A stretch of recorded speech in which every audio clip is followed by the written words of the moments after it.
Imagine if suddenly you are transported to a world where women are stronger and more direct, while men are submissive and weaker. After arriving there, the goddess who brought you to this world tells you that to go back to Earth, you need to be a masculine man in this feminist world. While all the men are passive, waiting for the girls to make the first move, and the girls are aggressively pursuing men, you have the task of flipping the script and proving that men can also make things happen. Or perhaps you might just accept the sad fate of being tormented by assertive women every day and remain in this world. Even at home, your stepsister tries to get you to do some unholy things. To make things harder for you, you are now extremely attractive, and in this world, girls don't hold back. Your good looks make it even harder to take control of situations. When you go to school, all the girls are trying to hit on you. When you return home, your sister is trying to create content for a paid platform. Even when you go for a walk, thugs are dangerous and willing to steal all your future prospects. You try to get a job only to get hit on by a 2-meter-tall CEO who doesn't hold back. How can you be the one to take the initiative and make girls more submissive to you in such a crazy world?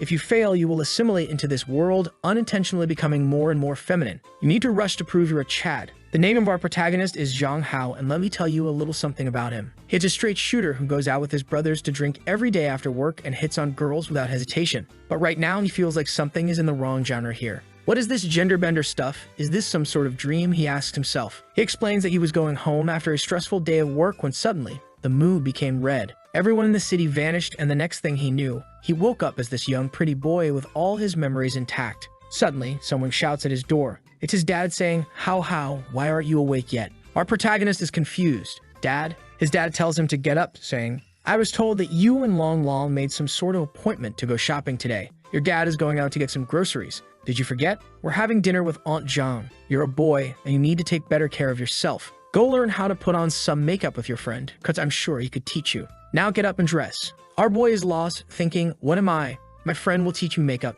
Who the hell is that? Who is the guy named Long Long? Why am I called How? Why is there so much cute stuff? And why did my dad tell me to use makeup? Suddenly, his cell phone rings and someone shouts, How, open the door. He thinks maybe it's his brother Long from his past life, a buff guy with tattoos who is a true bro, always inviting him to drink beer with the boys. So he quickly takes off his cute clothes and runs to the door. But outside, the blonde guy says, oh my god, seriously, how? It's not cool making a handsome guy like me wait for so long. What if a girl with bad intentions is out there? Creepy. Zhang Hao is confused and asks, where is brother Long? Because this guy is definitely not him. But from inside the house, his father calls Long to enter. His father grabs his friend and says, look at this clothing, how? You should learn how to dress better from him, and Long thanks his father. But his father doesn't stop and says that his skin is too dry and he should pay more attention to skincare. Our protagonist thinks, skincare, makeup. What is this world I've been transported into? At that moment, he receives some memories from the guy who used to live in his body. In this world, the gender roles are reversed and everything in history is swapped. Since ancient times, all the empires in this world have been led by women,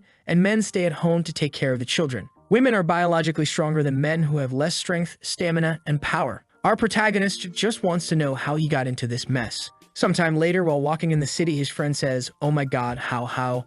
We should get our nails done at the mall later, and we can also get some facial masks for you. Also, do you have some pepper spray? I've heard from social media that female gangs and hooligans are becoming more unruly these days. Our protagonist shouts at him to drop the cute stuff. You want to buy a mask? Go buy it yourself. Screw this reverse world, there will be no swap genders. He grabs Long's wrists and runs to a tattoo shop. Come on, dude. We're going to fix this girly look. He opens the door of the tattoo studio and shouts, hey boss, give me one of those dragon tattoos or one of those Chinese mafia gang tattoos now. But the girls stop him, saying that tattoos are a girl's thing and he shouldn't get one unless he's a bad boy. Suddenly, he takes off his shirt, saying, I'm not going to get lectured by a bunch of girls. When they see him shirtless, the legendary reverse nosebleed happens. The girls shout that if he's going to strip, they are willing to throw some money. But he doesn't stop and says, I want a blue dragon, a phoenix, and a white tiger. But Long shouts at him to stop, saying, you're being so indecent. After all that, he gets back home thinking, Jesus, the day keeps getting worse and worse. But that's when the thickest, juiciest, plumpest stepsister ever known to mankind appears.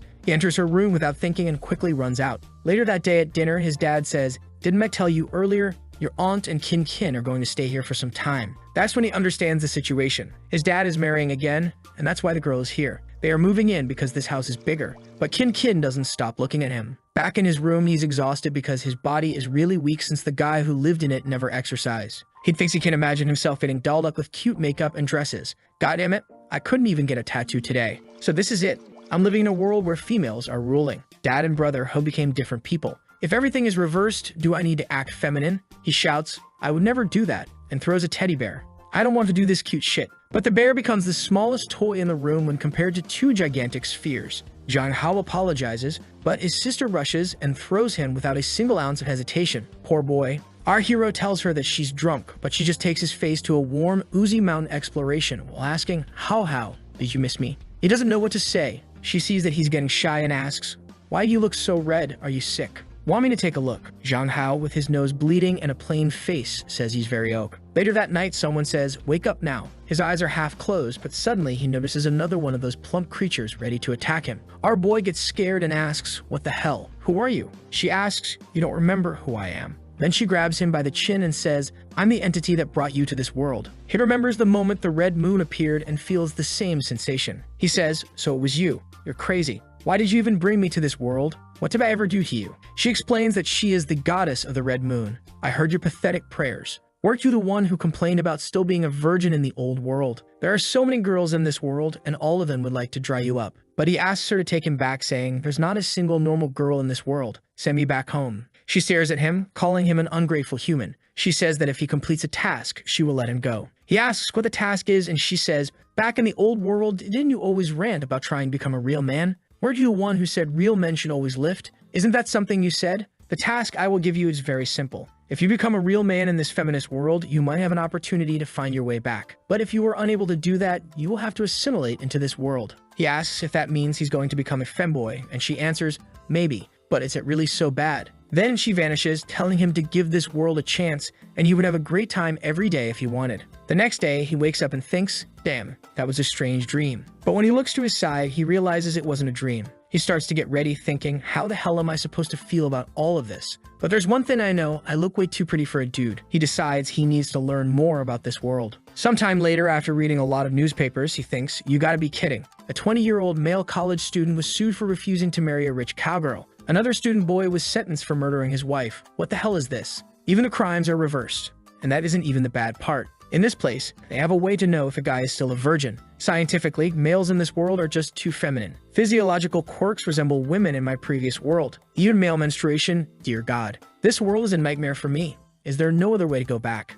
Put aside the blood moon god scene. I could technically go back if I can understand what happened the night I came here and try to make it happen again so I can go back. But then he thinks, Wait a minute, hold up. How am I gonna do this? I'm just a broke-ass high school student and I don't know anyone. Screw it. I'll have to leave this theory for later. But voice interrupts, You're awake. She blinks at him. Your other sister made you some breakfast. Would you like some? Oh, alright, breakfast sounds cool. Damn. Suddenly, he's like, Okay, not gonna lie, Blue Moon Goddess, this world isn't that bad. The next chapter starts with him getting ready for school. I gotta say, my face is kinda handsome. Chill out, dude. But it's still too feminine for my own taste. Today will be the day I go to school since coming to this world. Going back to school again. I don't know, I have some mixed feelings. When he goes to the kitchen, his stepfather is slapping his dead ass. I don't know if I like what I'm seeing. So he just excuses himself and runs to school, of course, with his best friend, Long Long. How, look at this lipstick I just got. Isn't the color great? He retorts, Get the f*** out of here, bro. Long Long responds, Oh my god, what's wrong with you? We used to do this often. You've changed. Listen here, how, I don't know about you, but I have a different concept of being a real man. And frankly, I want to become a real Chad. Long Long is like, how, you want to become a Chad? Like one of those macho men? That's not good. No one will want to marry you. He's getting angry. What are you saying? But then Long Long grabs him and says, There's someone there looking at us. And what? We are two guys. Long Long insists, Look there. Standing there is a girl who looks like a ratchet mod. John Hao says, What? You were afraid of that? Two big men like us afraid of some girl like her? She's harmless. And if she comes here to hurt you, I'll smack her all the same. I'm all about gender equality. Long Long is sweating. No, are you asleep? What nonsense are you talking about? You can't even lift a single brick. John Hao responds, What are you saying? I used to go to the gym every night. I used to join the MMA club. He grabs Long Long and runs to the school. Long Long protests, Oh my god, I hate running. I'll have to redo my makeup. John Hao thinks, Why am I running? And why is this body so weak? But then they arrive at Elysium Business School. Even here, everything is different from their old world. Girls are definitely stronger here. To think that gender roles have changed so drastically, not to mention that his current family is wealthy enough to send him to a private school like this. Then he gets to his classroom where a boy is asking a girl, Can you open this bottle for me? She replies, Okay, cutie, I'll do that for you. Piece of cake. He's like, What? The guy can't even open a bottle? He grabs it. Let me try that. I refuse to believe I can't even open this bottle of water. He tries to open the bottle. Oh, wait. This thing is really tight. Is this normal? Full restraint?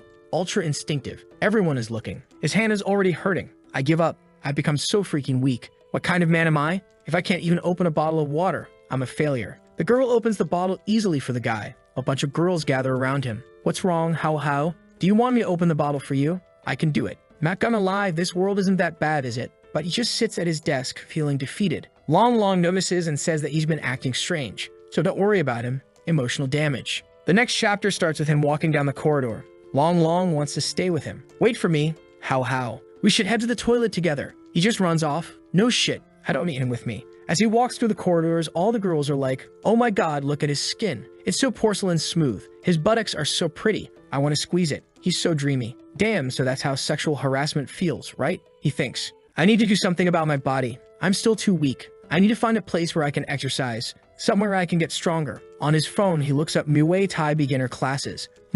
This seems legit.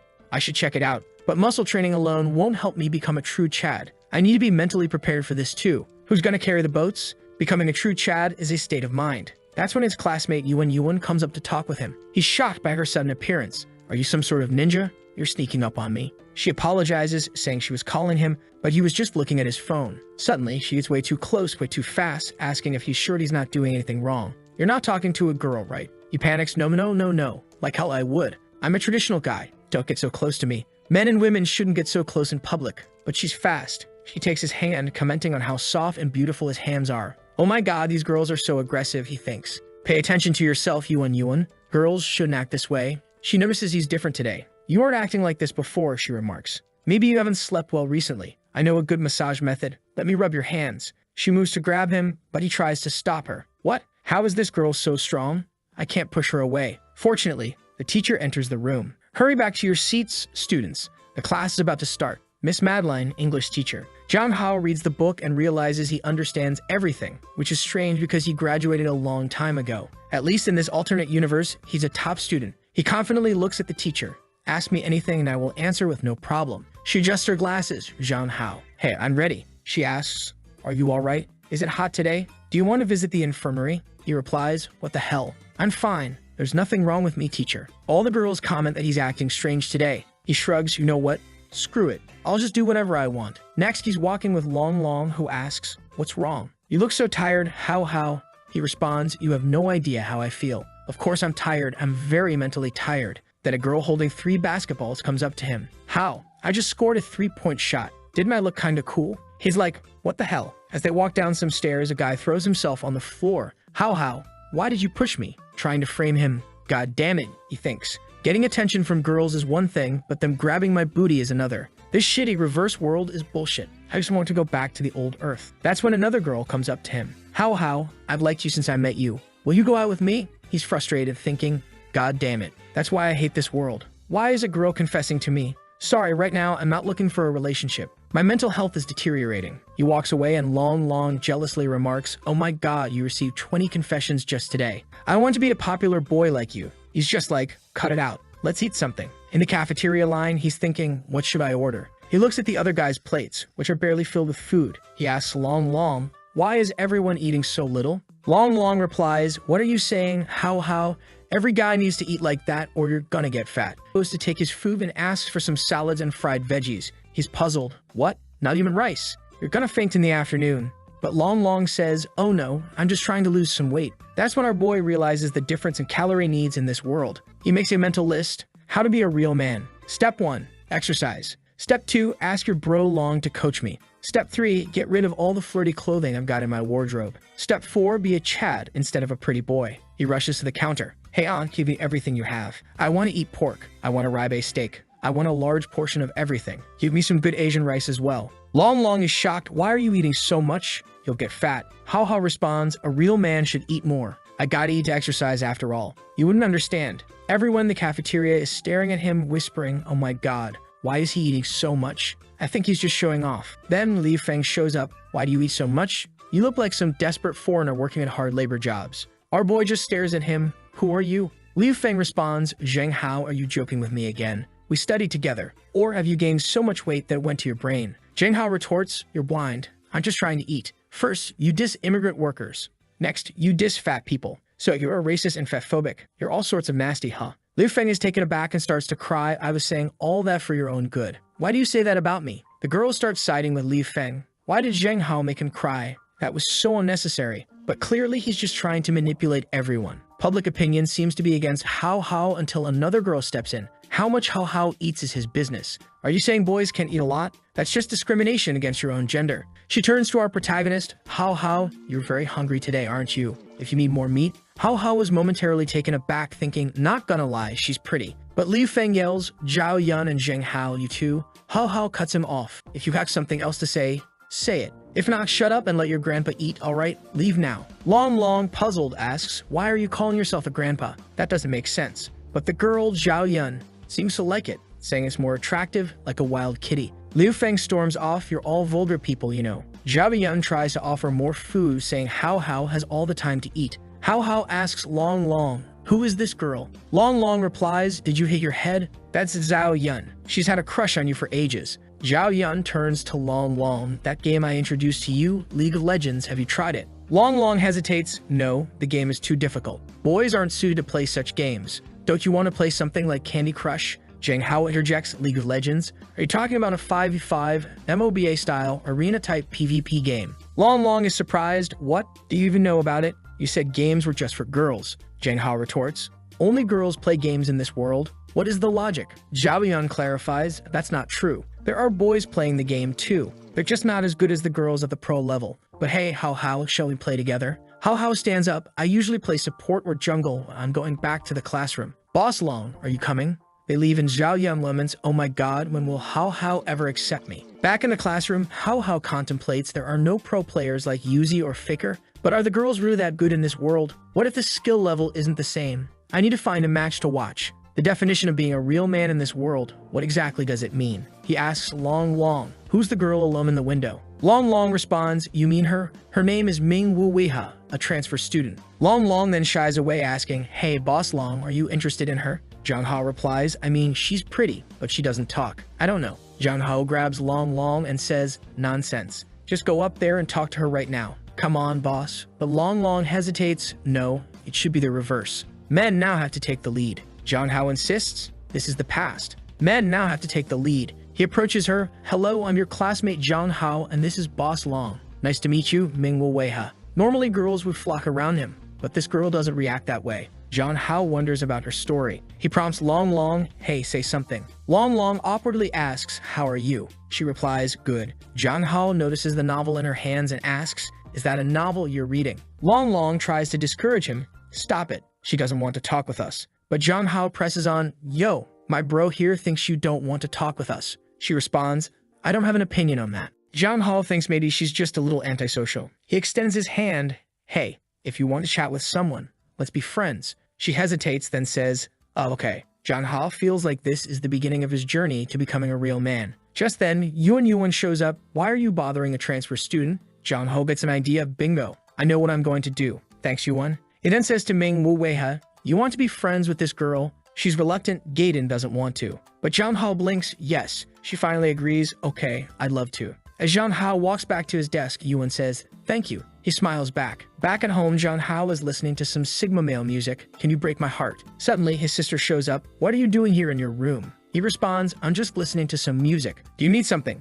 She approaches him. What's wrong, Hao Hao? He brushes it off. It's nothing. She gets closer. Can I listen too? Zhang Hao panics. Oh my god. Why so close, girl? She comments, seems like Hao Hao here likes to listen to rock music. I guess our Hao Hao is very different from other boys. Different isn't so bad, is it? As she gets closer, he thinks, why is she coming up so close? Crap, what should I do? What would a real man do? The angel and demon on his shoulders argue. Endure it, Hao Hao. The path of the Sigma male is to resist temptation. The demon counters, forget Sigma, bro. A real alpha male should be the top G. If the girl delivers herself, you have to devour. In a moment of panic, he takes her by the shoulders and throws her onto the bed. She looks at him surprised. Damn, Hao. What's wrong? Do you need a hug? He's sweating, trying to regain control. Hey, I can't hold back. Suddenly, a strange memory flashes in his mind. You're mine. Wherever you go, I'll find you. He's shocked and steps back. What was that? What's up with the memory? His sister, concerned, grabs him by the shoulders. Are you sick, Hao? You're looking a little pale. He brushes it off, saying he just needs some sleep. Do you think I would look better with a shorter hairstyle? He, confused, responds, you look good in anything. He thinks, is it just me, or is my goddess and my sister a little weird? Screw it. I've got a siscon for sure. Gotta get rid of this beta male status ASAP. Determined to change his image, Jong Ho goes to a salon. The attendant greets him. Are you here for a haircut? You look so beautiful already. I'll make the best hairdresser for you. He insists, I'm fine. I just need a haircut. It doesn't matter. Sometime later, a woman shows up to sit here beautiful. What sort of hairstyle do you want? He replies, I don't really care. As long as it's short. Just cut it however you want. It doesn't have to be pretty. The hairstylist looks puzzled. I've never heard a request like that before. Any style him. She contemplates, I got it. He wants the opposite. The hairstylist teases, maybe he wants me to make him look even better. He's so sly. She then tells him, I will make you even more handsome. After what feels like ages, she finally finishes. All done. What do you think? Is it short enough? John Ha was shocked, thinking, what the hell? She cut it short, but now I'm even cuter. The hairstylist says there's no need to pay me. All I want is a photo so we can promote it for our future customers. He quickly declines, no pictures, I'll pay for it. She reluctantly agrees, all right, just let me know if you need any help from a professional salon. As he leaves, Jong Ho thinks, having an extra bit of style and charisma is great. I guess I can try to get used to this. Later, back at home, he examines his new hairstyle. Wow, this hairstyle doesn't exactly scream dominant male. It's funny for now. Haircut is done. Now I need new clothing. Let's see what I have right now. He looks through his wardrobe, frustrated. Damn, why do I only have this type of clothing? Sometime later, his dad calls for him. What's up? His dad, shocked, asks, what did you do to your hair? Why would you cut it so short? Jong Ho tries to explain, come on, Dad, I want to have my hair like this. It was bothering my eyes and was hard to see. His dad, clearly upset, says,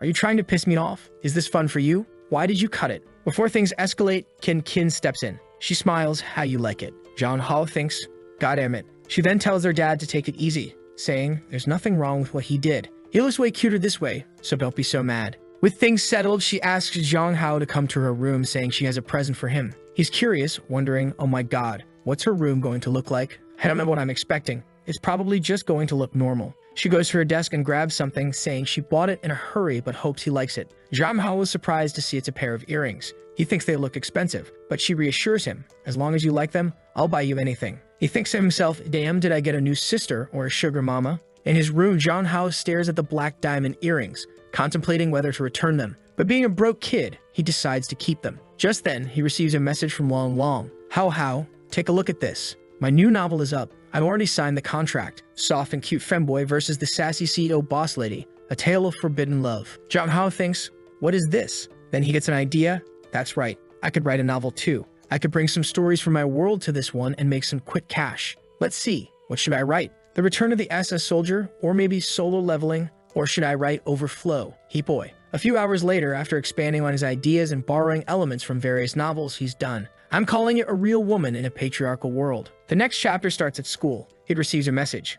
Congratulations. Your novel has passed the signing application for the web novel. Please contact the editor in charge. Jong Ho is thrilled. Finally, I'm going to start earning some money. Writing a story every day is hard, but it's better than having no money in this world. Feeling celebratory, he decides, I'm going to buy some ice cream. As he heads to the store, he thinks the shop seems familiar. He recalls some memories. When I first met her, I thought she was my senior. Her body was really petite, but somehow that small body seemed so large that day. He reminisces about a girl named Ah Mei, the daughter of Uncle Jin from the grocery store next to his house. She was cute and lovely. After the day she protected him, he visited the shop frequently. He remembers gathering the courage to confess to her, saying, Miss May, I really like you. But she responded with, oh sorry, I like men with muscles. Jong Ho reflects, God damn it. Brother, that was the sign you should have started hitting the gym. Since that day, I've been obsessed with exercising and training my own body. One day, I will become someone like Chris Bumstead, and I will protect her, Jong Ho vowed to himself. But back to the present, he's now a different person, good-looking and confident. If I confess to her this time, it's going to be a success, he thought as he entered the store. Inside, he heard someone discussing making money. Then she appeared out of nowhere. Oh my god, Sister Ah Mei, he thought, taken aback by her unchanged appearance, save for a noticeable change in physique. His thoughts raced. Holy brother, she's juicing for sure. How? You cut your hair. He was so shocked that he stumbled, falling to the floor. What happened to you? She asked, concerned. What's wrong? How? Do you need me for something? He just shouted, Goddess, bring back my May. The next chapter started with him sitting in a chair as she brought some watermelons. It seemed he had fainted. He mumbled, No, Miss May, I don't wanna. but she grabbed him by the shoulder and the chair broke under the force. How, are you okay? She asked, worried. He quickly got up, doing some acrobatic moves to avoid her. I'm fine. I'm out of here. She tried to give him her number, but he was flustered, thinking, God damn it, even that petite girl became a King Kong. I really need to sign up for a Muay Thai class as soon as possible. I also have to buy gifts for my sister and replace my closet. God damn it, why does everything need money? He sighed, realizing that even with gender roles reversed, the biggest problem remained money. How, you're back. He was stunned. Oh my god. Sister Kin, are you practicing yoga? She nodded. I just wanted to practice a little bit of what boys used to do. He thought, boys do yoga in this world? What the hell? She approached him, but he pulled away. Hey, where are you going with that hand, girl? She advised him, you need to get stronger so you won't get bullied at school. He felt a pang of embarrassment. Oh my god, in her eyes, I'm so weak. Can this be tolerated? Determined to prove himself, he challenged her, Sister Kin, do you want to try arm wrestling with me? She accepted, and he added, how about the loser promising the winner one thing? She agreed, and they started. Boom, this is not just arm wrestling. This is about my dignity, he thought, channeling the strength of trillions of male ancestors. But despite his determination, Kin noticed he was struggling and worried he might injure himself. She ended the match asking if he was okay. He admitted defeat, asking what she wanted as her prize. She simply said, I want to try the feeling of a knee pillow. John Hubble was confused but agreed, thinking, oh my god, she's blushing. When he realized she meant she wanted to lie on his lap, he was shocked. So I'm the lap pillow? As she lay down, he thought, she can lie down as much as she wants. The next scene began with him working on his novel when his phone rang. It was Yuan, the blonde girl from school, inviting him to the amusement park. She mentioned that Yuha and Long would also be there. Just then, he heard shouting outside his window. He looked out to see Long and what seemed to be his sister. She immediately jumped on him, much to his confusion. Who the hell is this girl, Long? He asked. The girl, upset, cried, why don't you remember me? How could you forget? Long explained, it's been 4 years since he saw you. Of course, he doesn't remember. Although Jean Ho didn't want to go to the amusement park, Long insisted, saying you had needed some friends. Resigned, Jean Ho agreed, all right, we're going. Put on some clothes. As they prepared, Long's sister took a picture of him. She remarked on his appearance, you are so beautiful today. They all decide to go to the haunted house, and upon arriving, Long already looks nervous and trembles, saying, I don't want to go. Jeng Hao encourages him, come on, you're a man, don't act this way. They have a brief discussion about who will go with whom, and it ends with Yuan Long and his sister going together, leaving Zheng Hao and Yua paired up. As they walk through the haunted house, Zheng Hao asks, hey Yua, are you afraid? She doesn't respond, so he offers, if you're afraid, just hold on to me. She quietly grabs onto him. As they navigate through the spooky attractions, Zheng Hao sees some skeletons but remains unfazed, jokingly saying, sorry bro, I'm in a hurry. After wandering around for a while, he realizes Yuha is missing. Concerned, he starts searching for her, until he hears a faint voice from a cabinet. I'm here. Opening the cabinet, he finds Yuha hiding inside, crying.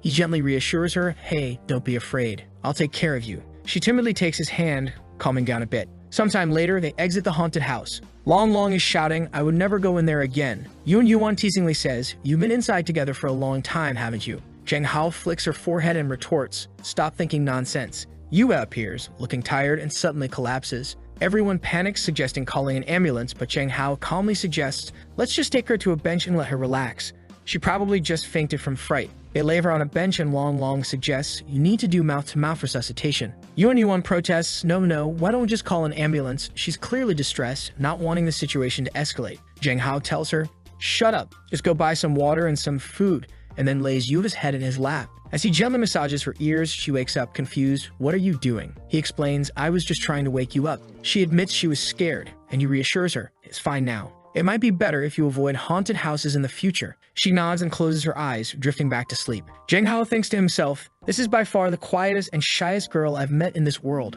She has a peculiar personality. After some time, everyone checks on Yuha, asking how she feels. She assures them she's fine. Yuan suggests they continue to the amusement park, but Zheng Hao decides, nah, forget it today. Let's just go home first. Yua, holding his hand, insists, let's go together. Yuan and Long's sister clearly don't like this development. Later, they arrive at a luxurious villa greeted by maids. The butler scolds Yuha, how can you sneak out to play? You shouldn't have gone so far. Everyone is shocked, realizing Yuha is incredibly wealthy. The butler continues, turns out you're all friends of hers. My apologies for being rude. Here, have some tea soaked in Taishan spring water and pastries made by special chefs. The group is impressed by the expensive offerings. Yuna goes to her room to change clothes, leaving everyone in awe of her wealth. I didn't imagine she was so rich. They murmur, still in shock. Zheng Hao, however, doesn't seem overly impressed. As they walk through the villa, the butler admonishes Yuha, Miss, you went so far today. Don't do this next time or everyone will worry. Yuha suddenly stops and asks, did dad call home? And where's mom? The butler responds, no, they're busy. Yuha questions, then why didn't dad call me? The butler explains, I think he's very busy abroad, but I'm sure he will come with some gifts. She brushes off the explanation and heads to her room, leaving the butler looking sad. Later, Yuha returns, now dressed in more luxurious clothing. While everyone else is impressed, Jang Hao notices a change in her demeanor. Although she looks more gorgeous, she now seems like a lifeless doll, he thinks. He asks her, hey, what's wrong with you? She responds sadly, dad didn't call me again. Feeling unsure of how to comfort her, he awkwardly offers, what do I do? But before he can figure it out, she grabs his hands and says, Zheng Hao, I want to give you something. They head to her room, which she finds surprisingly feminine. Curious, he asks, where are your parents? She replies, my dad is good to me, but he's very busy. He presses further, and your mother? She explains she's even busier. He realizes, so you're always alone? She simply responds, yes. Yuha explains that her mother is the mayor of the city and her father is always traveling. Despite their absence, the butler reassures her that they love her. However, she questions if she can truly believe him. Zheng Hao tries to comfort her, saying in the future, if you feel lonely, you can find me to hang out. In a sudden burst of excitement, Yuha grabs his hand and pulls him along, saying, come with me. They end up in a room full of weapons, where she excitedly offers him her favorite gun. He's taken aback, thinking, I'd be beaten to death if I brought this home. She insists, smiling, this is my most precious possession. The housekeeper says that friends can give gifts to each other, and I want to be friends with you for life. Zheng Hao, somewhat awkwardly, replies, we can be friends even without the guns. She hugs him tightly, declaring we must be together forever, inseparable. He thinks, okay, she's moving fast. The next chapter starts with them leaving Yuha's home. As they walk, Long mentions, seeing her in different clothing makes me want to buy some new ones. Zheng Hao agrees, yeah, that's perfect. I need new clothes too. Long suggests, in that case, let's go shopping tomorrow. They go shopping, and while Long is drawn to cute outfits, Zheng Hao struggles to find something that suits his desired image. After their shopping spree, they decide to grab something to eat and head to a McDonald's. There, they notice a girl staring at them. Zheng Hao feels uneasy, thinking, why does it feel like someone's always watching me? Meanwhile, a girl in the corner posts on social media, a little handsome boy at McDonald's, I really want to marry and take him home. She adds a heart-shaped eye emoji and sends the post. Long notices Zheng Hao wearing a hat and asks, why are you suddenly wearing a hat? Zheng Hao replies, I'm too handsome and need to keep a low profile. Long jokes, you really need to be careful or you'll end up becoming an internet celebrity. Zheng Hao laughs it off, thinking it's an exaggeration. However, the situation quickly escalates. Zheng Hao becomes a top 5 trending topic on social media. Girls are gushing over his looks, saying this peerless beauty doesn't really exist. Doesn't he look better than those celebrities? Let's find out everything about this beautiful boy. One girl seeing the post recognizes him and remembers a post from Long's sister about their day at the amusement park. Caption, the day I went to the amusement park with a god. Back at home, Zheng Hao is exhausted from all the attention. Long calls him and he answers, annoyed, why are you calling me again? Long explains, someone posted a photo of you at McDonald's and now it's being reposted everywhere. Confused, Zheng Hao says, that doesn't make sense. It's just a photo, right? But when he checks Twitter, he sees he's already at the top 4 trending topics. He groans, what have I done? He reassures himself, it doesn't matter. In a few days, everyone will forget about it. He tries to relax by watching some games on Twitch, but he notices a shift in the content. The just chatting category, typically dominated by girls, now features boys. He switches to a PUBG stream, noting that while the game itself hasn't changed, the host is now a girl, which shouldn't be a problem for him. Reflecting on his situation, he wonders, how old am I now? Can minors stream live games? Just then, his sister comes home. She notices the fuss and says, I didn't know my little brother is now an internet celebrity. Feeling awkward, he responds, oh, now you know about this too. She asks if he went out with Long today, but before he can answer, she suddenly jumps on him, worried. Didn't you get harassed by some weird people? He reassures her, no, don't worry. I can protect myself. She scolds him, you are too naive. The women in this world are much scarier than you think. If you're ever harassed, you must tell your sister. And next time you go out, you need to tell me. He agrees, but then he notices that her phone background is a picture of him and Long. Surprised, he wonders, who took this photo? The next chapter opens with girls looking for Zheng Hao. He's trying to hide, bewildered by the situation. Long calls him, advising, you shouldn't come to school today. There are a bunch of girls in front of the school because you're trending. Zheng Hao sighs, goddammit, I can't go to school. He asks his sister to talk to the school on his behalf, planning to stream some games instead. He decides to play League of Legends, admiring his in-game skills. Look at this Yasuo, he comments, enjoying the game. He achieves a quadra kill, then a pentakill, feeling confident. It looks like I haven't lost my gaming skills in this world. After playing for a while, he prepares to broadcast his gameplay later that night. After eating, He excuses himself and heads to his room, ready to embrace his new role as a streamer. But his sister notices something unusual as he gets ready to stream. Yo, okay, it's my first time, so I'm a little nervous. Jang Ho begins, welcoming viewers with, "Welcome to Summoner's Rift." Despite the nerves, he decides to play Yasu in the jungle, farming dragon at level 3, and even manages to kill someone playing Garen. The girl he's playing against, who happens to be a professional esports player, is shocked. She's smurfing and streaming and can't believe she got killed at this level, thinking he's way too good for someone new. Her chat blows up with questions, "How did you lose?" Some accuse Zheng Hao of cheating and pretending to be a boy. Annoyed, she declares she'll get serious, and her rapid clicks and skillful plays ensue. Despite her best efforts, Zheng Hao still manages to slay an enemy. As she frowns, someone in her chat mentions that the opposing player is also streaming. Zheng Hao, noticing a growing audience, remarks, "Yeah, she's kind of awesome, but I'm better." As the game progresses, Zheng Ho's chat fills with accusations of cheating. People speculate he's a girl using a boy's ID, with some demanding proof he's male. Frustrated, Zheng Ho grabs his headset and asserts, "Let me tell you, I'm a man, and I want to know, how did you all find my live stream?" To prove it, he turns on his camera, showing his hands. The chat goes wild, complimenting his hands and clamoring for a face reveal.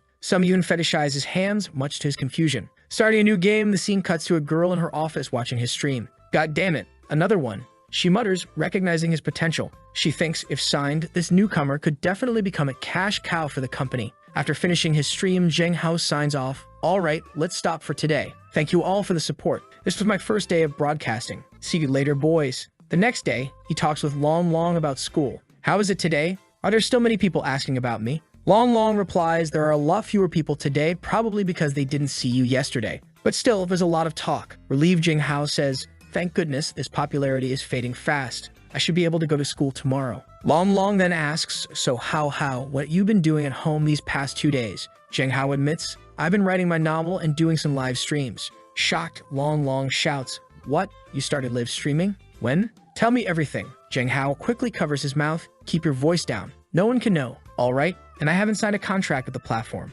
Just then, his phone rings with a notification, "Dear user, you have opened a live broadcast on the DouYu Live broadcast platform, and your popularity has reached the threshold to sign a contract." Long Long is ecstatic. "Yo, this is a good thing, brother. Hurry up and sign it. With your good looks, you're definitely going to become very popular and make a ton of money." But Zheng Hao hesitates. "No, I'm just a student. This live broadcast might affect me too much, and all the fame isn't going to be good." Long Long suggests you can just wear a mask when you broadcast. All you have to do is do some dances and people will give you gifts. Zheng Hao retorts, "I do game live broadcasting. It doesn't matter if I don't show my face." As they leave, Zheng Hao notices someone following them. Trying to lose the tail, he tells Long Long, "Yo, I have to go to the supermarket to buy something, so I can't go with you, okay?" Long Long leaves and Zheng Hao confronts the followers, saying, "You don't need to follow me. Come on out." A pink-haired girl appears, looking somewhat savage. She exclaims, "I'm so lucky. The internet celebrity is right in the territory I manage. Handsome guy's sister will take care of you, okay?" She even sticks her tongue out teasingly. Confused, Zheng Hao asks, "Big sister, who are you?" A girl behind her shouts, "Don't you know our sister Liu? She runs everything around these streets." Zheng Hao looks at the girl and says, "Oh, so Ms. Liu, I don't know you and I'm not interested. Also, I need to go home and take a shit." The girl shouts again, but this time she gets punched in the face by her own gang member. She then looks at Zheng Hao and says she likes his personality, admitting that she doesn't want to offend him. She just wants him as her boyfriend. He doesn't look too happy with this idea. He knows that it's probably the dream of a lot of guys in this world to be taken care of by a rich woman. Looking at her, he sees that she's really tall and not bad looking. For a moment, he feels interested, but then he remembers what the Red Moon goddess told him. He needs to become a real man. He can't just rely on being taken care of. So he responds, "I'm not interested, so excuse me, I'm in a hurry." As he tries to walk past her, she pulls out a knife and threatens, "It would be so sad if your face got ruined." Zheng Hao responds, "Let's try it." She seems even more intrigued by his defiance. He quickly punches her in the face and elbows her in the chest, causing her to fall to her knees. She's not enjoying this as much as she thought she would, and a kick comes her way, but she manages to defend against it. Realizing the situation is escalating, she tries to punch him, but he dodges and holds the knife defensively. However, she dodges as well. Zheng Hao has already dialed the police. He says, "I'd already called them. I advise you not to do this again." Ms. Liu smirks and says, "Okay, a little handsome. All right, I won't do this anymore." One of her underlings asks, "You're going to let him go just like that?" She responds, "You need to be patient with the beauties. What do you think, handsome boy?" Zheng Hao replies, "Stop here and don't follow me." She's clearly getting more excited, but Zheng Hao realizes this situation was recorded. In the same office as before, Mr. Wei finds out about Zheng Hao's growing popularity. "Why do I have to worry about this? This is a job for the scouts," she says. However, her assistant explains it was the chairman who told me to show you. Intrigued, Mr. Wee looks at Zhang Hao's photo and comments, "He just looks like a high school student, but he does have some personality. With his look, maybe he can be at the top of the company." They decide to investigate further. Back at school, Zhang Hao plays basketball, but he's sneezing frequently. Long Long suggests he rest, but Zhang Hao insists he's fine and just wants to shoot some hoops. He easily makes a three-point shot, proving that boys can play basketball too. The girls cheered him on, and once again, someone records him. It turns out to be someone paid by the pink-haired girl from the alley. Although the person hides, Zhang Hao finds it strange. After school, while heading home, Zhang Hao notices someone taking pictures of him. He looks towards a bush, and Long Long asks what's wrong. Zhang Hao dismisses it, saying it feels like someone has been watching him all day. Remembering the background photo on his sister's phone, he wonders if it might be someone related to her. After everyone leaves, Zhang Hao approaches a girl hiding behind a tree and demands, "Hey, let me see your phone. You secretly took a photo of me, didn't you?" She admits to taking one picture, but Zhang Hao finds a video of him playing basketball. She apologizes, explaining she's just a subordinate of Liu's sister, who promised to pay 200 yuan for any picture of him. Zhang Hao, frustrated, asks himself why he hasn't given up yet. After deleting the media, he gives the phone back and the girl runs away. Zhang Hao realizes that Ms. Liu is a problem he needs to solve soon. The scene shifts to a plaza where Zhang Hao meets Long Long. As they walk through the mall, they discuss the contract Zhang Hao will sign with the streaming platform. Today, however, Zhang Hao is there to buy a gift. Long Long teases, "What? Do you like someone? Who are you picking this gift for? Please tell me, I'm so curious." Zhang Hao, embarrassed, replies, "It's just for my sister." Zhang Hao told Long Long that he had signed a contract with the Douyu livestream platform. He explains, "I won't show my face unless I want to. I will only livestream what I want and won't attend any offline events unless I choose to. The best part is that I don't need to sexualize myself." Long Long is impressed, asking, "How did you get such a good contract?" Zhang Hao admits he doesn't know. "I just asked, and they accepted." As they continue talking, they notice someone watching them. It's Liu Feng, the guy from school who criticized Zhang Hao for eating too much. It seems he's planning something bad. Later, as they go to the bathroom, Liu Feng and his cronies follow them. Liu Feng decides to stand guard outside while the others go inside to mess with Zhang Hao. As they leave the bathroom, one of Liu Feng's friends intentionally bumps into Zhang Hao. Zhang Hao steps aside and calmly asks, "What are you doing, boy?" Liu Feng's friend shouts, "Hey, don't you have eyes when you walk? You almost ran into my friend." Long Long retorts, "Are you blind? It was your friend who bumped into him." The guy grabs Long Long by the collar, demanding, "Who are you calling blind?" Zhang Hao intervenes, saying, "No problem with bumping into me, but don't put your hands on my friend." The guy yells, but Zhang Hao stays calm. "Get out of the way and let us go." Suddenly, the guy tries to spit on Zhang Hao, who dodges and exclaims, "Are you sick?" Enraged, Zhang Hao punches him. The guy's friend steps in to help, but Long Long stops him, engaging in a fierce fight. Damn, he's looking like Killua in this frame, Zhang Hao thinks as Long Long handles the situation with unexpected skill. After some punches, Long Long warns, "Next time, I'll break your legs." The guy, fuming, mutters, "You dared to hit me in the face. I'm going to call my girlfriend and ask her to bring someone." Later, outside the mall, someone shouts, "There he is, it's that guy." A girl, referred to as the Trambolona girl, approaches and asks, "Is that the bastard who bullied you?" The guy confirms, yes, it was him. The plan is to take pictures and post them on the school forum. They confront Zhang Hao, with the guy declaring, "Wife, he was the one who hit us." Zhang Hao responds defiantly, "How dare you weak chickens come to me again?" Long Long tries to explain, "It was all your fault, you tried to spit on us." Zhang Hao, getting impatient, says, "Go quickly, I'm in a hurry." But the Trambolona girl seems smitten with him, staring at his face. Her boyfriend, annoyed, shouts, "Wife, what are you in a daze for? Teach him a lesson." She responds, "No matter what, it's wrong to hit someone first. But I'm not unreasonable. If you apologize to my boyfriend, we'll forget about today's matter." The guy wants his girlfriend to attack Zhang Hao, but she hesitates, noting the crowd. Frustrated, he accuses her of falling for Zhang Hao. "You fall in love with him? Right. I saw the way you were staring at him." Zhang Hao remains calm. "Please just go. Get out of my way." The guy tries to stop him again, but Zhang Hao warns, "I'll warn you, if you mess with me again, I will beat you until you lose all sense." The Trambolona girl interjects, "Shut up, or you're not gonna get that Gucci bag." She then turns to Zhang Hao and asks for his number. From afar, someone named Yifei records everything to post on the school's social media forum. Meanwhile, a limousine pulls up nearby. Mr. Wei, observing from her car, sees Zhang Hao. Yifei continues recording. "Liu Xin, the pink-haired girl, why are you filming?" Yifei tries to hide, but Liu Xin grabs his phone. "Oh, so you're looking for trouble? Dare to take a photo of my man." She grabs his neck, and Yifei seems oddly pleased, almost enjoying it. Liu Xin then says, "Come with me to see your brother-in-law." The Trembolon girl, seeing Liu Xin, becomes nervous. Why is Liu Xin here? Liu Xin approaches Zheng Hao and says it's only been 2 days, but do you know how much I missed you? He ignores her and turns away. She then addresses the guy on the ground. She caught him taking pictures of you. Zheng Hao looks back, asking, what do you want? Liu Xin, seemingly preparing for a fight, instead grabs a bouquet of roses and walks over to Zheng Hao. She pleads, please go on a date with me. I really like you, Zheng Hao. As long as you're my boyfriend, you can do whatever you want. He's thinking, why don't we just fight? Could she at least follow the script? He says, I'm not interested in you. It's impossible to deal with you. If you have nothing else to do, just get out of my way. Brother, she's not going to stop. She says she's too anxious and asks him to please accept the flowers. He's staring at the flowers, thinking, the first time I saw her, she showed me a knife and now she's bringing flowers. Sister, take the flowers away. I'll tell you again I cannot be your boyfriend, so please leave. She tells everyone to leave the place. She approaches Long Long and says, come here, you were Zheng Hao's friend, right? He doesn't like it. She whispers in his ear, you better take care of your friend. If my people go crazy on him, I can't stop them. She actually used my friend to threaten me. Oh no, he's going to fall into her hands. Why don't we take a step back? Just tell me what you want. She grabs his cheeks and says, since the male god said so, of course I can take a step back. How about you go to a bar with me for a drink tonight? He says, okay, just tell me the time and address. She tells him the address and says she'll be waiting for him. He guarantees that he'll be there. Sometime later, Long Long tells him, how, that woman just now looked like a gangster. She doesn't seem safe and you're going to a bar with her. Isn't it better to call the police?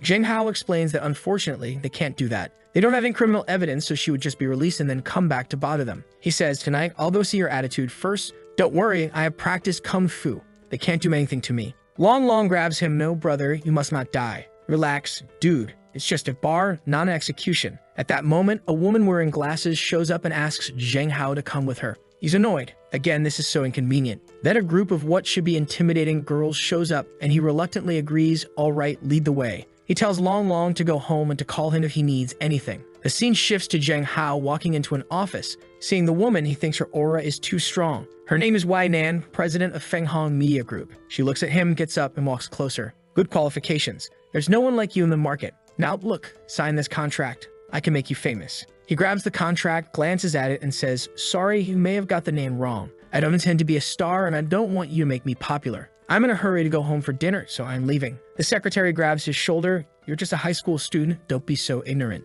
With a swift movement, he grabs her wrist and says, I said I don't wanna, and throws her to the floor. Wei Nan seems interested and moves towards him. He dodges her first attack and goes to punch her face, but she blocks it. Oh damn, he's hand-locked. She says, a high school boy who can also work hard. This is a bonus. He responds, thank you, but I don't want to accept your kindness. She tells him there's no rush and that in this world, there's nothing she cannot do. She'll give him some time to think about it and instructs the secretary to send him back, saying, I was thinking this woman is not going to be easy to deal with. The next chapter starts with him at home preparing to see the girl at the club. He takes a recording pen, a pocket knife, and pepper spray. He sends a message to Long Long. If I don't call you by 8:30, call the police. Tonight, I need to find a way to draw a line with Liu Xin. We then see him walking in the rain, heading to the bar she told him to come to. When he enters, someone welcomes him and says, Zheng Hao, our boss has been waiting for a long time. He just says, lead the way. In one of the rooms in the bar, the girl is sitting on a couch. When they enter, he says, I promised you that I would be here today, but I don't want to do anything to you as a person. Why don't we just go back to the beginning of our relationship? You don't know me, I don't know you. It's good for everyone. But she responds that it's going to be difficult to do and moves closer. He insists, you know it's impossible. If you do this again, I'm going to call the police. She taunts, call the police, but I'm just chasing a boy. Is there something wrong? A girl behind him interjects, Sister Liu, stop talking nonsense with him. Let's just take some photos and videos of him. If he tries to resist, we'll post everything on the internet. He looks at her, bewildered. What do you mean by that? While they think he's scared, he's actually relieved because his voice recorder is on. Sister Liu asks, what did my little girl say to make sense? The girl pulls out a knife. He remarks, oh, you even brought that.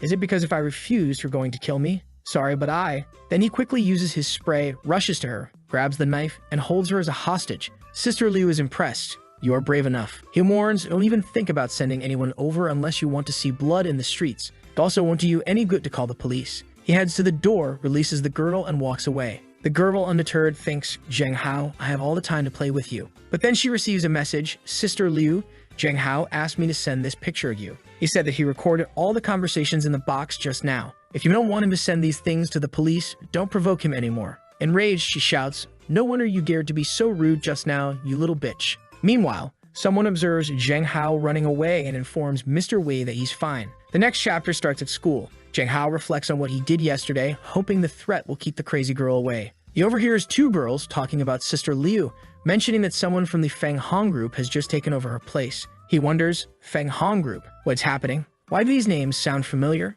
Then he remembers, wait, isn't that the company of Mr. Wei? Curious about the relationship between Mr. Wei and Liu Xin, he ponders the connection. Later, he finally returns home to find his sister preparing dinner. What a delicious-looking meal, he thinks, noticing that they are alone in the house. He asks, where is Dad and Aunt? They're not home? Are you alone, Sister King? She explains that they had to work overtime and won't be home tonight. His imagination starts running wild, wait, we're alone at home tonight. She flicks his forehead. How, what are you in a daze for? He quickly responds, nothing, sister, let's just eat. He mentally chastises himself, Jesus Christ, it's your sister, brother. I should not think those things even though there's no blood relationship. After dinner, she tells him to leave everything. She'll clean up. She suggests he go upstairs and start streaming. He offers, are you sure you don't want any help? She grabs his hands and says, I will never let your beautiful hands be stained with oil. He reluctantly agrees, okay, all right. Back in his room, he starts streaming again. He announces today is going to be 2 hours and I'm going to be playing some ranked games. 2 hours later, his sister comes into his room and asks, are you tired of live streaming? She pats the bed and says, come here, I'll give you a massage. Brothers, we must stay strong, he thinks as he shyly approaches her, saying, it's fine, you just did some housework, you should take a break. She pulls him towards her, happy that it seems he cares a lot about her. He assures her, of course I care about you, we are family. However, it seems she doesn't like the word family and recalls a memory of him as a child saying, Sister King, don't be afraid. Hao will always be your family member. Suddenly, she starts crying and he asks, what's wrong? What's the problem, sister? She responds that she's crying because she's so happy right now. Jiang Hao reflects on the situation, thinking, at least in this world, my father doesn't have to be alone. He actually has a family. He then says, as long as I am in this world, I will protect this family and make sure that everyone is happy. She seems surprised and apologizes for crying in front of her little brother. He reassures her, sister, thank you for treating me like a real family. Oh damn, brother, she's looking at him in a way that suggests she might have something more than family stuff on her mind. Now both are lying in bed and he asks, King, are you sure we should go to sleep together tonight? She tells him that right now is the perfect time since Dad and Mom are not at home and she has always wanted to have this close conversation. He's curious. All right, what do you want to talk about? While looking at her, she gets close and asks, what type of girl do you like? He stammers, maybe gentle and kind. She continues, is there someone like that in your school? He thinks about Yuha and then shakes his head. She advises him that he's still too young and should focus on studying. She also mentions that since he's good-looking, she, as his sister, always worries about him. As they talk, he drifts off to sleep. Sometime later, he wakes up wondering if it was all a dream. He gets out of bed, goes to her room, but can't seem to find her. As he looks at her bookshelf, he finds something interesting, a story about a sister who likes to do something with her brother. He's shocked. What the hell is this? Could it be that his sister has some thoughts about this? She even cried when he told her that they were family yesterday. Suddenly, he got a headache and recalled some memories. A girl with glasses seemed to be bullying some other guys and taunting him. In the next chapter, we start with him doing a live stream. However, he finishes early and everyone in the chat is asking, do you have some problem? What's going on? He ignores the chat, feeling distracted and unable to focus today. His mind is elsewhere, particularly on the memory of the girl with glasses, which makes him feel sad. Additionally, his viewers aren't increasing and he realizes he needs to come up with ways to grow his stream because he needs the money. He receives a message from the streaming platform informing him that his popularity isn't growing and offering some suggestions. He accepts and gets a follow-up message the next day. Dear streamer, here are some plans to increase your popularity. These plans were tailored for him by a girl, and he suspects they might involve something distasteful. The suggestions include Option 1, hot dance with small buttocks. God damn it, he exclaims. Plan 2, two-dimensional sexy cosplay reappears. Alright, Option 3, fitness god, sweat dripping. He's exasperated, I knew it. He and Long Long head to a coffee shop where Long Long asks, why did the administrator want to interview you? He's unsure. I don't know. She just told me to come here, so let's go in. They are greeted by Sung Kim, the administrator of his live stream. She introduces herself, saying, you can call me Sister Sung. He introduces Long Long and explains that he's seen the suggestions but isn't going to do any of them. Sung Kim says she watches his live stream every day and didn't expect him to accept the first and second options, but suggests he consider the last one, which involves fitness. Why? He asks, confused by her intensity. Suddenly, she stands up, touches his chest, and suggests, I think your chest line could benefit from some exercise, don't you think? Despite feeling awkward, she continues, even if you don't want to show your face, you can wear a mask to live stream fitness. Your physique is impressive and it would set you apart from other streamers. Long Long thinks it's a reasonable suggestion and Zheng Hao considers that if he can wear a mask and not show too much skin, it might not be so bad. Plus, he can demonstrate to other males in this world how to build their bodies. He agrees, alright, starting tomorrow, I'll spend 2 or 3 days a week live streaming fitness for half an hour, but I'll wear a mask. The scene shifts to his home, where his father is shocked by the news. You're going to expose yourself online? I disagree. His father grabs him by the neck. You want to stream for those girls online? In tight fitness clothing? I disagree. Jang Hao tries to explain, Dad, it's just my workout. It's going to be discreet. His father argues, aren't you always saying I'm too good looking and could be taken advantage of? I need to train and get stronger. His sister intervenes, Uncle, don't be so strict. What Hao Hao says makes sense. Let him try it once and we'll see. If there's anything wrong, we'll make him stop. His father reluctantly agrees, muttering that she's spoiling him too much. Jang Hao thanks her, but she warns him, I'll be watching. If there's a flood of crazy girls in the live stream, I'll shut it down. In his room, Jang Hao starts his first fitness live stream. As he begins with cardio, everyone in the chat is abuzz. Oh my god, you're so sexy, hot, and in good shape. Please show me your feet. He responds to the chat. Noting the high number of viewers, it seems a lot of people enjoy fitness. While many testosterone babes in the city love him, their husbands are less enthusiastic. In the chat, someone promises, if you run for at least 15 minutes, I'll send 2 rocket launchers, which translates to a significant monetary donation. After 30 minutes, the chat marvels, holy, he's still going. However, his sister grows increasingly uneasy, worried about the attention he's receiving. How, she calls out, concerned. As Jang Hao's live stream gains more viewers, his sister watches, feeling a pang of jealousy. There's so many people watching you. I'm so jealous. What am I going to do? She thinks to herself, I can't be like I was when I was a kid. Otherwise, he'll get further and further away from me. After finishing his run, Jang Hao announces, that's it for today. I'm going to take a shower. His sister approaches him, concerned, hey, this was way too much. Why don't you stream less in the future? It's distressing me. But he reassures her, saying this amount's okay for him. Suddenly, she slaps his cheek. He is taken aback. No, this must be an illusion. Some sort of genjutsu trick. As night falls, his sister comes into his room staring at him. How, if we hadn't been separated back then? She gets closer, and stops. A memory floods Jang Ho's mind of a girl asking, is there no one to play with you? Then let's go together. The scene shifts to her fighting the several kids on the ground. He tells the girl she's too scary, but she grabs his collar and says, we promise to be together forever. Don't be afraid. Come home with me. Jang Hao wakes up with a headache, dismissing it as unimportant. I have to go to school, he mutters. Just then, he hears a woman's voice and looks beside him. What? My sister Kim Kin is in my bed. She wakes up cheerfully. Good morning, How. He awkwardly replies, good morning. Why are you sleeping in my bed? She explains, I came to check if you were asleep and ended up sleeping beside you. He brushes it off. Oh, okay. I'm going to take a shower. See you. She stops him. There's no rush. I'll buy a new car to take you to school. On the way to school, Jang Hao thinks about the Muay Thai club. Yuva surprises him from behind, saying she'd been practicing for a long time. He asks, you know how to fight? When did you learn it? She explains that she's been training since childhood because her grandmother was a soldier. This inspires him and he asks, why don't you teach me some fighting skills? She agrees and they head to a warehouse behind the playground. As they prepare to spar, Jang Hao is taken aback by her speed. Are you ready? She asks, and before he can respond, she's already in his face. He hesitates and she suddenly hugs him, declaring, you've lost? How? Surrender. Then she demands a reward, startling him as she starts to lick his ear. He reacts, confused by the mixture of shyness and assertiveness she displays. This is tempting, he thinks, unable to control his body's reaction. Embarrassed, he asks her, why did you do this all of a sudden? Did someone teach you? She innocently replies, no, I just watched some videos Yuan once sent me. Alarmed, he asks to see the videos. She hands him her phone, explaining, videos show that this is how men and women should communicate. Jang Hao was horrified, thinking, what the hell is this? Why is there FBI content on her phone? She looks confused, asking, did I do anything wrong? He sighs, no, it's just that this isn't the way men and women should communicate, at least not with everyone. Don't listen to Yuan about these things in the future, alright? Just ask me first. She then asks, can we communicate like this? He awkwardly responds, just don't kiss me casually in the future, and don't do that to others, alright? Let's just go back to the classroom. As they walk back, she asks, is it only boyfriend and girlfriend who can do those things? Can it be that? He hesitates. Do you know what that means? She innocently responds, no. Jang Hao responds, we'll talk about it when you understand. Sometime later, as he's walking in school with Long, US suddenly appears. Can we communicate now? She asks persistently. He replies, no, later. She insists, can we communicate now? He repeats, no, not now. The same guy is watching him through the window, muttering, why? This guy is terrible. Just then, an officer lady approaches Jang Hao and says, I finally got you. It's the office lady from Mr. Wei. Jang Hao, confused, asks, come on, what's the matter? She apologizes for the last time and informs him that Mr. Wei wants to see him again. Jang Hao firmly states, I told her I have nothing to do with her.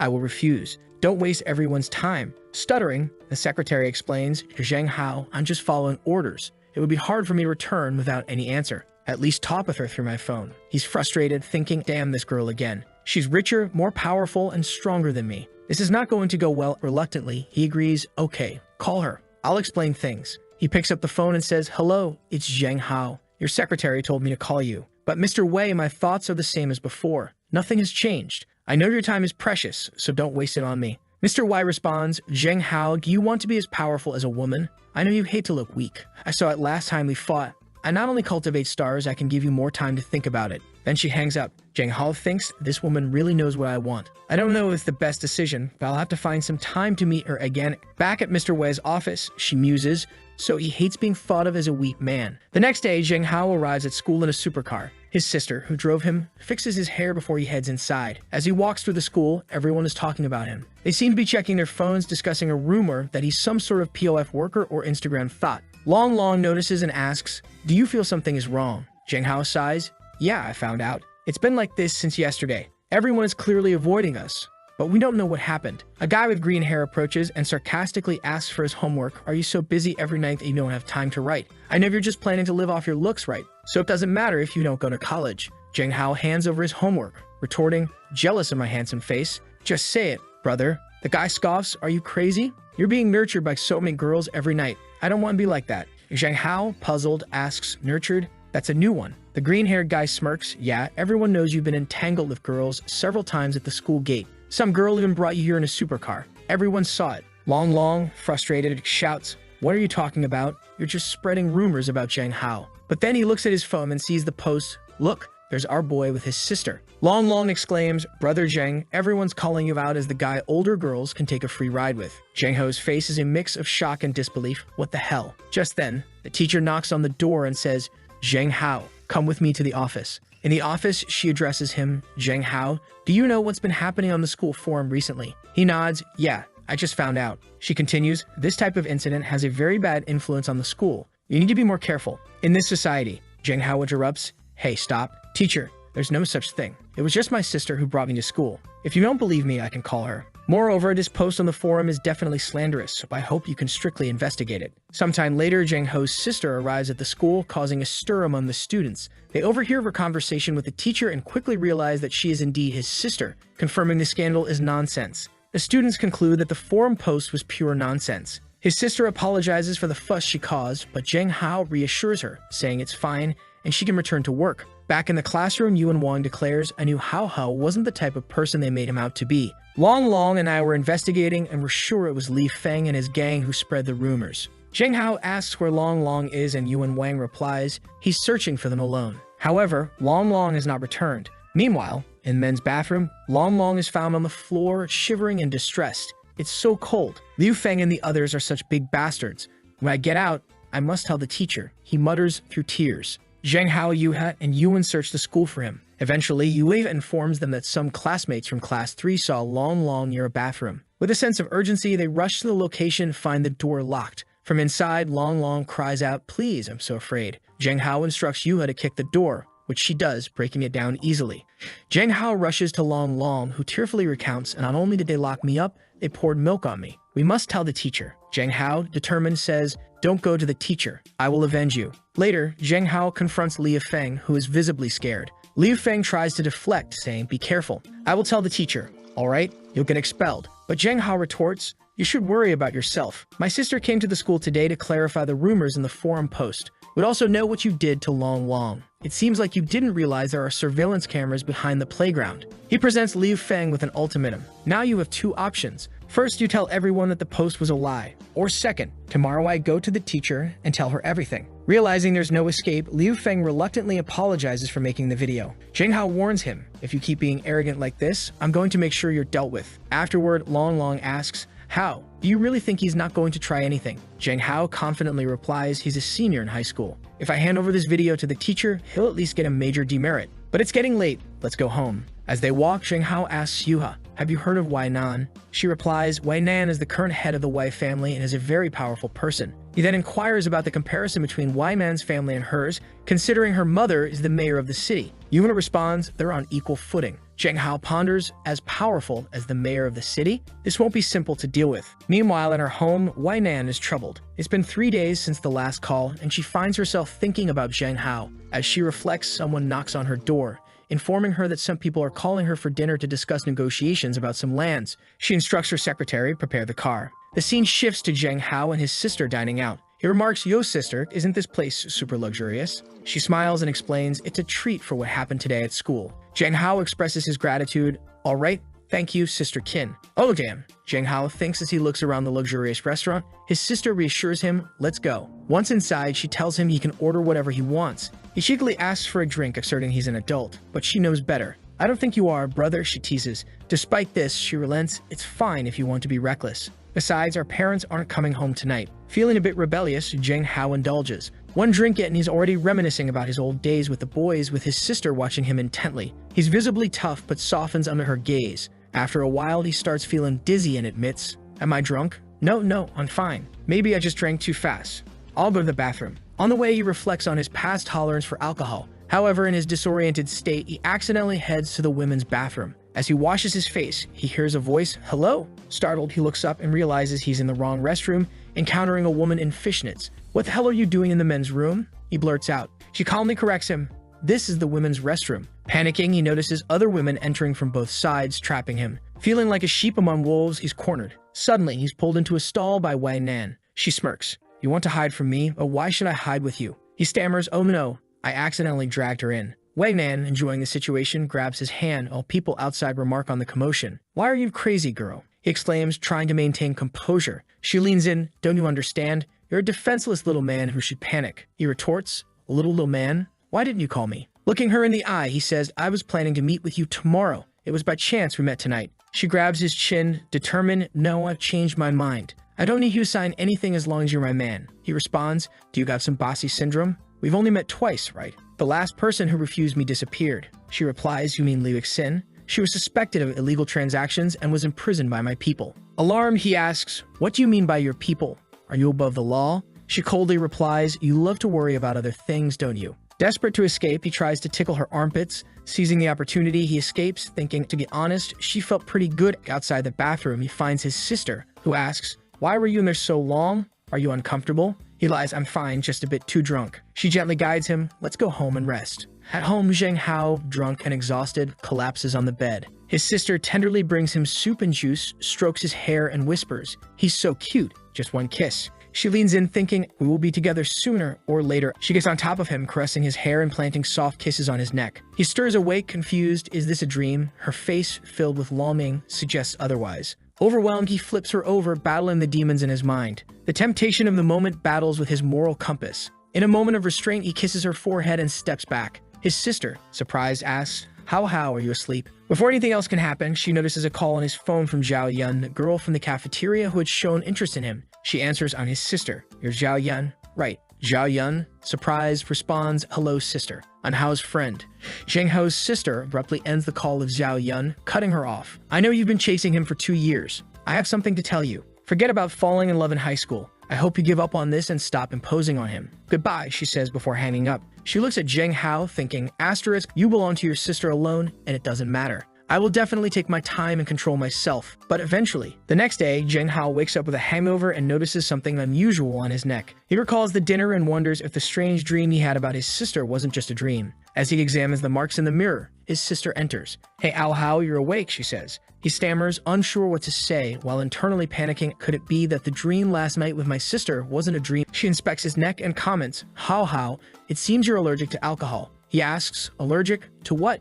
She steps closer, saying, "Let me see if this is serious." "I'm a doctor." She confirms, "It's an alcohol allergy. It's not serious, but be careful." He hesitantly agrees, "Okay." She reassures him, "I'm a professional, relax. Now let's have breakfast." But inside, Zheng Hao remains skeptical. Alcohol allergy? Maybe. At school, Long notices Zheng Hao wearing a turtleneck and jokes, "Why are you wearing a turtleneck? Listening to too much Drake?" Zheng Hao deflects, "No, I'm just cold." Of course, he's hiding the marks. Suddenly, someone grabs Zheng Hao by the collar, demanding, "Your name is Zheng Hao, right?" Without hesitation, Zhang Hao uses a martial arts technique to throw the aggressor to the ground, dislocating his shoulder. The guy cries out, "Oh no, he's stronger than the average woman." Another student, Ling Zongzong, approaches and remarks, "No wonder you're the man that Zhao Yun loves. I'm Ling Zongzong. Nice to meet you." Zhang Hao, uninterested, brushes him off. Hello. I'm not in the mood, so take care. If you want Zhao Yun, go talk to her yourself." Ling Zongzong is left staring as Zhang Hao walks away. Later, Yue asks Zhang Hao if the guy was being aggressive towards him and offers to beat him up. Zhang Hao declines. "It's better not to escalate things." "No need, classmate Yuha. Just keep teaching me how to fight. Besides that, I'm on a journey of self-improvement." Long, curious, asks, "Are you guys practicing boxing? What are you doing after school?" Zhang Hao invites him, "Come practice with us after school today. You need to at least protect yourself." Long protests, "No, I don't need to. I'm a little lady." They all laugh. The scene shifts to a pool where Wei Nan is relaxing. She picks up a towel and thinks, "That little man Zhang Hao really annoys me. But every time I close my eyes, I see him." She instructs her assistant, "After Zhang Hao finishes school, bring him to the villa for me." She seems determined. Back at the school warehouse, Zhang Hao announces that today's workout will focus on the core. "I want to have 8-pack abs as soon as possible," he declares. Yuan responds, "You mean like this?" She lifts her shirt to reveal her well-defined abs. Zhang Hao is shocked. "You have abs? That's crazy. You can't help but touch," saying, "You're so thin. I didn't expect this." Yuha blushes, clearly shy, but not resisting. Long, suspicious, pulls out a magnifier and quips, "There's something wrong with you too. You're touching her, and she's not resisting." Zhang Hao, curious, asks Yuha, "Why don't you reject this?" She simply responds, "If you want, I'll show it." Long finds the situation strange. "Everything you ask, she does." Zhang Hao, testing her boundaries, asks, "Hey, how much money do you have with you now? Give it to me." Long, surprised by the bluntness, comments, "That's a bit rough." But Yulia, without hesitation, reaches into her pockets and says, "I didn't bring too much money today. The rest is in my phone. The payment password is," quickly interjects, "No, that's not necessary." Zhang Hao steps closer to Yuha and asks, "Why do you do anything I say?" She replies, "We are friends and friends can't say no." He is taken aback, thinking that perhaps due to her family background, she has a skewed understanding of friendship. Remembering the things she mentioned at her home, he becomes serious and tells her, "Yuda, friendship isn't like this. In a relationship, you have to be equals. In the future, you need to make firm decisions about what you want to do and what you don't. If you don't want to do something, you should never feel obliged to do it." She seems confused but responds, Okay." The training session ends early and Zhang Hao heads home, feeling positive about the session. However, he notices a suspicious figure in the alley and suddenly realizes the streets are eerily empty. A sense of dread washes over him, prompting him to change direction. Just then, a little girl approaches him offering rice candy. "Hey little brother, do you want some rice candy?" she asks. Suspicious, he inquires, "Why are you here all alone?" The girl responds, "I'm doing some social practice to spread happiness to strangers. My teacher asked me to give away this bag of candies. Otherwise, I won't get my little red flower." Zhang Hao, assuming she's an elementary school student, takes a candy and advises her, "All right, I'll eat it, but you should head home. It's getting late and it's not safe outside." As he eats the candy, he notices it smells strange like smoke. Suddenly, he starts feeling dizzy and loses consciousness. When he awakens, he's tied to a bed, his hands and feet bound. What is this?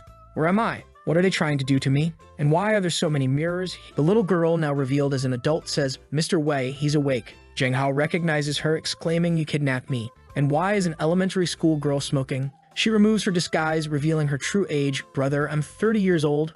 I just look young." Zhang Hao is even more shocked. That's even worse. Wei Nan instructs everyone to leave, alone with Zhang Hao. She approaches him, "Be quiet and don't bother me because I'm working." Bewildered, he retorts, "You tie me up and expect me not to disturb you. Do you have some kind of domineering syndrome?" She stops writing, walks closer, and confronts him. "Last time you dared to run away, and now you're insulting me again. Always disobeying, did you think I wouldn't do anything?" Zhang Hao, desperate, asks, "So why did you tie me up? Do you have no interest in me at all?" She remains silent, so he continues, "I've done my homework on you, Wei Nan. You're the president of the Feng Hong Group and currently the head of the Wei family. This family used to be involved in a lot of shady business. But under your leadership, you've cleaned up your act, making Feng Hong Group one of the biggest in the country. But there's a lot of blood in this history. People in this world even look up to you as a national goddess. Why would someone like you fall in love with me? Do you think I believe that?" Wei Nan listens intently as he goes on.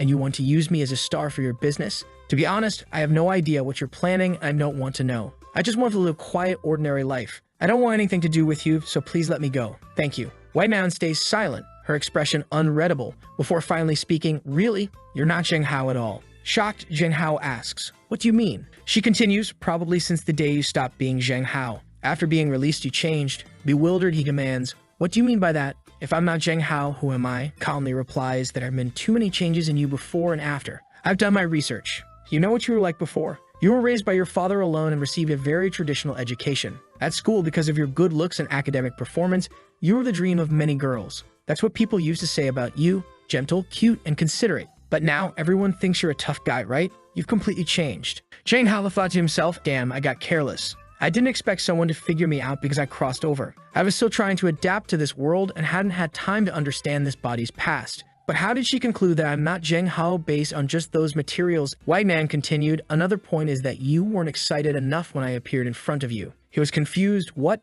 Just because you're famous? She clarified, no, because you were my fan. She showed him old posts on social media, and he saw, oh my god, why is there such a perfect woman as White Man in the world? And someone wants to exchange some photos of Wai Nan. Another post read, I need to study hard and become a man worthy of Wai Nan. Zheng Hao was stunned. Asterisky didn't know the guy in this body worshipped her once a day. She sat beside him, noting, but now it seems like you have no impression of being my fan these days. Don't even try to tell me you have split personality or amnesia. Humans are creatures that need to learn. I noticed that as a gaming streamer, you got into the top 100 in just a month. Your game account showed no prior experience. Also, you, who never fought before, can now face a head-on confrontation with a gangster leader. So I'm 100% sure this isn't split personality, it's a real change of soul. He responded, that's crazy. No normal person would think that way. But even if I changed my soul, what do you want to do? She just stared at him before dropping the bomb. My team is studying the blood moon. He recalled the girl and asked, why are you so sure? She replied, according to our previous research,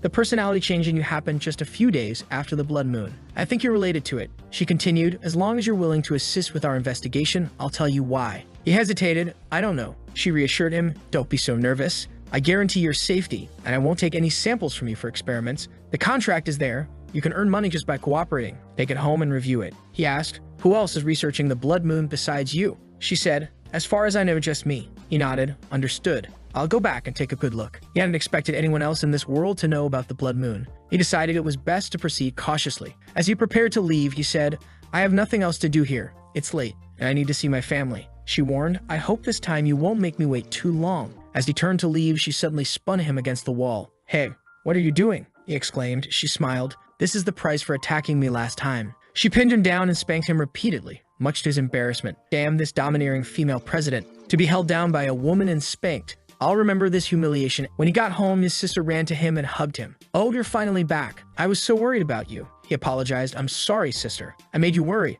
Where are dad and auntie? She replied, they're already in their room. But where did you go? Why did you come back so late? He lied. I went shopping for a while and lost track of time. He then said he was going to shower because he was sweaty. But she stopped him, grabbing his wrist. Did Hao Ho go shopping with a girl? Because I smell a little perfume, she questioned, clearly upset. He quickly denied it. No, I was alone. Does it smell like a woman? Internally, he thought, damn it, why is her scent so strong? Maybe there were too many people in the line I was in, and that's how it happened. She grabs him by the cheeks. You have to pay attention in the future. Be careful or others will take advantage of you. He's flustered. Oh, okay, thank you. Then she tells him, go take a shower quickly, okay? Change your clothes and I'll wash them for you. The scene shifts to President Wai Nan receiving her secretary. Wai Nan hands her a paper with Zhang Kin's picture and instructs, go investigate this girl further. The secretary looks at it. Zhang Kin? That's Zhang Hao's stepsister. Wai Nan nods, yes, look into all her past. I think the timing of her becoming his stepsister is too strange. Meanwhile, Zhang Ho's sister is burning his clothes, muttering, Hao Ho doesn't need something that smells like another woman. As Zhang Hao exits the shower, he notices her taking something out of the fridge. There are so many good things inside that big compartment. She asks, finish washing. What would Hao Hao like to drink? He replies, just some cold milk is fine, while thinking about her good figure. She invites him to her room so she can dry his hair. He wonders why in her room, but then he notices a message on her screen from a guy saying, Sister, I fell in love with you the first time I saw you. Can you give me a chance? I'm willing to give my first time to you. He's shocked. What the hell is this? He apologizes. Sorry, sister. I saw it by accident. She dismisses it. It's fine. Just tell him that I have a boyfriend. Annoyed, he says, Sister, you shouldn't bother with guys like this. He's not good if he's using these types of messages. She smiles, clearly having planned this, and hands him her phone. I'm so happy you care so much about your sister. I'm going to take a shower, so block this guy for me, okay? He agrees, all right. But as he starts to dig through her messages, he finds a group chat called Angel with him, exclusive to her and her friends. He's puzzled. Why does my sister have a group like this with her friends? His mind begins to spiral. Back at school, he can't stop thinking about his sister. He recalls that last time he tried to make a move, she didn't seem to resist. That's when someone interrupts his thoughts. Hi. He looks up to see the pink-haired guy again. Zheng Hao, I heard you're also live streaming. Let's compete to see who gets more yachts. The guy challenges. Zheng Hao declines. I'm not interested, sorry. The guy presses. Why? You don't want to? Zheng Hao retorts. Unlike you, I'm not interested in making money by gathering attention from random girls. If you're excited about it, do it alone. The guy, angered, stammers. Zheng Hao cuts him off. Hey, if you have a stutter problem, go to the infirmary. The guy, fuming, retorts. Today, no matter what, you'll lose. Long jumps in. He's not afraid of you. He's way more popular. The pink-haired guy sneers. We'll see tonight. Later that night, Zheng Hao prepares to stream some games. He's not wearing a mask anymore. As he plays, he racks up victories, achieving double kills, quadra kills, and MVPs. The girls in the chat swoon. Oh my god, accept me on my knees. No matter how much I look at his face, he just looks like male perfection. I want to suck it up. Amid the praise, he suddenly receives 990 yachts. Of course, from Nan. He exclaims, oh, it's her. Zheng Hao thought, as always, she's fire. He then remembered the contract he hadn't signed yet, mainly because it stated he would have to move out of his family home. Even though the contract promised a lot of money, he couldn't accept that condition. But he understood the message Nan was sending with those 990 yachts. He decided he would return the money to her.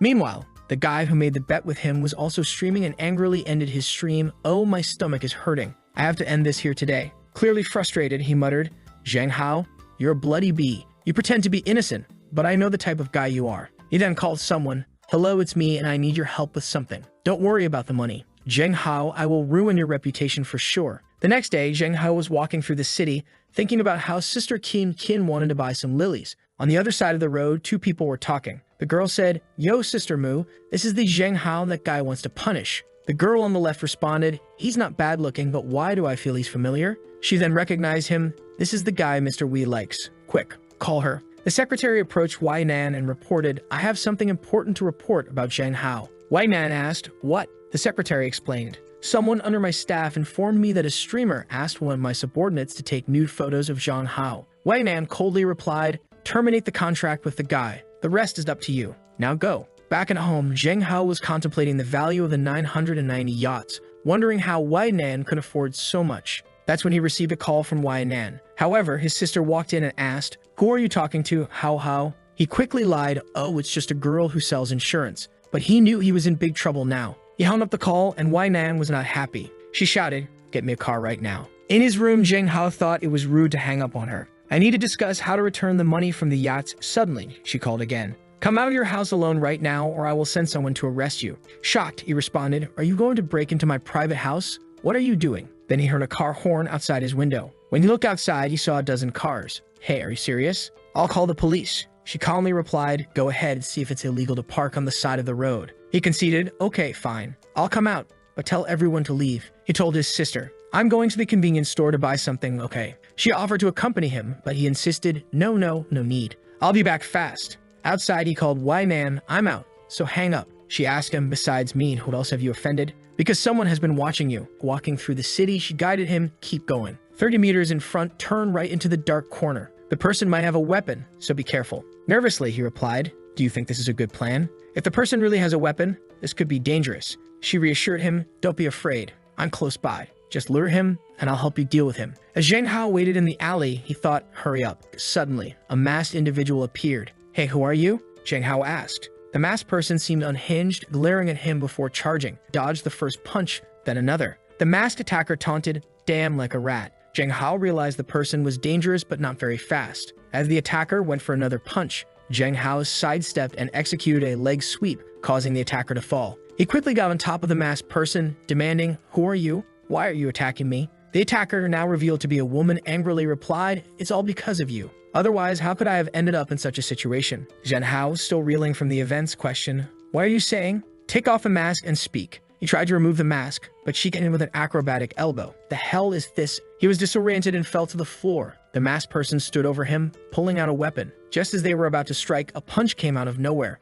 Man had arrived and intervened, saying, I thought you had fled to another province, but you came here to cause trouble for him. Oh, it's you, Zheng Hao realized, seeing Liu Xin. He demanded, just because I refuse you, you want to take my life? She retorted, blaming him for seducing Nan and accusing him of becoming a slut when seeing a rich woman. Zheng Hao snapped back, you're the slut. Nan interrupted, enough. Imprisoning, you've had nothing to do with Zheng Hao. It was because you went too far using the Feng Hong name to bully and extort protection fees from everywhere. As she tied up her hair, she declared, "My man can't tolerate a scum like you. You must be dealt with by me." Angry, Liu Xin shouted, "What are you, a rich lady who grew up with a silver spoon?"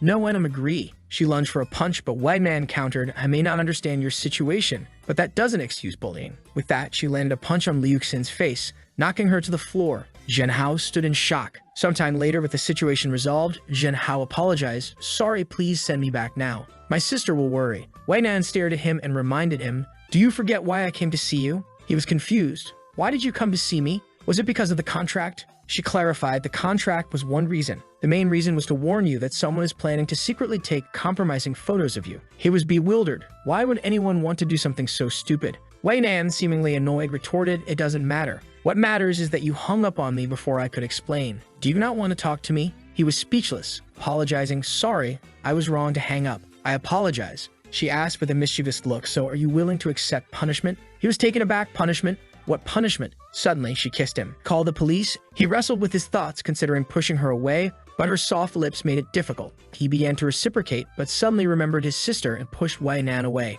"Ms. Wei, why are you doing this? Why are you playing games with me? I'm a high school student and you just took my first kiss." She questioned, "Are you sure you're a high school student?" She pondered internally, realizing this was his first kiss. He continued, "That's not the point. You helped me tonight, but you took advantage of me. Also, those donations you sent me, I want to return them." She laughed. "That's just a little money. Who do you think I am? What I don't understand is, do you want to get rid of me? Why don't you want to sign the contract?" He hesitated. "I can't sign it right now." She demanded, "Give me a reason." But he said, "I can't explain right now. I'm too tired. Let's go back." As they parted ways, Wei Nan thought, "Zhen Hao, I, Wei Nan, have never failed at something I set my mind to." Sometime later, back at home, Zhen Hao lay in bed, reflecting, "Why did I think of my sister when I was with Wei Nan? Maybe I really like her. No, Zhen Hao, wake up. She's your sister. Forget about it." The next day at school, Yua greeted him. He responded, "Good morning," and thought to himself, after a day with the president, being with Yua feels so much easier. He notices her legs and realizes that for the first time, she's wearing black stockings instead of white. She asks, "Zhen Hao, are you okay?" He responds, "Yes,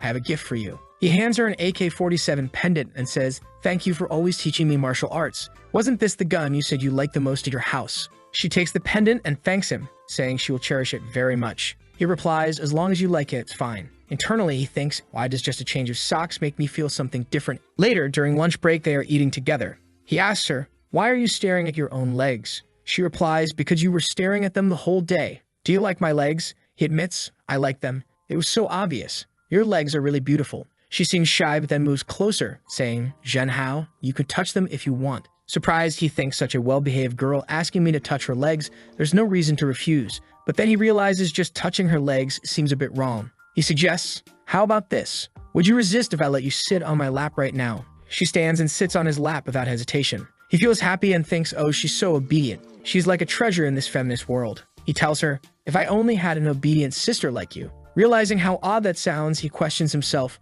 "Why do I want an obedient sister?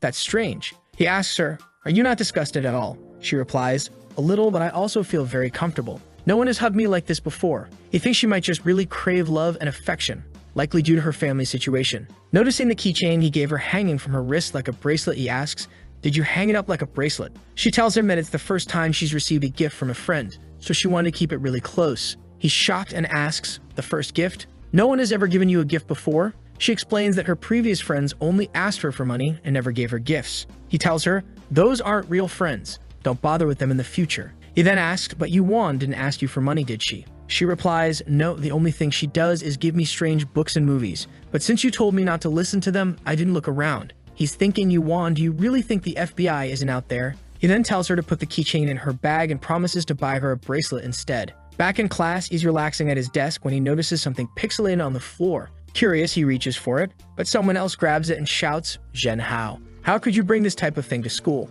Confused, he asks, "What are you talking about?" The guy continues to shout, "This school is getting ruined by you." Everyone around is stunned, thinking, "Damn, did he actually bring that kind of thing to school?" Some girls, however, don't believe it, thinking Zhen Hao isn't that kind of person. Staying calm, Zhen Hao stands up and says, "Look at my drawer. There's a bunch of things other people have stuffed in. It's the same with that thing in your hands. Don't even think about putting all this on me. If you keep making trouble, I will put this thing in your mouth." The guy leaves and everyone gathers around Zhen Hao. Long comments, brother, that guy's a pervert for sure, putting that type of thing in your drawer. The girls seem to believe Zhen Hao and he reassures them. It's fine, it's not a big problem. Outside, the guy seems to be scheming something else. The next day, Zhen Hao continues to find similar items in his drawer. He mutters, "What the hell? It's endless." Frustrated, he throws the items in the trash and kicks the trash can, exclaiming, "God damn it," every single day. The scene shifts to Zhen Hao and Wang exercising. Wang tells him, "Brother, I've heard some boys talking about you again the past 2 days. They're saying you're bringing, stuff every day." Zhen Hao, unbothered, replies, "I don't know who it is, but it's been 4 days. They're spending a lot of money just to slander me." Wang asks, "What are we going to do?" He tells him, "Don't panic. I will find a way to catch him." Next scene, he's talking to Yuha and whispers something we can't hear. She nods and says, "Okay, I'll get it, and we can set it up after school." Later that day, they install something in his drawer. Long says, "Now we're going to catch this pervert." The next morning, someone sneaks into the classroom before everyone else. As they approach Zhen Hao's drawer, a laser activates, beep beep, a picture is taken. Zhen Hao catches the culprit red-handed and mocks, "Yo, night and day, and you're still working hard, aren't you? But brother, this costs us a lot of money to prepare, so let's not waste it," and throws the evidence in his face. The guy grabs it and asks, "How did you find out?" Zhen Hao replies, "I didn't catch anything. I just installed an anti-theft system. Now let's see you at the office." But the guy shouts, "Don't let him go." Suddenly, other guys and even girls show up. He tells the girls, "Bring him to the toilet first." The girl rushes at Zhen Hao, but he dodges one of her punches and delivers another. Then someone comes in and tries to kick him, but he blocks it. Suddenly, Yua shows up looking angry. The guy shouts at her not to get involved. Zhen Hao, shocked, watches as she jumps and knees the attacker in the nose, knocking him to the floor. She steps on him and blood spurts out. She's just staring at the guy, who is already trembling, and she begins strangling him. The guy begs her to stop, but she coldly replies, "I'm going to kill you." Zhen Hao shouts at her to stop, saying, "I'm fine. If you keep going, things will get serious." With 3 people already on the floor, the teacher arrives, asking Zhen Hao and Yuha, "What are you doing?" Zhen Hao thinks, "Damn, the teacher." The next scene shows the school making an announcement. Ling Zongzong, a student from Senior 2 Class 4, is expelled for bringing prohibited items to school with the intent to slander Zhen Hao. Looking through the window, Long asks, "Do you think she's okay?" Zhen Hao replies, "I don't know, but considering her family, this is not going to be easy for her." Later, he runs home. His dad asks, "Why didn't you call? I could have picked you up." Zhen Hao grabs a towel and says he's fine, then heads to his bedroom. He picks up his phone and calls Yuha, who answers with a crying voice. He asks, "What's wrong? Why are you crying?" She explains that after she got home, her mother locked her in the warehouse and it's too dark and scary there. Shocked, he asks, "Warehouse?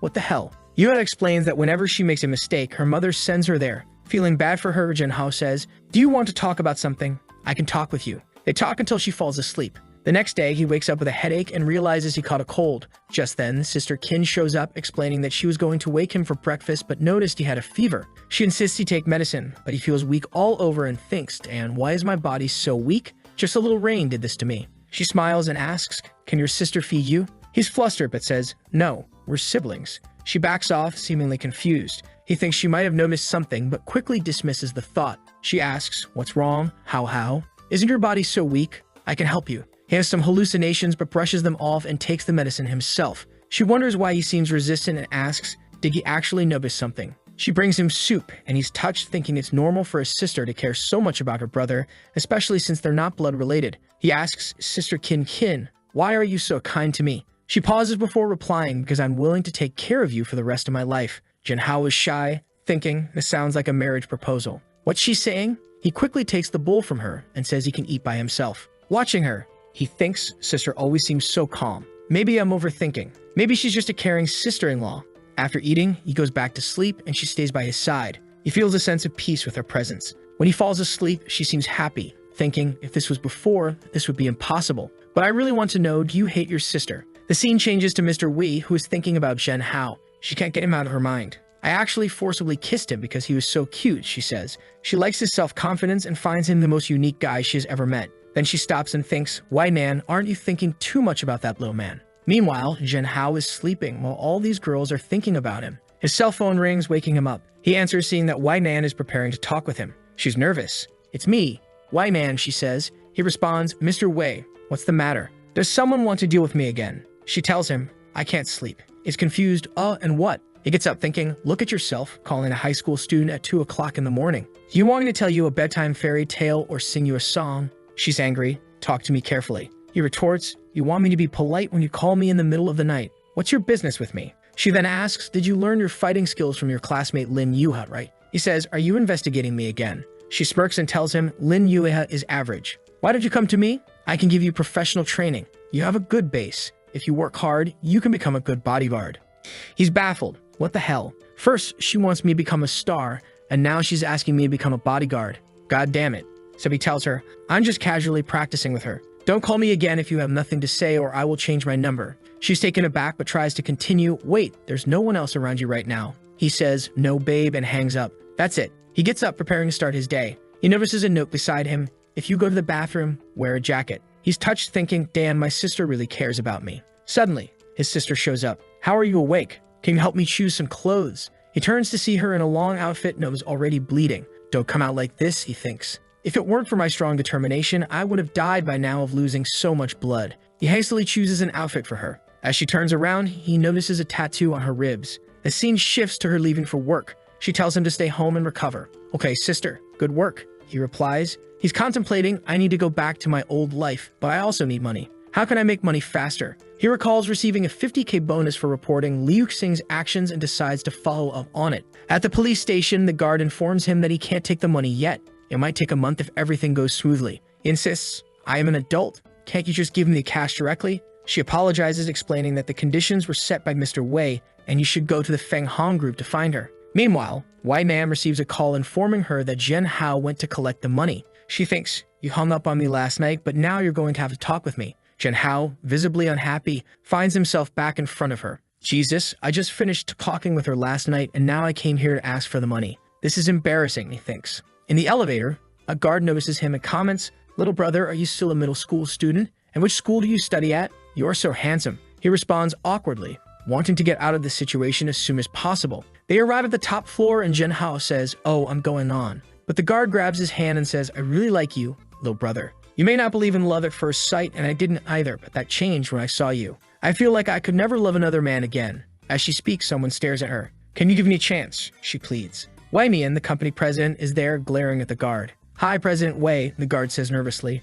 Wei Nan coldly orders, "Get out. You don't have to come to the company anymore." The guard falls to her knees, pleading, "I'm sorry. What did I do wrong?" Zhen Hao interjects, "She didn't do anything wrong. Why are you firing her?" Wei Nan snaps, "Are you interceding for her?" The girl, crying, insists, "Mr. Wei, I work hard for the company and never make mistakes. Please don't fire me." Zhen Hao helps her up, saying, "All girls have pride. It's not the end of the world to change jobs." She sobs, "No, if the outside world knew I was rightfully fired by Mr. Wei, no one would dare hire me." Shocked, Zhen Hao watches as Wei Man grabs him by the wrist and pulls him close. "How dare you flirt with other people in front of me?" she hisses. He responds calmly, "Which eye of yours saw me flirting? I was just helping her up." Pushing her arm away, he adds, "She was just showing me the way and I said a few words. It's unreasonable for you to fire her over this." Wei Nan demands, "What were you talking about with her?" He retorts, "Aren't you a bit nosy? It doesn't matter what I talked about." Annoyed, Wei Man glares at him. "You really know how to make me angry," she says. As she stands, Zhen Hao notices her well-toned figure,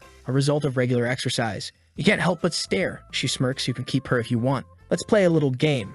I'll throw a cigarette upwards. I'll use my left hand and you'll use your right. If you catch it before I do," she stays. Zhen Hao, confident in his reflexes, accepts. Wei Nan is impressed by his confidence.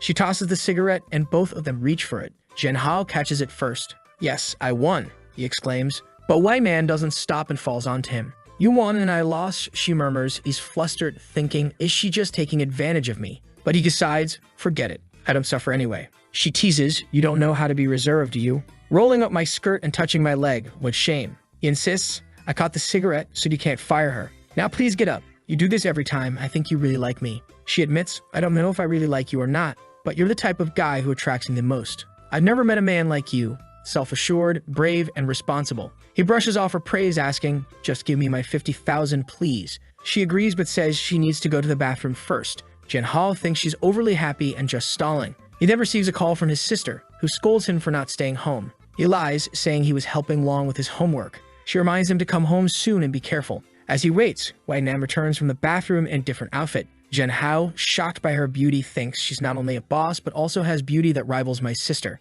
She notices him smoking and chides, "Kids shouldn't smoke." Annoyed by her controlling nature, he explains, "I just lit it to smell it," and asks, "Why did you change your clothes? Were you doing something in there?" White man confesses, I'm also a normal woman, so don't tempt me so casually in the future. I had to relax because I couldn't stand your temptation. Jen Hao, exasperated, thinks, this perverted president? Forget it. It doesn't matter. I'm here to get my 50K. But she coolly replies, I don't think I need to give you your 50K. The market price for a cigarette is 60K, so now you owe me 10K. He shouts at her, hey, why are you lying to me? But she tells him, if you don't believe me, you can check it out. He's like, impossible. A cigarette that costs 60K. You want? She's looking cute while laughing at his confusion. He tells her, are you kidding me? But she just says, the price is real, but letting you pay is fake. Here, you can have your 50K. He looks at the money and says, even though you have a bad temper, you are a trustworthy person, so thank you. He adds, damn, but my behavior just now was a bit inappropriate. From now on, we should see each other less or not at all.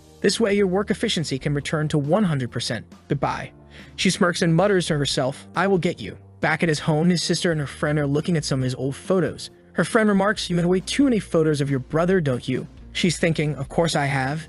This is my treasure, and in the future, I will have even more. That's when he arrives at home. Sister King, didn't you say you'd come back later? Why are you here so early? Oh, she's startled, worried he might see the album. Her friend almost says, we were seeing some pho, but Kin pinches her and gives her a look. Kin Hao asks, what's going on?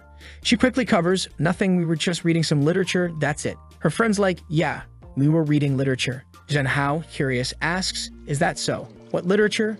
Can I see it? But Sister Chin quickly pretends to be sleepy and jumps on him. He asks her if she's okay. She replies, I am, but hey, how didn't I tell you to rest at home? Why did you go out again? He tries to brush it off, saying, I was just too bored. She tells him, don't you know that you have a face that could bring disaster to the country and its people? He's like, okay, I'll protect myself, sister. Now, I'm going back to my room. After he leaves, her friend asks, what are you doing? Why can't your brother see this album? She just stares at her friend and says, it doesn't matter. If you try to get involved in this, we will not be friends anymore. Her friend quickly responds, all right, I'm not going to ask about it. Back in his room, Jen Hao thinks, why is it that every time I'm with Wai Nan, I feel so tired? But then, looking through his window, he notices someone staring at his house. Could it be that I'm entangled with someone again? Who is that man? Dad and aunt are not at home. Should I tell my sister? He goes back downstairs where his sister's friend is gone. He asks, why did she leave so soon? She brushes it off, saying she had something to do. That's when he tells her, I was upstairs, and I saw a man outside the house who seemed to be sneaking around. I don't know what he's doing, but you should be careful, he says. She pats his head and says she's happy that he's worried about her, but assures him there's no need to worry. She already knows who the man outside is. He questions, I don't think so. She explains that it was the guy who sent her some pictures. He remembers, oh, so it's that weirdo. She smiles and says, you don't need to worry, as she throws herself at him and grabs him by the chin. What's wrong with you, Hao? You're blushing. He stammers, and nothing. I just feel like I don't need to ask for a leave tomorrow. I'll go to school. She doesn't seem pleased. Why are you in such a hurry to go back to school? Do you have a girlfriend there? He quickly responds, no, of course not. I wouldn't fall in love so early. She pulls in closer. Don't lie to your sister. Having a good-looking brother like you is a happy trouble, and I really want to keep you by my side, okay? He asks, what did you say? She quickly covers, nothing. I'll drive you to school tomorrow. The next morning, she drops him off at school. Long tells him that since the incident, Yuva has been alone all the time, with everyone staying away from her. They decide to talk to her. Good morning, Yuva. They greet her. She seems happy, and Jen Hao apologizes for involving her in the incident. But she just asks him, are you afraid of me? He pats her head and says, how could I be afraid of you if you're so obedient? With that, she looks happy. All the girls in the class comment that they wouldn't mind being isolated if they could get attention from the male god. It's time for lunch break, and they're together in their room. She opens her bento box, revealing a variety of dishes. Seeing that he's only eating some bread, she offers, do you want to eat mine? He's pleasantly surprised and says, hey, that's really nice. He grabs something to eat and she stares at his hands. Jen Hao, your hand, can I touch it? She asks. He chokes a bit and asks, why, suddenly? She explains that the girls in the class said that she's never kissed a boy or held a boy's hand and that she's wasting her good looks. They also said she's too naive and would never have the chance in her life. He reassures her, that's fine. There's no need to rush. It'll happen eventually. But she looks down and says, my grandma told me that I should never let anyone belittle me. Then she asks, Jen Hao, can I kiss you? He's shocked. What? She looks at him expectantly and asks again, can I? He thinks for a moment and says, if a kiss can make you feel less bitter about what they say, I don't mind. He's thinking, you're so good. If it's just a kiss, I won't refuse it. She tells him, I'm going to kiss you, as she moves closer. He gently grabs her by the neck and says, for the first time, I'll do it. If you're shy, you can close your eyes. She blushes and they share a kiss. She thinks her heart is beating so fast, while Jen Hao reflects that this moment is perfect. Someone knocks on the door, startling them both, but she quickly reassures him, saying that the door is locked so they're safe. The people outside are probably wondering why the room is locked all the time, questioning what's going on inside. Feeling a bit embarrassed, he turns to her and says, "Well, now you've kissed a boy. Haha. No one will tease you about never having kissed anyone in the future. Haha." But then she grabs his hand and places it over her heart, saying, "Jean Hao, what's happening? My heart is beating too fast. Am I sick?" The protagonist is caught off guard since she placed his hand on her chest. He tries to play it off, putting his hand on his head, and explains it's just dopamine in your brain because you're happy from kissing. It's nothing serious. In his mind, he's worried that she might start liking him, which could be problematic, but she quickly admits that she liked it and wants to practice kissing more. Despite her heart racing, she says it felt comfortable, and she's already leaning in. The protagonist tries to downplay the situation, saying that it's not common for friends to kiss each other. Even though he doesn't mind, she shouldn't ask other friends to do this, just him. She agrees. He then says that he'll teach her slowly. The scene shifts to Yuha in her room, watching a video that claps can be heard all the time. She watches it from start to finish, but notices that her heart didn't race. She wonders, Zheng Hao said that Yuan's heart races when she watches these things, but nothing happened to me. Why is that? She recalls that Zheng Hao said he would teach her slowly. She wonders if she can call him now, so she calls him. He answers and they start talking. She tells him she watched the video Yuan sent her, but her heart didn't race. She asks why and if he can explain it to her. The protagonist is shocked, knowing that if Yuan sent the video, it must have been something quite explicit. He hesitates to respond, making Yua feel awkward. She says, "If you don't want to answer, you don't have to. I don't want to ask you these things anymore." The protagonist reassures her, saying that these are difficult questions, but that he doesn't mind answering. She can ask whenever she wants, but he suggests they talk about it later because he's going to take a shower now. She says she'll shower too and suggests they have a conversation while doing so. He agrees and tells her to keep her phone away from the water to avoid getting it wet. As they start showering, even Zhang Hao feels a bit awkward. He turns on the shower and she says she's washing her hair. He replies that he's also washing his hair. Meanwhile, his sister is outside, wondering who he's talking to in the shower. Does he have a girlfriend?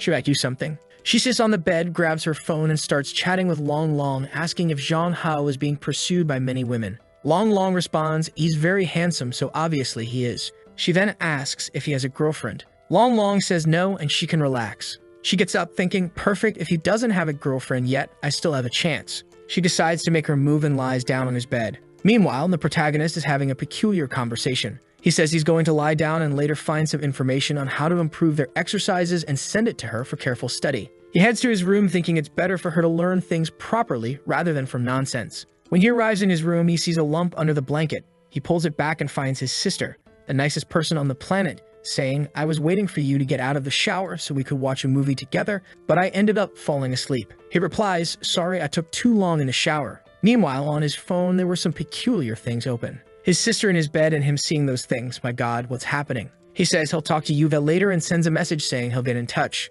She then asks, what movie do you want to watch? He responds that he likes watching horror movies because they scare him and he can cling to someone. However, she says she's sweaty and will take a shower first, asking him to wait for her in the living room. You can already imagine how she'll come out of that shower. I don't need to continue to know she'll come out strong. The protagonist starts thinking that in his world, when watching a horror movie, girls would cling to the guys, but here it's reversed. So in his theory, he should cling to her, and he's already imagining the joy. Then she comes out of the shower in just a nightgown. The protagonist is stunned and asks, oh, my sister, what are you doing here? She ignores the question and asks if he chose a movie. He's thinking, my God, doesn't she realize she needs to choose her clothes better at home? I better start watching a movie soon before I can't resist this temptation. She looks at him and asks, why are you blushing, boy? He brushes it off as usual, saying, no, nothing. It's just really hot in here. Let's watch the movie. She thinks it's better to take things slowly. When he gets scared, he'll probably jump on me. The movie is about a girl coming out of a well, but in this case, it's a guy coming out of the well. The protagonist thinks that with reversed genders, it's not scary. However, she's scared and starts clinging to him. He asks, are you scared, little sister? She replies, oh, sorry, how? You won't think I'm useless and scared of things, right? And in her thoughts, she reveals that she really is scared. She didn't expect to be this frightened. However, he hugs her and says that being scared of ghosts is normal. She thinks, how nice of my how to be so active. Now she's happy because she thought it would go wrong, but it turned out the opposite. The plan was for him to jump on her, but she ended up jumping on him and everything worked out. The protagonist reveals in his thoughts that even though his heart races when she gets close, he doesn't have any improper thoughts. Then he imagines his father coming in and saying that if he does anything, he'll get beaten up. His sister asks what he's thinking about, and he says it's nothing. He mentions that it's getting late, so it's time for them to go back to resting. She grabs his hand and says, let's go upstairs. John Hao thinks it's the first time he's seen her acting so feminine, so he's feeling like a Chad. They go up the stairs, he goes to his room and she asks, how can I sleep with you tonight? The protagonist, all innocent, thinks, oh poor thing. She was watching a scary movie and got scared. That's why she wants to sleep. But then he imagines that the problem with letting her sleep here is that he won't be able to sleep with her next to him, so it'll be difficult. But she gives a little pout and asks, do you want me to sleep with you? John Hao responds, I don't mind, you can sleep. She lies down next to him and says he's brave because he wasn't scared while she was terrified. He says she doesn't need to explain because they're family, and she can be herself. She doesn't need to hide how she feels around him. She gets all shy and hugs him, lying close to his neck, and John Hao is petrified. The day passes, morning comes, and she gets up all happy, saying that sleeping next to him was a blessing. She's never slept so well. She looks at John Hao, who has wide eyes, looking like he didn't sleep a wink. She asks what happened. Little brother, he couldn't sleep. What happened? He's just remembering how she kept putting her head on his chest, and he couldn't concentrate to sleep, waking up every time. She thinks it was because of the horror movies that he had nightmares and says they won't watch those things anymore. John Hao is pretending and thinking that his body is completely exhausted, drained from the night. As he's getting ready and brushing his teeth, Long sends some messages, and it seems like he made some stickers of John Hao saying things like, the baby is angry, don't eat, the male god is angry. Long is saying he's going to post these emojis online, and they're going to go viral. John Hao tells him to stop taking pictures of him. He goes downstairs and asks what his sister is doing there. She says she received an emoji from him. Long sent it to everyone. John Hao says that it's garbage that Long made and she shouldn't use it. However, obviously, this crazy sister loved it. As soon as they get to school, the girls are all looking at him, thinking he's the guy from the emojis. They approach him saying, I got your emoji pack. It's so cool. Could you sign here and autograph my backpack? He runs off, opens a door, and shouts, Long, you bastard. Come here, you jerk. Long replies, do you want more emojis? Relax, come here and pick some. John Hao responds, are you crazy? Delete those damn stickers or you're getting beaten up. In the midst of this conversation, Yuba asks, John Hao, are you upset? He says no, that it's all just a joke. Then he notices that she cut her hair a bit and asks if she trimmed it. She jokes saying she didn't cut it, just washed it. Then she admits she cut her bangs to look cuter for him. John Hao chuckles, thinking that it's much easier to deal with her than with his sister or Wei because she's much more obedient. She mentions that tonight she wants to show him a new secret base. It seems like they're in an old school, hidden under a desk in a random room. It looks like some people are already making out there while he's under the desk. However, John Hao feels like he's in a forbidden place. At that moment, she tries to say something and he covers her mouth. But when he covers her mouth, she blushes and starts licking his hand. John Hao is paralyzed, not knowing what to do. Then she looks at him and asks, you know what I want? And attacks him with a passionate kiss. John Hao, of course, has zero resistance and just accepts it, thinking that she's always close to him and they're basically in the same class. She's always affectionate. The only problem is if his sister finds out about this, he's in trouble. She'll never take care of him again. But the kiss is already happening, and she's completely dazed. He then tells her, no, my dear, when you kiss, you have to breathe. Hold on a bit. She says, okay, I'll keep practicing. He tells her, no, calm down. We need to go back to class. Time's up. A while later, they're holding hands and John Hao is thinking, do I want to date her? Do I want to go out with her? Then he remembers his sister and realizes he can't choose. Interestingly, he didn't even think about why. And in the next panel, who's there? Wei herself in her office, talking to her secretary. The secretary is saying that they should capitalize more on John Hao's image because just from taking some photos of him at the mall, he became super famous. However, Wei warns, I don't want his photos circulating on the internet. He's going to be my man. But the emojis are everywhere, and the secretary alerts her. It's too late. The emoji pack of him is selling like water in the desert. Wei is furious. She pulls out her phone to find the emoji pack, seeing several photos of him circulating on the internet and gets furious, wanting to know who did this. She looks at a pile of documents on the table thinking, damn it, I have to take care of my business, but I can't stop thinking about John Hao. She says that the more he resists, the less she'll be able to help him. She bites her finger, remembering the kiss, and leaves, saying that everyone should forget about him because he will be her man. On the way home, as he's about to enter, a car is parked outside. Who is it? It's her again. John Hao walks over and says, I've already told you we won't see each other anymore. Erase me from your life, don't talk to me. Didn't we agree not to talk? Did you change your mind? She says that even though they kind of agreed not to talk, she couldn't control herself and came here to see him. The warrior couldn't resist. John Hao scolds her again, saying, you're the CEO of a company, a trained soldier, and you can't even control this kind of thing. She responds that she saw his photos flying around the internet and a bunch of women talking about him. She couldn't hold back. She grabs him by the collar and pulls him close, saying, do they think they can touch my man? John Hao is lost, looking at the door, thinking if his sister shows up, things will get complicated. So it's better to leave quickly. He tells her to go somewhere else, get in the car, and let's go. In the car, John Hao explains exactly the type of woman he likes. He prefers women who are cute, act like a baby sometimes, and are obedient, unlike her, who just wants to disagree with him all the time and be bossy. He thinks it's terrible to be with Wei, because when you're with her, it feels like she just wants to control you and you have no opinion at all. She lets out a sigh and chuckles, asking if he likes that type of weak woman and questions if women in his world were like that. Jong Hao says she can imagine whatever she wants, but he won't talk about how his world was.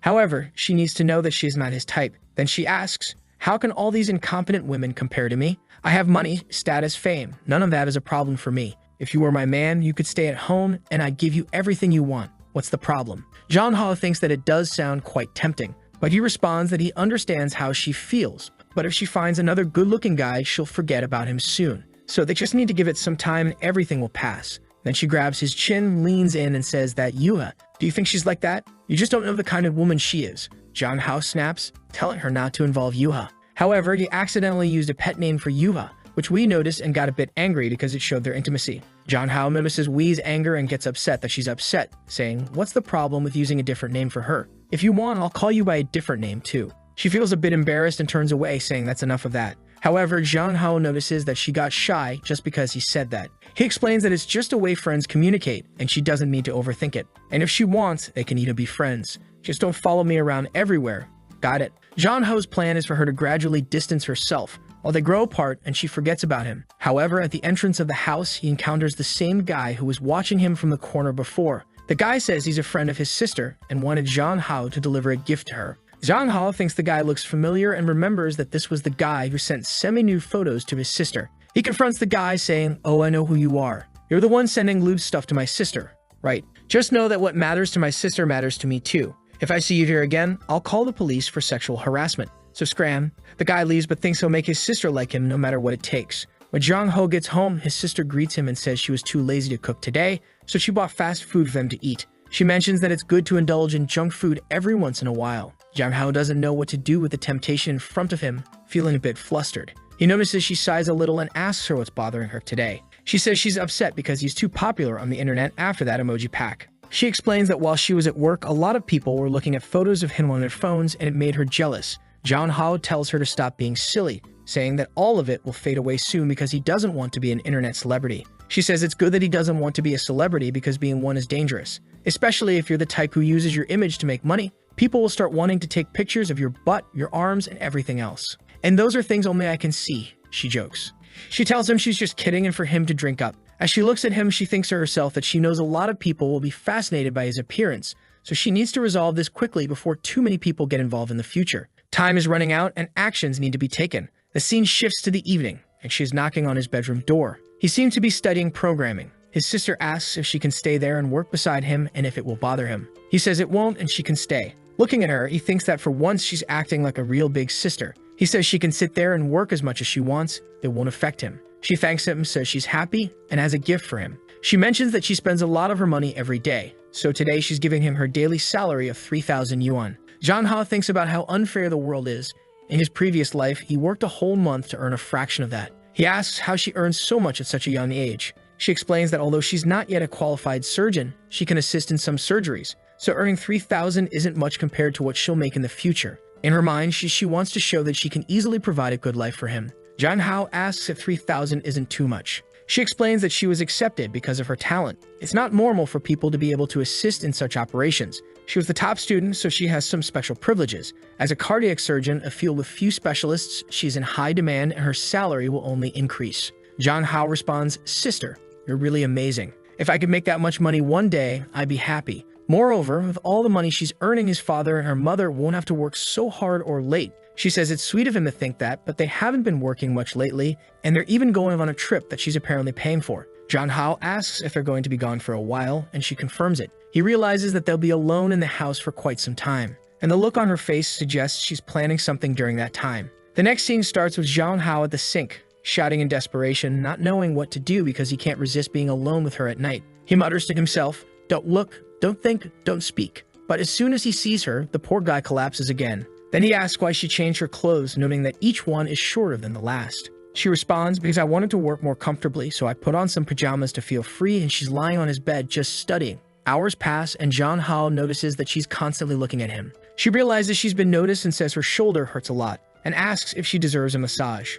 Of course, the poor guy is all flustered, not knowing what to say, but the scene shifts to him helping her relax. She then comments that this weekend they'll be alone, so they could take some time to have fun. Jong Hao realizes they've never really gone out together, so he agrees. She says, I'll think about it carefully because it's my first date with my brother. He's confused by the word date, thinking it's just two siblings going out, but he lets it slide. Time passes and it's 11 p.m. He tells her it's time for bed. She says she'll go to her room first. A miracle that she's not going to sleep in his bed. They say goodnight and she leaves thinking that she can't do anything more intimate yet. And our boy lets out a sigh. In his mind, he's thinking, I can't wait to spend the weekend with her. At that moment, his phone rings. He answers, and who is it? Wei Nan, and he immediately says, oh Wei, you can't keep insisting like this. If you want to find a man, I'll introduce you to someone else. But she responds, I hate men. Not just anyone can be my boyfriend. I only want you, so talk to me now. Then he asks, if you hate men, why are you still following me? What do you mean? She says that ever since she was young, she always saw a bunch of perverted men following her, especially because of the fame and money she has. She saw her mother go out with many of these guys, so she hates delicate men. However, the protagonist is different. She explains that when she was young, she worked every day until she joined the army, so it's not her fault that she doesn't know how to take care of him. She even wants to learn. However, all she knows so far is how to work, run a business, make money, and fight in wars. But she wants to do her best for him. She just doesn't know how, but she'll give him everything he wants. She says that she could literally take him to space in the future because the Feng Hong group is studying rockets. Jong Hao replies, I'm not interested in going to the stars. He continues, anyway, I'm going to sleep now, so we should go to sleep too. I'm hanging up, and he hangs up. Wow, the guy just shut her down after she poured her heart out. That's cold man. But as he hangs up, he thinks about how she's the kind of person who studied every day and barely had a childhood, which is why she's a bit manic. He feels a bit sorry for her. As he closes his eyes to sleep, he has another flashback of his sister, saying, no, you can't look at anyone else, and clinging to him. The night passes and the protagonist wakes up at school. Ever since the emoji craze started, he hasn't been able to go home alone because his sister has been picking him up every day, worried about his newfound fame. In the morning, Yua greets him and he asks why she's so late. She says it's because she was thinking about kissing him and suddenly she goes to kiss him. He says, whoa, girl, keep it down, okay? That's a secret. You can't just say that to everyone. She gets closer, touches his finger and says, Jong Hao, let's kiss. He replies, calm down, and tries to explain that kissing is something more intimate and should be done at school or with just anyone. She responds, okay, then let's kiss at my house today after school. Jong Hao suggests, how about we just focus on classes first, then we can talk about it later. But he notices she looks sad for not getting a kiss and feels sorry for her. He thinks that his body's reactions are different in this world. Once he starts, there's no going back. He can't take the risk. During the break, he calls over his friend Long. As they leave, the girls are all over him saying, oh my god, it's the emoji guy, sign my bag, emoji guy. He's wondering what's going on and why things are getting worse every day. Long shows him a video titled The God Who Appears Once Every 70,000 Years. Jong Hao is furious. One girl even tries to grab his butt, but Yua is there and quickly twists the girl's wrist. The girls, knowing Yuha can fight, are shocked. Jong Hao tells Yuha to calm down and let the girl go. Just then, the principal shows up and tells everyone to leave, and they all scatter. Meanwhile, the two guys who always cause trouble for Jong Hao are talking. The green-haired one says to the other, man, when you were famous, everyone followed you. Now Jong Hao is stealing all your fans. The purple streak replies, I don't get what they see in him. What's he got besides looks? Can he sing, dance, rap? No, right? The only thing he's got is his appearance. He's useless. Then they hear some girls talking about a fancy car parked outside, and the guy wonders what's going on. In front of the school, there's a lineup of luxury cars. And who is it? Obviously, it's Wei Nan. Jong Hao sees the scene, and Long exclaims, wow, look at that. A line of luxury cars, what's happening? It's so impressive. Jong Hao dismisses it, saying it's nothing special. Let's just grab something to eat and get out of here. He's still confused about why he's become so famous. At that moment, his phone rings, and who is it? The legendary Wei. He says, girl, do you have to follow me even to school? She replies, come here, I'm taking you to dinner. He responds, oh, is that you in the car? I'm not going. I'm eating with my classmates. But she replies, I knew you'd say that, so I came prepared. She gets out of the car and orders a feast to be served. The staff literally sets up a table for a whole feast. But as soon as Jong Hao sees this, he calls her in a panic, telling her to stop and that he'll eat with her. Yuga asks what's going on, and he makes an excuse and runs off, leaving her looking a bit sad. Wei, noticing Yuga's sadness, gives a sly smile. This girl is something else. Jong Hao talks to Wei and tells her that he doesn't want anyone to find out what's happening between them. If anyone does, he'll never speak to her again. She feels hurt by his words, but thinks he's cute when he doesn't know what to do. She orders the staff to pack everything back into the car and leave. The scene changes to her waiting for him at the corner, wearing a hat. He comes up and asks, so you want to go out to eat? She says yes, and he agrees, but only if he gets to choose the place. She agrees, so he takes her to the most rundown place possible, hoping to make her dislike him. He says, "I love this place. It's my favorite. But I know you're a rich tyrant, so you probably won't like it." She really doesn't like it. He thinks, yes, hate me, hate me.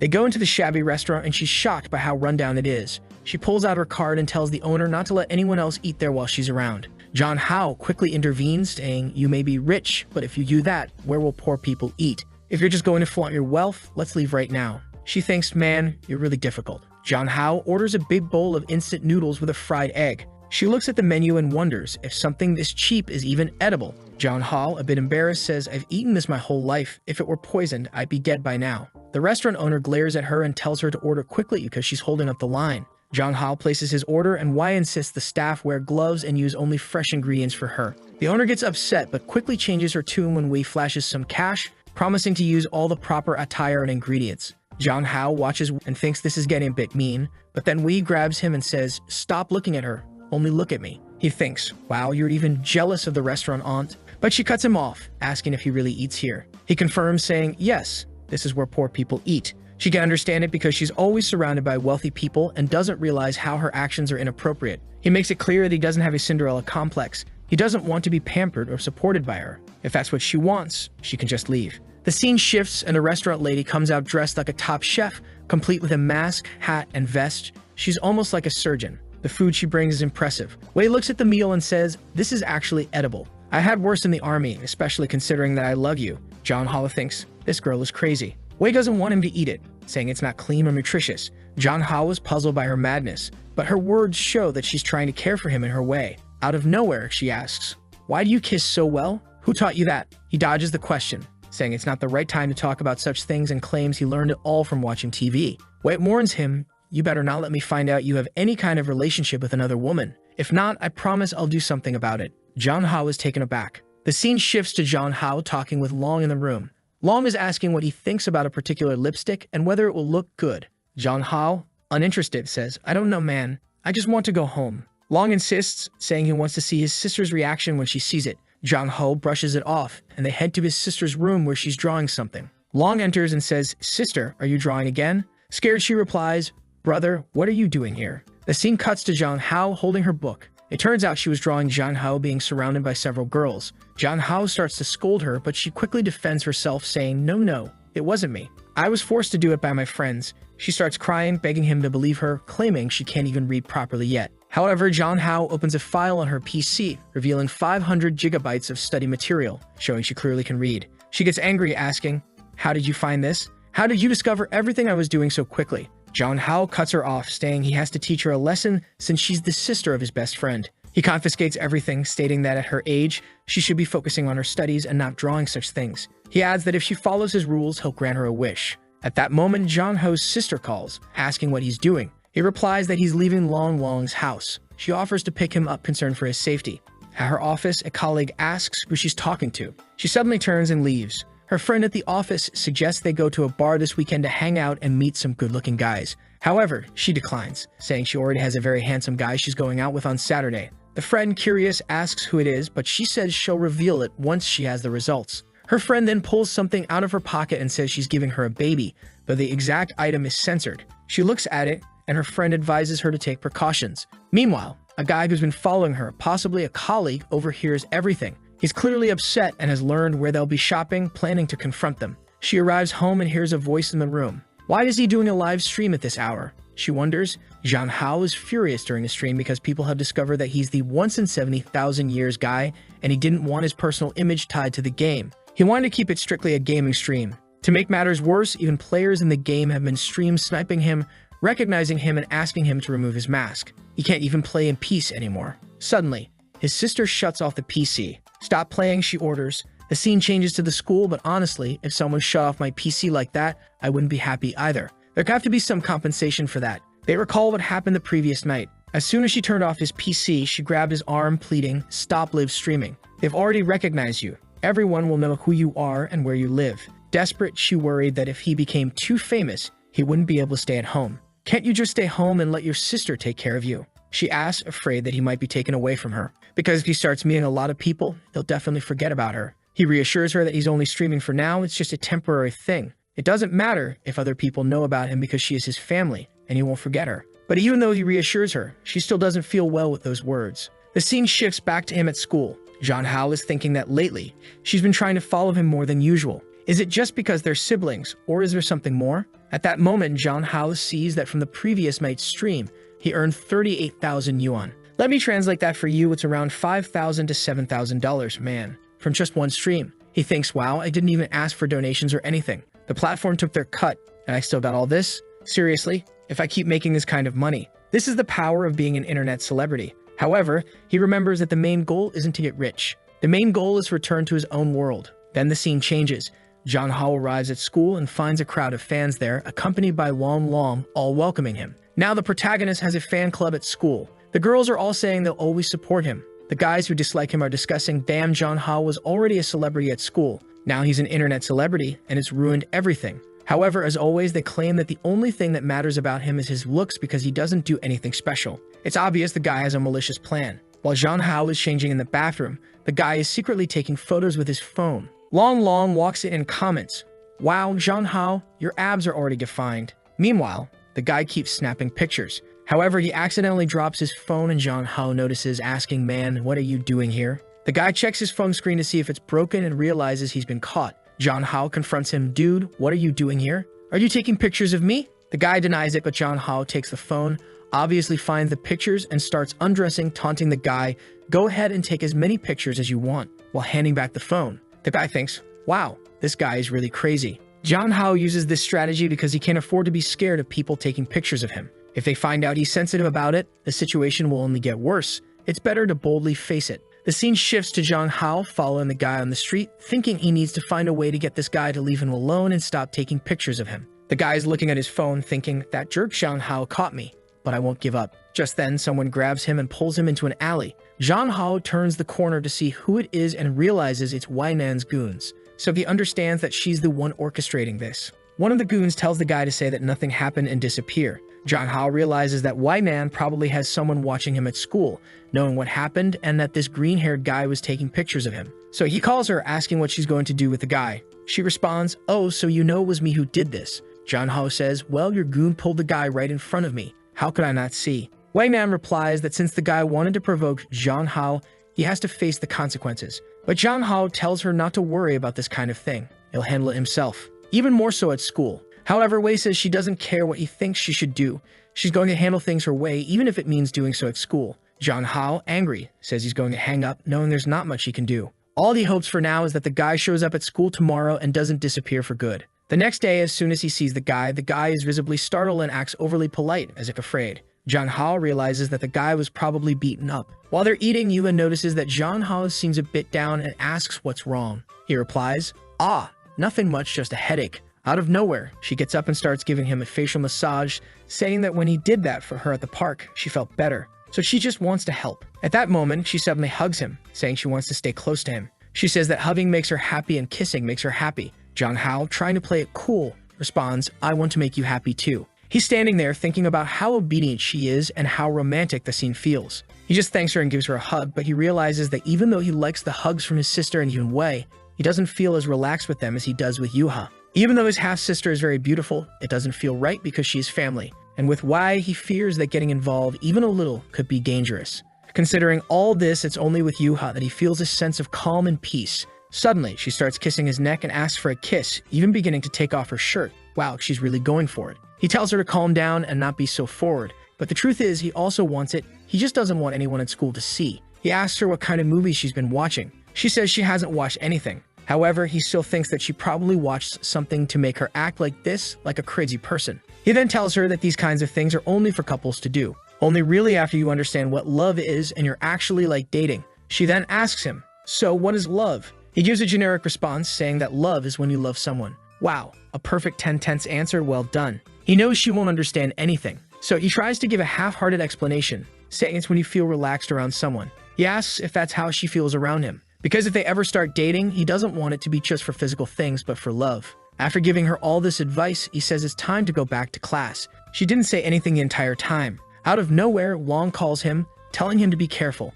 He noticed that Jeon-hao has been going to lunch with Yuha all the time and she's probably taking advantage of him. But Jeon-hao says it's nothing like that. They're just friends. Then John Hao starts thinking that if even Won noticed the people watching him, like those hired by Wei, will probably inform her about Yuha, so he needs to distance himself a bit to keep Yuha safe. John Hao is doing another live stream. His sister comes in as usual, takes the microphone and says, "My little baby is going to sleep. See you in the next live, bye." John Hao is like, "Hey, I'm outdone here." But she replies, "Every time you play, you get so focused. It's time to stop. Let's rest.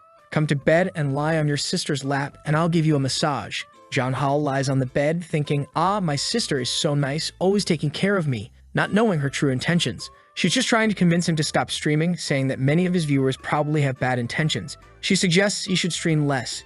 And another thing, no matter how much they ask, he shouldn't show anything. Even if they ask for measurements or other details, he should refuse. He's confused, asking about what measures is she talking about. She laughs and says he doesn't understand the evils of the world and that she'll teach him how to take the measurements of the 4 things. John Hao thinks to himself, hips, waist, chest, and what's the 4th measurement? The scene then cuts to her measuring his chest, lifting his shirt. He's shocked, thinking, what on earth is happening? She comments, "You have great abdominal muscles." He mentions that he's been exercising. She runs her hand over his abs, saying she's a bit envious. Then she remarks that he seems to have a fever and starts pulling down his shorts. John Hao, alarmed, exclaims, "Oh my god, what are you doing?" Realizing what she's doing, she suddenly thinks that she almost lost control and messed up. John Hao wonders if she's really feeling shy, finding her rather cute. The scene changes to the next morning and they're having coffee. She reminds him that today is their date, and he questions whether she understands the meaning of the word date. Half an hour later, she comes down from her room and asks him how she looks. He thinks to himself that she looks even more stunning than the girls on the internet. Not doing a great job of playing the brother role, he just tells her that she looks beautiful and that he'll go change so they can leave.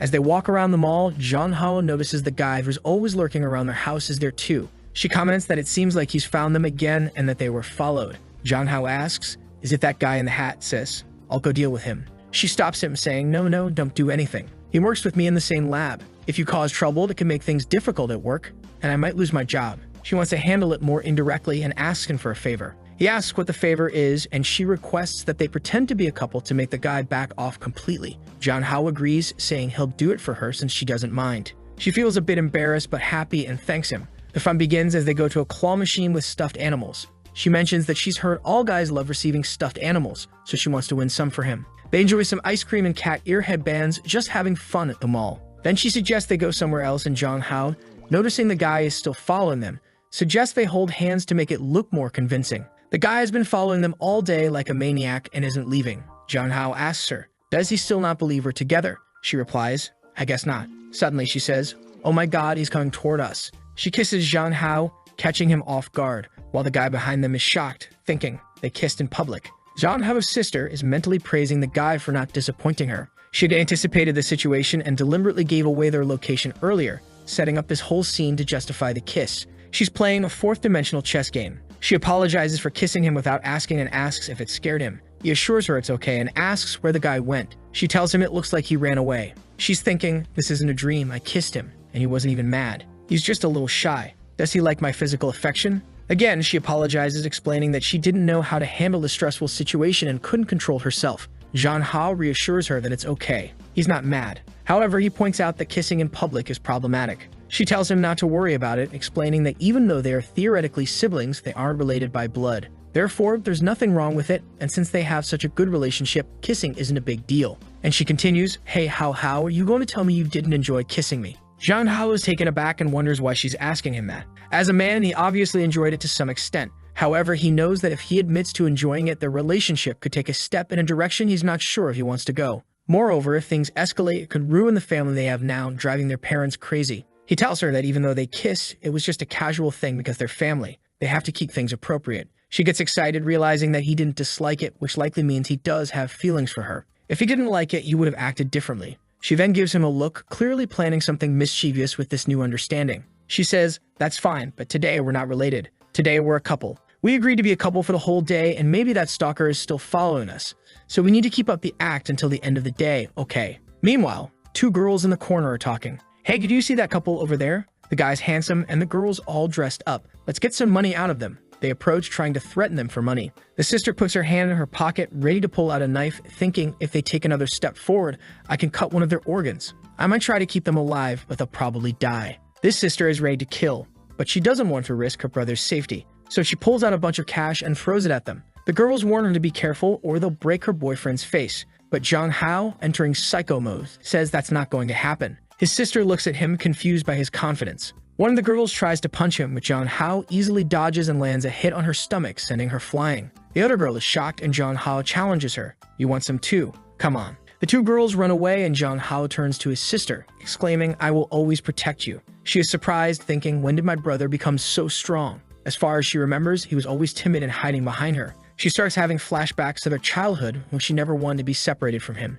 Even when he stopped talking to her, she kept watching over him to protect him. Since she became part of his family, he used to tell her everything, but lately he seems less dependent on her and less willing to share. Jong Hao notices her deep in thought and asks what's wrong. She brushes it off, saying it's nothing, and suggests he go take a bath. While he's in the shower, she gets on his computer to check for any information that might explain what's going on. She quickly finds the novel he's been writing. Meanwhile, Jong Hao is enjoying a relaxing shower. She reads the novel, which describes a world opposite to their own. When he enters his room, she's no longer there, but she suddenly appears, offering him a glass of milk. And my friend, what a glass of milk it is. She then asks him, what kind of story are you writing? Won't you tell your sister? He downplays it, saying he just writes casually and that it's nothing special. Thinking it's better not to let his sister know about these things for now, he realizes she already suspects he's hiding something. She says, are you writing something you don't want me to read? That can't happen. You've been acting so strange lately, practicing Muay Thai, and you even wanted to defend your sister with a punch today. Compared to the how I knew, you're very different now. I'm worried about you. She gives him a dark stare and Jong Hao realizes she might have seen something and is suspicious. He wonders, did she know the previous owner of this body before becoming my sister? He asks her, how have I changed lately? Did you know me before? She looks surprised and responds, yes, we knew each other from childhood. Jong Hao is stunned. We've known each other since childhood. What do you mean? What's going on? He thinks to himself, why do I have any memory of this? She explains that they spent their early childhood together, and she asks how he can't remember anything. He says it's probably because it was a long time ago. He doesn't remember those memories. Jong Hao thinks my sister seems suspicious that I don't remember. She appears saddened by this, wondering if it has something to do with his trip to the Red Moon. He decides he needs to play dumb to avoid upsetting her and says, almost every night I have a dream about a little girl fighting with other kids. The girl's eyes are scary. Since I started having this dream, I felt the need to become stronger to protect myself. That's why I've been exercising and practicing Muay Thai. The only reason I had the courage to face those gang members at the mall was because you were beside me.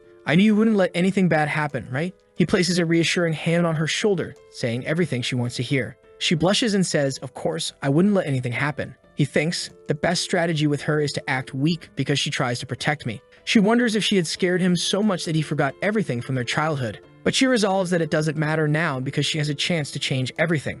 She then says today, how, you scared me. So you deserve a punishment. He asks, what punishment? She responds, naturally, I'll tickle you. They begin tickling each other, laughing and eventually collapse out of breath on the bed. She tells him, how, don't ever scare me like that again, okay? He replies, okay, sis, okay. She then climbs on top of him and says, we agreed to be a couple for the whole day and the day's not over yet. She starts to mount him and Jong Hao is in shock. He says, but no one's following us anymore. We don't need to pretend to be a couple. She retorts, it's just for a day and since we already kiss, it's fine if we kiss again now. Jong Hao, unsure of what to say, begins to suspect that she doesn't just want to be family. She moves her mouth closer. Is it happening? Just as it seems like it might, their parents return from their trip. Kinkini, how, are you upstairs? The sister exclaims, damn it, mom, didn't you say you'd be back tomorrow or the day after? What are you doing here? Jong Hao, equally startled, thinks, what the hell, dad? Why did you come back now? What a disaster. The sister quickly says, I'm just here in Hao's room and I'm leaving now. As she starts to go, Hao notices her face is still flushed. He tells her, you're way too red right now. You should rest first and then go inside. She says, so if my mom asks, tell her I have a fever and feel dizzy and went to rest. Jong Hao thinks to himself, it's confirmed. My sister Kin really is his dangerous girl. Could it be?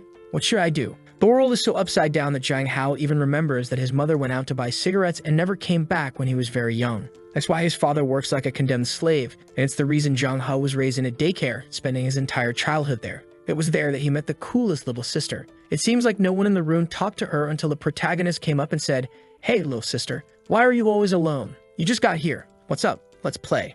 My name is Jong Hao, and I'm 5 years old. She looked at him with a death glare, and Jong Hao was shocked. She ignored him and said nothing. She's in her room thinking, oh, my plan worked so well. I kissed him. He didn't refuse anything. Does he like me too? She's even sweating just thinking about it, and she's super happy. Oh, Hao, I love you. Meanwhile, John Hao is in his room thinking, damn it, she's definitely interested in me. If it weren't for our parents coming home, we would have. He admits to himself that she's nice, really nice. She treats him very well, always takes care of him, is smart, earns good money, cooks, cleans the house. Wow, she really does everything. It's like you just need to exist, an NPC almost. Besides, he confesses, I have a crush on her. Every time I see her, my heart races. My God, what do I do? It's always been my dream to date a beautiful girl. But then, his expression changes as he wonders, but what would my dad think of this? Could I somehow, manipulate the situation in my favor in the future? At dinner, Kim's mom asks, Kim, did you take care of your brother while we were away? They exchange a knowing glance and Kim smiles, saying, of course I did, but he's grown a lot too, so he took care of me as well. John Hao, confused, thinks, what does she mean by that? He quickly says, I finished eating. I'm going to a friend's house. Don't wait up for me, I won't be back early. Kim's mom responds, wow, you have a lot of friends. That's amazing. Do you want your sister to take you to this friend's house? John Hao hesitates and then says, no need. You all can stay here. I'm leaving by. As he heads out, Kim says, something really good happened. He scene cuts to John Hao in the city thinking, I hope she doesn't say anything to anyone. Who did you go to meet in the city? It's Yuha, dressed a bit provocatively. Why are you wearing those shorts? Come on, put on some clothes, he thinks. The other day, he scolded her for changing her tights, but now she's walking around like this, and he says nothing. Then he asks, what are you doing here, young lady? Didn't I say I would meet you at your house? But she replies, I missed you so much that I wanted to meet you halfway so we could spend more time together. John Hao thinks, this girl, as he pats her head. Let's go home. They arrive at her mansion, and he's thinking, I've been here like 10 times, but I'm still impressed by how big this place is. She says, How, since it's just you and me here, what do you want to play? You can choose. John Hao, already feeling awkward, thinks everything she says can be misunderstood. As she shows him around the house, she points out the pool. John Hao thinks, wow, you have a pool at home. And not just any pool, it's like an Olympic-sized one. Yuha mentioned she thought about taking him to see the new weapons in the arsenal again, but one of her friends said he might not like that, so she brought him here to see if he'd enjoy the pool. John Hao thinks, well, the weapons would have been interesting, but unfortunately, I didn't bring a swimsuit, so I guess swimming's off the table too. She says, no worries, the butler prepared plenty of swimsuits for us. If you want to swim, let's swim. John Hao responds, all right, let's have a little race then, freestyle. The problem is, in his previous world, he wears Speedo, but in this world, guys can't show too much skin. If he wears a Speedo, Yuha might freak out because it'd be like seeing a girl naked in front of her, completely flipped. But then he spots a decent, socially acceptable swimsuit that seems okay. Something falls out from the middle of the suit, but he decides to ignore it, thinking, what is this? Whatever, it probably doesn't matter, and throws it away. He puts on the suit and heads to the pool. Yuha says, wow, you look so pretty. He replies, no, you're the pretty one. But enough chit-chat, let's race. Let's see how good you are. The rule is simple. Whoever reaches the other side first wins and can ask the other for something. 1, 2, 3, go. They dive in and John Hao swims like a pro with his well-trained body. However, the problem is that Yuha just jumped in and sank like a rock. She can't swim. John Hao has to go back to save her, asking, are you okay? Are you okay? She's coughing, trying to play it cool, saying it's nothing serious. John Hao thinks, girl, you have an Olympic pool at home and you can't swim? He asks, if you couldn't swim, why do you challenge me to a race? That's dangerous. She says she saw many people swimming and thought it wouldn't be hard. John Hao playfully flicks her forehead as she apologizes. Suddenly, the girl behind Yuha says, John Hao, your clothes. When John Hao looks, he realizes the suit becomes completely see-through when wet. That's why there was that extra piece, which he discarded. It was to cover up. Now, everything is on display. He quickly changes into a new outfit, with the girls blushing and apologizing. They explain that the suit was designed to become see-through when wet as a sexy feature. John Hao mutters, damn this inverted world. Yuha then mentions there are many more fun places in her house for them to explore. John Hao tells her to relax. Hold on, let's take it slow, girl. Why are you in such a rush? I'm afraid you'll leave before you're happy. I want to make you happy. I don't want you to leave without a smile on your face. Oh my God. John Hao thinks I'm just here for us to have fun, you know? You must be getting the wrong idea. He scolds her a bit. She tightens her swimsuit and says, what do you mean by that? We didn't even have lunch together at school these past days. I just want to know if I did something to make you feel distant from me. You don't seem happy anymore. He reassures her, no, relax. It's not that. He calls her by her full name and says, you didn't do anything wrong. But in his mind, he's thinking it's because Y probably has spies at school, and if he gets involved with Yuha, Y might intervene, which could get really messy. John Hao knows Y is domineering. If she gets involved, it could get serious. She's a soldier and the heiress of a tech empire, practically Elon Musk's daughter. He gives a weak excuse, saying, it's not you. I just have some problems I can't talk about. She asks, what's going on? I can't help you if you don't tell me. Let's solve this together. John Hao, looking sad, replies, I can't. These are my problems. I don't want to drag you into this. She starts to cry. I'm sorry I can't help you. I don't know what to say, but I won't leave you behind. Don't shut me out, please. If we stick together, we can handle it. John Hao interrupts her, saying, It's no use. I can't keep stringing you along. Yua, thank you for caring about me, and I'm sorry I can't see you much. Believe me, once I sort this out, we can hang out like we used to. She begins to cry, saying, I don't want to be apart. I want to be with you forever. They both fall silent. He apologizes, and she says she'll head back to her room first. John Hao is left speechless. As John Hao sits there, sighing and thinking about the mess he's in, her butler approaches and says, John Hao, did my lady upset you? I'm sorry.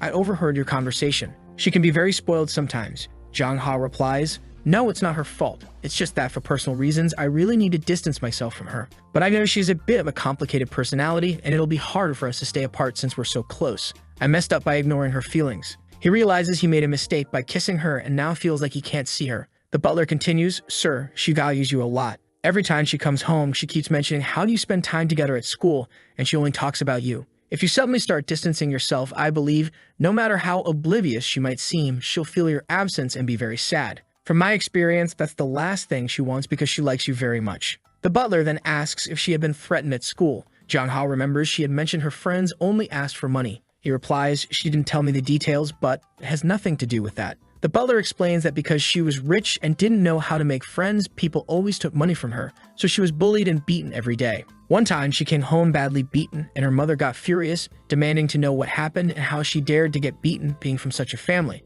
Her mother then went to the school and humiliated the family of the boy who hit her, making them cry, kneel, and lick the floor and her boots. But because of this, no one wanted to be her friend anymore. Everyone was afraid, and she became even more isolated. And now that you, John Hao, have found her, she's afraid of losing you again and being left alone. The butler apologizes, saying he may have said too much and is sorry for getting involved in their relationship. The protagonist responds, It's not her fault. I'm just being foolish. He thinks to himself, damn, I'm going to have to talk to her again and explain things since she's feeling insecure about so much. If I leave it like this, it'll be a mess. He then says, I'm sorry, and I'll go and talk to her again. The butler tells him she's likely in the maid's quarters and suggests he go there. A maid leads him there, and when they arrive, she's standing by the window, all alone, looking sad and teary. Before he can say anything, she starts speaking. When I was a child, I always liked looking at the sky. My parents were always traveling, so I watched the planes, hoping to see them arrive. John Hao looks at her and starts talking about what the butler had mentioned about how she was always isolated and how she's sad now. He reassures her that they are still friends and he won't leave her alone. She acknowledges that she knows he can't stay with her because of the dangers he's facing. He confirms, yeah, something like that, but she insists that she wants to help him and isn't afraid of facing those dangers. She's run away a lot in her life and now she wants to get involved, even if it brings problems for her. She recalls a flashback where she used to just give money away without protecting her friends and ended up isolated. Her mother seems to be a big boss type who doesn't like having a failure for a daughter. She tells John Hao, You're my best friend. I don't care if I get arrested or face risks, I will defend you. John Hao is surprised by her determination. He puts his hand on her arm and says that loyalty won't help in this situation. It's going to be hard for her to assist him. He explains that at school they need to avoid each other as much as possible, and that he'll even keep his distance from other friends to not put anyone at risk. But as a compromise, he promises to visit her house frequently so she won't feel alone. She then asks, Even if I call you every day, you won't get tired of me. He responds, No, come on, it's normal for friends to hang out every day. How can I get tired of that? You still have to show me the game room and so many other things. A house this big must have a lot to explore. As he talks, she starts to cheer up, throws herself into his arms, thanks him, and talks about how everything changed for the better since he came into her life. Clinging to his arm, she says he's the person she cares about most. But then the scene changes to a war-torn setting, with broken buildings and fire. Someone is lying on the ground, bleeding from the head. Bloody, stabbed, exploded, our boss, Wei Nan. It looks like she was quite a tough soldier. It's a gruesome scene, all bloodied. But then it turns out it was just a dream and she wakes up in bed, feeling relieved. Her secretary enters and asks, Are you awake? She asks what time it is. The secretary says, It's 11 o'clock. You've been sleeping a lot lately. Are you not sleeping well? Do you want to call a doctor for a checkup? Wei Nan declines and asks how the blood moon research is going. The secretary says there's been no progress. Wei Nan says, All right then, I'll be to work. She gets dressed, ready to start her day. However, in the bathroom, she begins to question what this kid John Hao is doing. She looks in the mirror, pondering about their relationship. She wants to be friends with him for the rest of her life and never separate. John Hao, meanwhile, is thinking, Are we going to be friends for the rest of our lives or something more? John Hao, come on, she just said friends. You're the one getting all worked up. And then she completely breaks down my defenses against her because she gave a little smile, looked down, called him, and leaned in for a kiss. Jong Hao holds back and says, "Hold on, have you forgotten everything? Let's take it slow." She says she thought she could be honest, that she just felt like giving a little kiss, nothing more. Jong Hao responds, "It's not good to be seen doing this here at your house." At that moment, Jong Hao's phone rings and it's Wai Nan on the line. His eyes widen when he hears her voice. She says, "What's up, where are you?" He replies, "At a friend's house. What do you want?" She continues, "I'm inviting you to my house. Come over now." He replies, "No, I'm not in the mood. I'm not free and I don't want to." She retorts, "Well, then I'll have to visit your parents' house first because I have a gift for them." Damn, she even threatened his parents. What a move. Jong Hao shouts, "You're going too far." "Are you going crazy?" She insists, "Then come to my house. I'll be waiting at the door." At that moment, the butler opens the door and says, "There are a lot of people outside calling for you, saying they're here to take you home." When Jong Hao goes outside, all of Wai Nan's bodyguards are there along with her. The two girls face off and it's intense. Jong Hao is going crazy and Yuha tells him, "Don't worry, I'll protect you." But Jong Hao knows that while Yuha can fight, she's no match for Wei, who's trained in the military. If they fight, poor girl could end up in pieces, and it wouldn't end well. So he's trying to calm things down, telling them to stop fighting. He turns to Wai Nan and says, "If you have something to say, just say it." Then he turns to Yuha, waves goodbye, and says, "I just came to ask something from my friend. I have to go. Goodbye, Yuha. Don't worry, I have to leave." She insists, "No, this woman doesn't seem friendly at all. I'm not letting you go with her." Jong Hao looks at the butler as if to ask him to make her be quiet. The butler, even more furious, says, "How dare this wretched woman block the mansion's entrance and try to take away my lady's friend?" Wai Nan is just watching, losing her patience. She says, "He's my man. Jong Hao, get in the car with me now." Jong Hao is taken aback, thinking, "Since when did I become your man?" At that moment, Yuha interrupts and says, "He's not your man or your subordinate. You can't just boss him around." But Wai Nan is unfazed and says, "I'm giving you one last chance. Get in the car." Yuha lunges to punch her, saying, "You don't mess with Jong Hao." Jong Hao tries to intervene. "Don't do that." Wai Nan barely moves, easily blocking the punch. Yuha, realizing she's in trouble, gets a shock. Wai Nan then lifts her leg to strike, aiming for a headshot. Luckily, Yuha dodges it. Jong Hao, feeling helpless, thinks this is bad. Yuha tries to apologize, saying please just let him stay. But Wai Nan, still composed, orders her men to take the girl away. Yuha fights back, but Jong Hao tells her to stop resisting. Wai Nan, smirking, tells Jong Hao to get in the car, promising that everything will be fine if he comes with her. Jong Hao, with no other choice, complies and they drive off. As they leave, he looks back, feeling guilty and worried for Yuha. Jong Hao exclaims, "Wow, you're really impressive at fighting, doing it right in front of my friend's house." She retorts, "Didn't you say she made a move on you?" Jong Hao quickly interrupts, saying, "You're the one who came here, locked her house, and started a fight. Do you really want to get beaten that badly?" He continues, "Why is your temper so bad? With a heart like that, I don't even know how you managed to become a president. Did you use some underhanded methods to get there?" He goes on saying if the fight had been stopped, she could have been in the headlines tomorrow. President of Feng Hong beats up schoolgirl. Wang Nan cuts him off, saying, "If it weren't for you hanging out with other girls, I wouldn't be this pissed off. It's your fault because I'd always lose my mind when it comes to you." Jong Hao tells her to stop acting crazy, saying he's not the kind of guy who likes being protected and followed around like the other guys she's used to. She responds, "You're crazy. I've never had a man before." Jong Hao, taken aback, asks, "You've never been with anyone?" She makes a face like, "Yeah, so what?" He's shocked, thinking, what the hell, she's actually single, never been with anyone? How is that possible? He finds it hard to believe, imagining she had hundreds of men chasing her and that she'd been with several. He's left bewildered, thinking the more he gets involved with her, the less he understands. When they get home, he tries to keep his distance, but she asks Zhang Hao what's up with that girl and her family. He quickly responds, "We're just friends. And why do you keep threatening my friends and everyone close to me?" She asks, "Why are you threatening me?" as she leans in closer. He retorts, "You even said you'd go to my parents' house. What did you mean by that?" She replies, "I was going to propose." Is proposing a threat now? Jong Hao is stunned. Marriage? That's crazy, isn't it? She responds, "Don't you think I deserve you as my man? If I wanted to threaten you, I would have already threatened your relatives and forced you into my bed." Jong Hao is even more taken aback, realizing she's serious and not concerned about his family. He tells her, "This is impossible between us. There are plenty of good guys out there. Why are you only interested in me? And besides, I don't like strong women like you. You need to understand that." She replies, "Life is short, and I'm going to take everything I want in this one." Jong Hao stands up, declaring, "You're crazy. This doesn't make any sense." She pulls him close, giving him a tight hug, and whispers in his ear, "I've been studying the red moon for a long time. Aren't you interested?" She playfully nibbles at his ear. Feeling awkward, Jong Hao says, "I don't care about your studies. You could study until the moon turns green and I still wouldn't care. He tries to leave but accidentally knocks over a porcelain piece. She looks at him and says, I had a certain admiration for that porcelain you just broke. John Hao, panicking, asks, how much? She coldly replies, 2. He stammers, 2 million. She corrects him, 200 million. Now John Hao realizes he's in deep trouble, owing Y-Man 200 million. In the next frame, she goes with her foot towards him, saying, pay up. He says, no, that's impossible. There's no way the thing is worth 200 million. She then tells him that if he can't pay, he'll have to become her husband. But being a responsible person, she'll only make him pay 100 million. If he doesn't pay at least 10 million in the first month, he'll have to negotiate with his body. John Hao thinks, my God, 100 million, 10 million a month, that's impossible. The thought runs through his head, damn, I'm screwed, but this condition from Y-Man isn't so bad.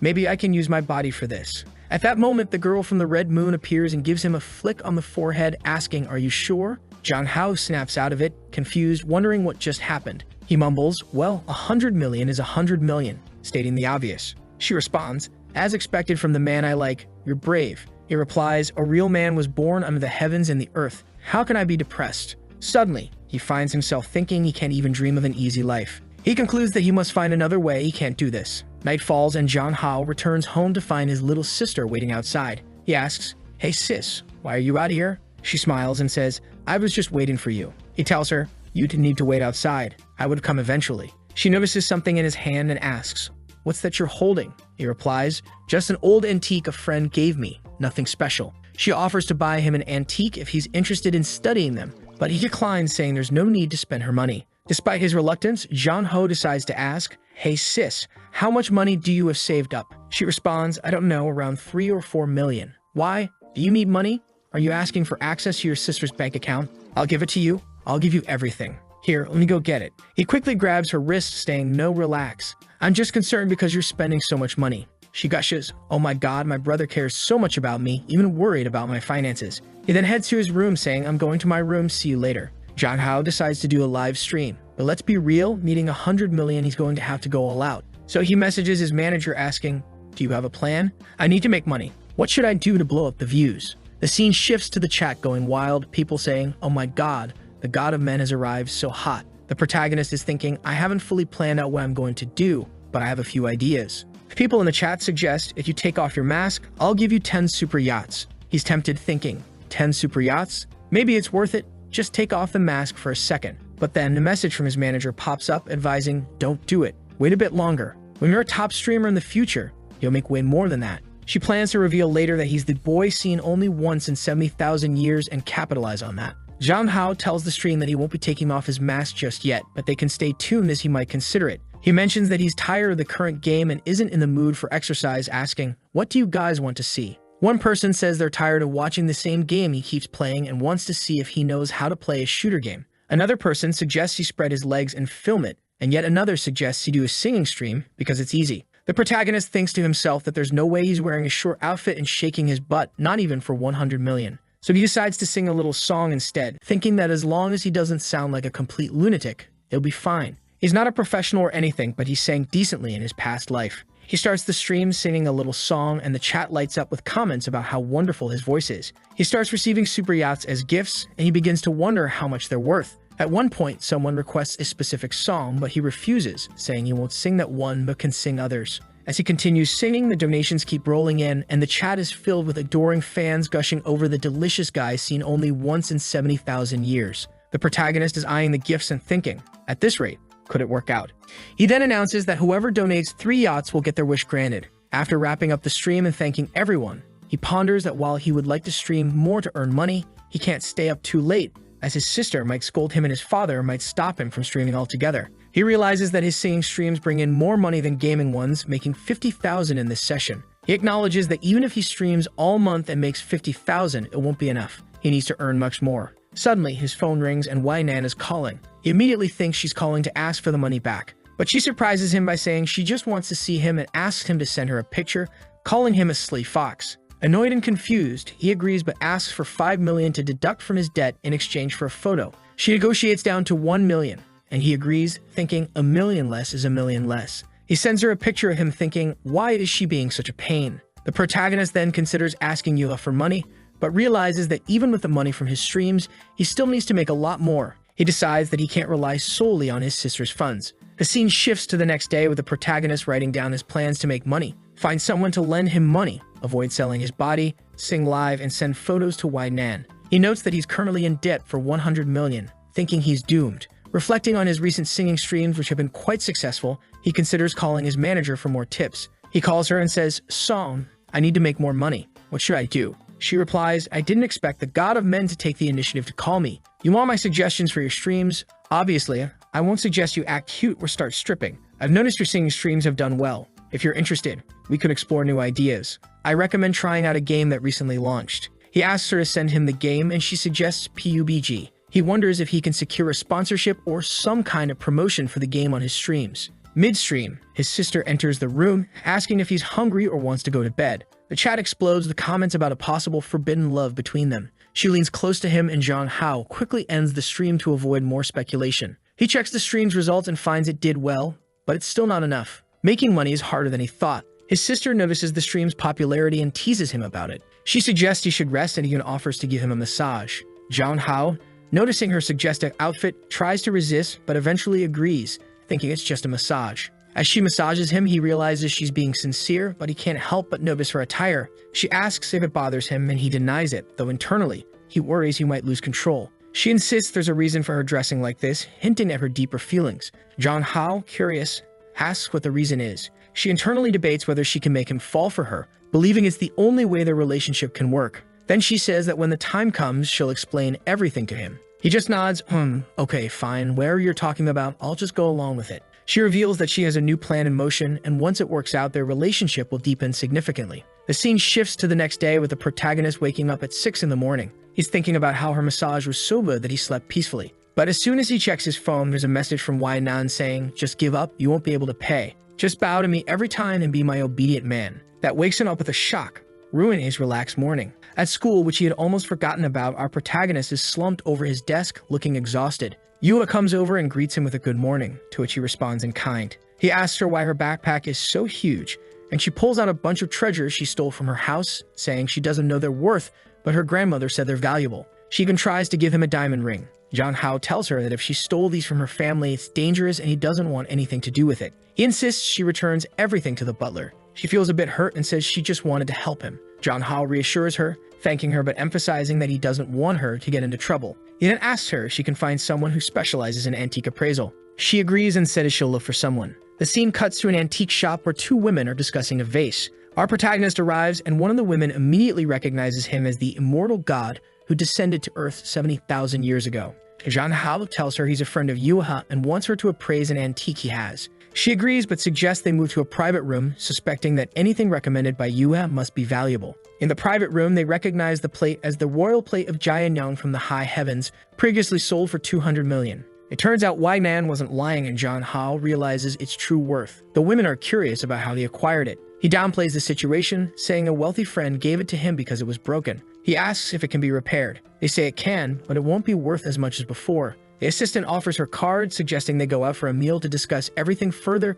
clearly interested in him. Zhang Hao decides to accept, knowing he'll need help selling the plate later. The scene shifts to him leaving with the antique shop assistant, but a guard seems to be watching them. The guard assumes they are a couple, which the assistant doesn't deny, and Zhang Hao is left thinking about her intentions. Inside the hall, other women are looking at them, thinking how lucky she is to have such a handsome guy by her side. She's beaming with pride, while Zhang Hao has no choice but to play along, holding her hand. However, it seems someone is following them. The assistant apologizes, explaining that pretending to be a couple got them a discount. Zhang Hao reassures her it's not a big deal and asks how much the repaired plate might sell for. She estimates a few $1,000,000. Just then, the person following them kicks the door open, threatening the antique shop assistant and demanding to share the handsome guy. The antique shop assistant stands up and asks what she wants. The intruder ignores her and offers Zhang Hao 3 times whatever she's paying him. At that moment, the assistant slaps the intruder, causing quite a stir. However, the gang leader girl didn't take kindly to the slap she received and ordered her people to beat up the antique dealer. One of them landed a punch right in her stomach, knocking her to her knees. The gang leader sneered, "You have the guts to hit me? Now you're going to die." Zhang Hao thinks to himself, "Wait, you can't kill her. I still need to sell my antiques." Just as the leader is about to punch the fallen woman, Zhang Hao grabs her arm. She looks at him in surprise, wondering how this guy is so strong. She dismisses him. "Hey, little man, step aside. This is a woman's business." Zhang Hao sighs and then, in one swift motion, delivers a punch to the stomach of one of the gang members, causing everyone to gasp in shock. He follows up with a blow to the nose of another and kicks a third one, taking them down. But suddenly, everything goes dark for him. When Zhang Hao opens his eyes, he's tied up and gagged, surrounded by rough-looking women. He realizes he's in a trap. The gang leader, who's ugly as hell, gloats about having him at her mercy. They talk about selling him off to someone, mentioning a notorious woman named Mooking who wants to use him. Zhang Hao, desperate, tries to reason with them, saying he's just a student and doesn't know why they're doing this to him. The gang leader explains it's just business. He's been bought. She adds that if he agrees to be her man, she might help him escape. Zhang Hao plays along, saying he likes strong women, and challenges her to untie him to see if she really is strong. The gang leader, intrigued by his boldness, agrees. "I love breaking in a wild horse," she says as she orders him to be released.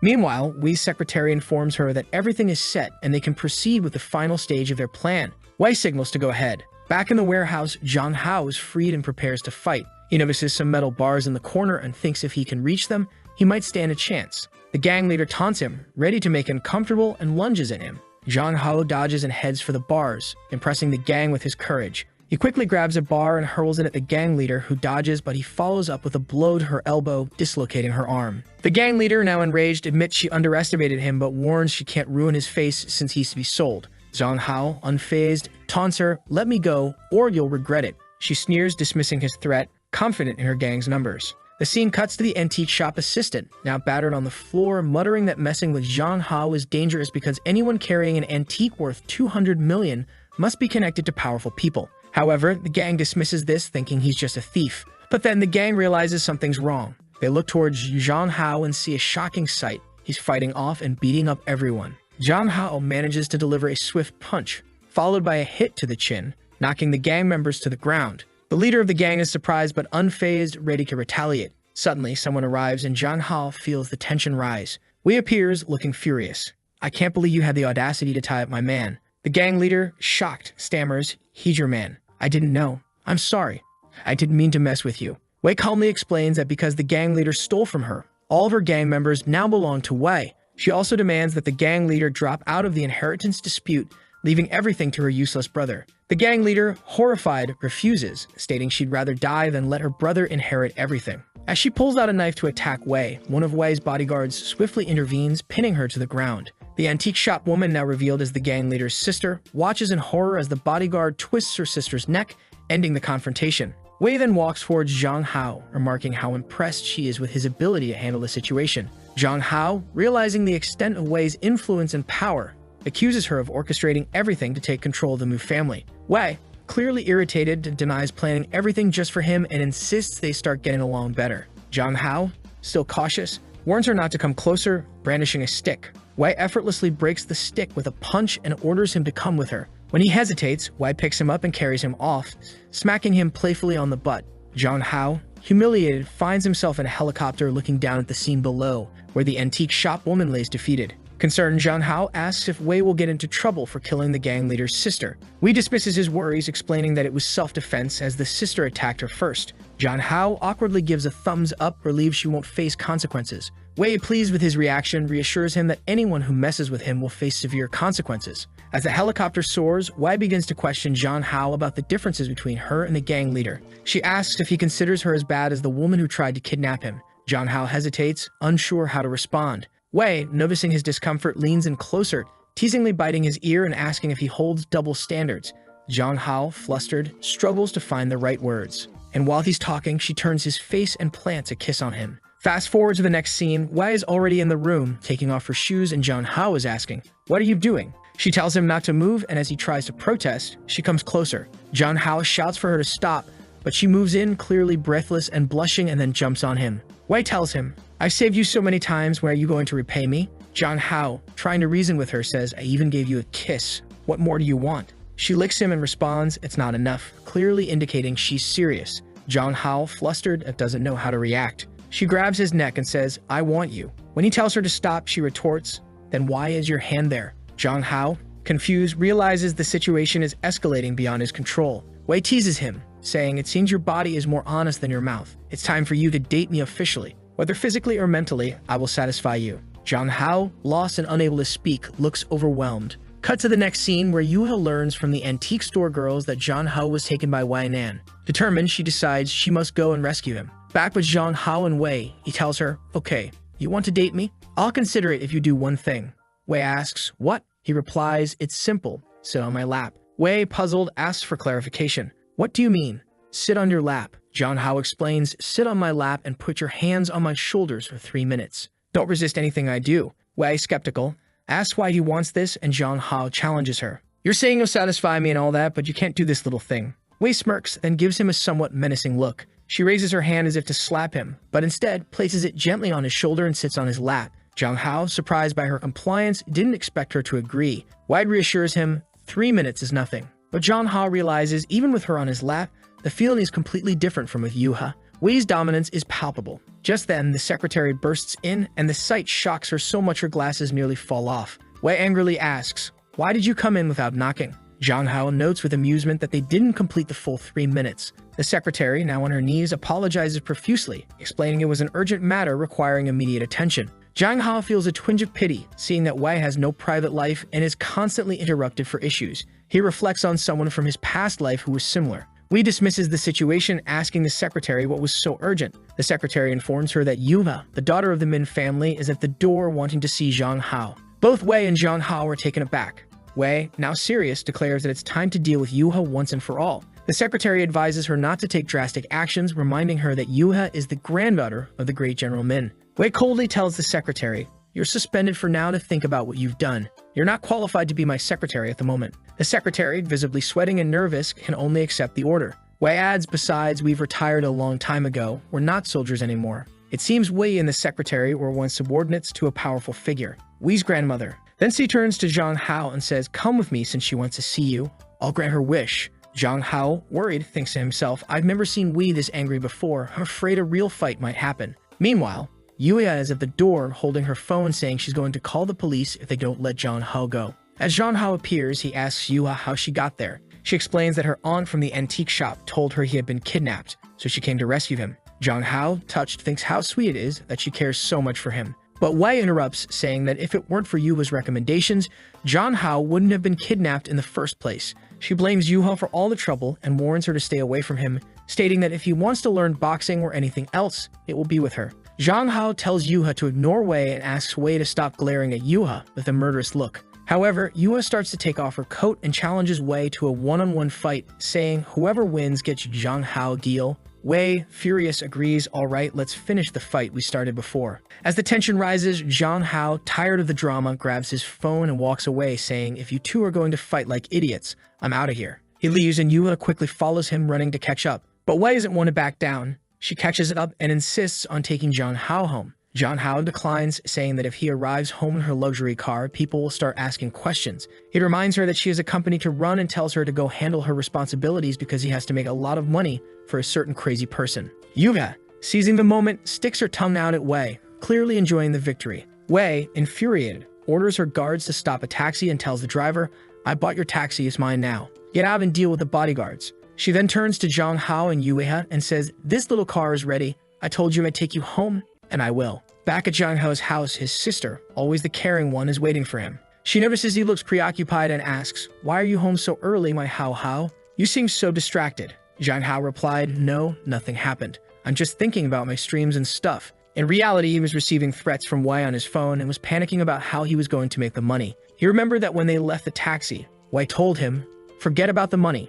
Just fix the plate for me and return it." Confused, he asked, "Wait, don't you want the 100 million? She suddenly said, "Marry me, you disobedient and mischievous boy. I'm ready for you to destroy my family." Zhang Hao was taken aback, wondering, marriage? What? Meanwhile, Yuha, who had been listening to everything from the back of the car, exclaimed, "Let me out of this car, please, for the love of God." But Wei insisted, "Your family doesn't live here. I'm taking you home." So the two of them went together. The message Zhang Hao received from Wei read, "Be good, don't think about making money, I'll support you." Zhang Hao replied, "You can support me all you want, but I'll pay you back. Thanks for bringing me home, but that's enough, Wei. Goodbye." Yuva then messaged him, telling him not to be afraid of Wei, and that if necessary, she would beat up Wei. Feeling bad for Yuha, Zhang Hao advised her not to do anything, suggesting they keep their distance from Wei, and that with time she would forget about them. At home, Zhang Hao was exhausted, reflecting on the chaotic day, being kidnapped, getting into a fight, and being forcibly brought home. At that moment, his sister put her hand on his shoulder and asked, How, are you going to stream tonight? You look tired. Do you want a massage? She offered massages every day, and while Zhang Hao didn't mind, he appreciated her attentiveness. As she leaned back, emphasizing her curves, she said, Lately, I've noticed you're only focused on making money, but you're just a boy. You don't need to worry about these things. Let me take care of you. And there he was just enjoying the massage, saying that her techniques were so good he didn't even want to move. At that moment, Kim Kim's mother called her to her room. Kim Kim turned to Zhang Hao and said she'd continue the massage later. Once in the room, her mother found some magazines with girls making out and she was shocked, saying, What is this filth, my daughter? What are you looking at? Kim Kim, embarrassed, stammered, It's not mine, a friend gave it to me. Her mother questioned, Why would a friend give you these things?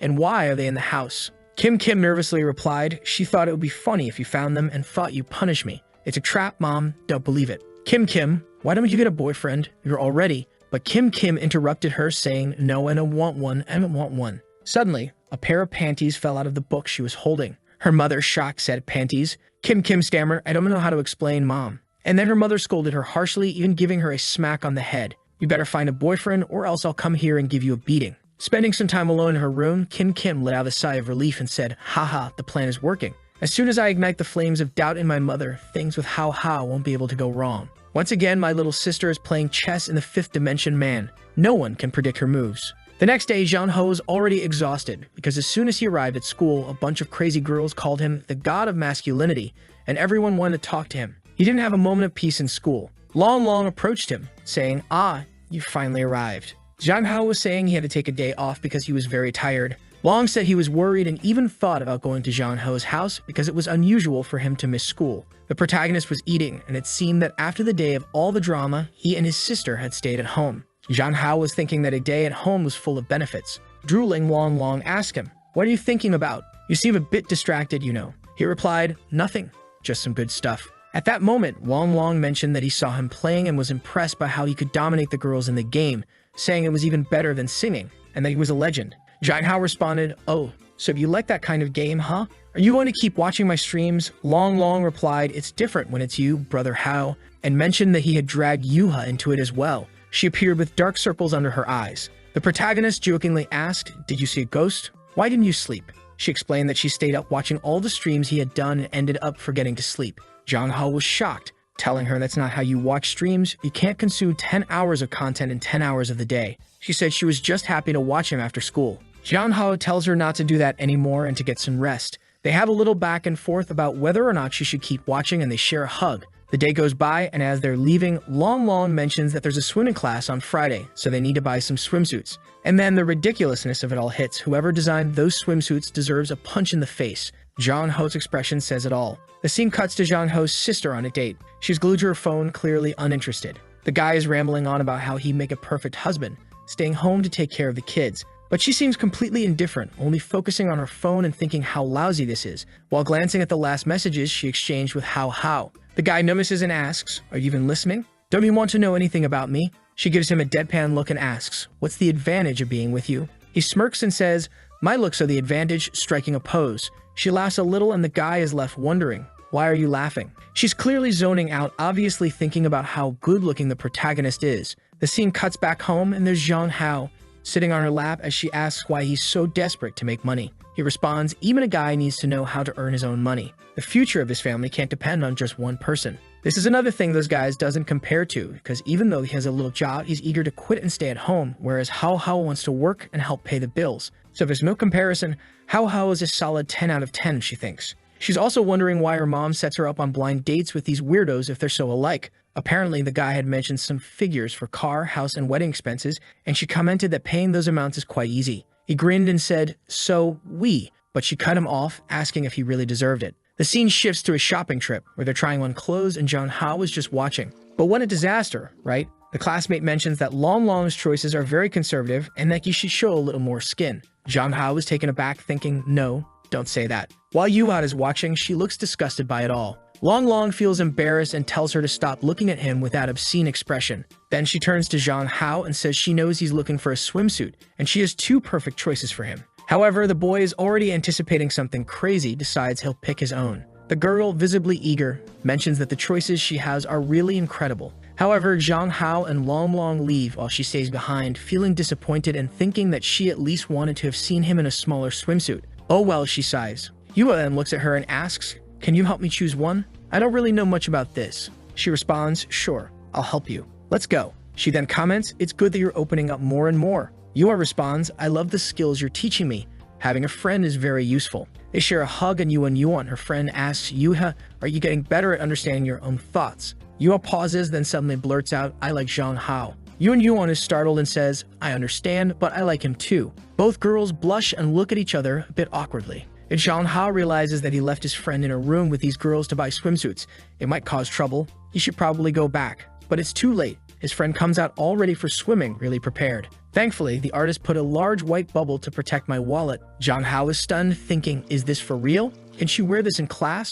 She responds, "Everyone dresses like this. There's no problem at all." Then she asks, "Didn't you pick out Yui's outfit?" She says, "Yes, I did." He anxiously asks, "Oh my god, where is she?" The friend points, "She's over there, trying it on." Zhang Hao turns to look, and Yuva emerges saying, "I'm fine, Zhang Hao. I just find this a bit weird. Does it make sense to wear stockings for swimming?" The friend argues, "It makes sense. The stockings are designed to protect women from the cold. Recent studies show that men love to see women like this." Zhang Hao and Long Long are left unsure of what to expect next. Then the friend announces, "Here comes the latest trend, Yuha. Show off the beauty of the new era." She steps out, and the scene is covered with sensor bubbles. What did they do here? Zhang Hao wonders, noticing that they made some adjustments. Yua comments, "I feel kind of strange in this." Zhang Hao is speechless, frozen. The friend chirps, "There's another piece here." Yuva, feeling uncomfortable, asks, "Doesn't this reveal too much?" Zhang Hao grabs her hand and insists, "Stop listening to this crazy person, please." She tells him that there's no problem with showing a little skin.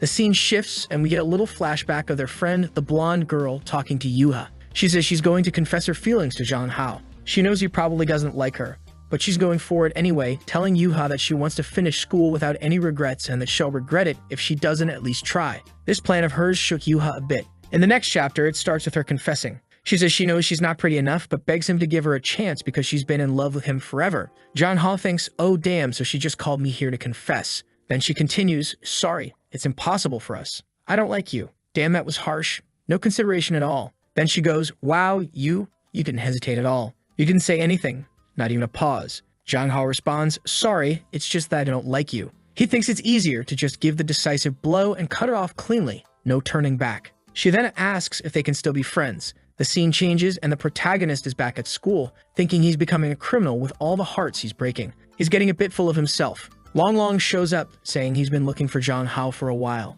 Zhang Hao asks why, and Long Long says he was called to the tree today. Zhang Hao thinks he's going to get beaten up, but it turns out it was a girl who's been sending him letters for years. Long Long asks the protagonist, "Do you think I should go?" Zhang Hao is puzzled, thinking everyone's confessing lately. Long Long continues, "I don't know if I should go. She's so beautiful, but I don't want to fall in love too soon. But she's so sincere. She wrote me love letters. What do you think? Should I go or not?" Zhang Hao, frustrated, thinks, "Go if you want, don't go, whatever, who cares?" Long Long decides to go, and they head to the tree. There's a girl waiting there, and Zhang Hao tells Yuha to help him if the girl tries to hit him. The brave guy goes over, hinting that he's going to reject her. Yuha asks Zhang Hao what he thinks it feels like to like someone. He says, "I don't know. It's different for everyone." He then reveals that for him, if you try to forget someone and can't, you're probably into them. She agrees, saying it's the same for her. At that moment, the girl reveals herself to Long Long and kisses him. But Long Long responds with a slap, even wiping his mouth in disgust. Was that necessary? They rush over to Long Long, asking if he's okay and what happened. Long Long, clinging to Zhang Hao's arm, cries, "Hall, it was my first kiss." Zhang Hao looks at the girl, thinking she's not even ugly, and scolds Long Long for hitting her. The girl apologizes, falling to her knees, begging for forgiveness. It made me feel bad for her. The scene cuts to Zhang Hao and Long Long drinking some beers, with Zhang Hao telling him not to drink more because he's already acting crazy. Long Long insists he's not drunk, then starts ranting about how he's traumatized because he lost his first kiss. Zhang Hao watches, thinking Long Long is nuts. Meanwhile, Yuha notices Zhang Hao's face turning red and thinks both of them are getting drunk together. Zhang Hao checks his phone and realizes his face is really red. If he goes home like this and his sister sees him, he's in for a beating. Plus, they can't send Long Long home like this. He might end up in trouble. So Yuna suggests they spend the night at her place. Later that night at Yu's house, they arrive and the butler is surprised, asking what's going on. She instructs him to make some food and prepare a room for the two guys. The butler is taken aback, thinking, wow, she came home late and brought two guys. I underestimated her. The scene cuts to Jean Hao in the room explaining this situation to his sister, saying someone stole a kiss from Long Long. He drank and went crazy, and that's why they're taking care of him there. His sister gets annoyed, wondering who the girl stealing kisses is, and warns him to stay away from her. Jean Hao, of course, says he doesn't know her and that they'll go home tomorrow. But after hanging up, she worries about not seeing him for the whole day. Just then, Yua shows up at the door and asks if she can come in. Jean Hao says yes, and she brings in some snacks. Jean Hao asks if this is her secret room.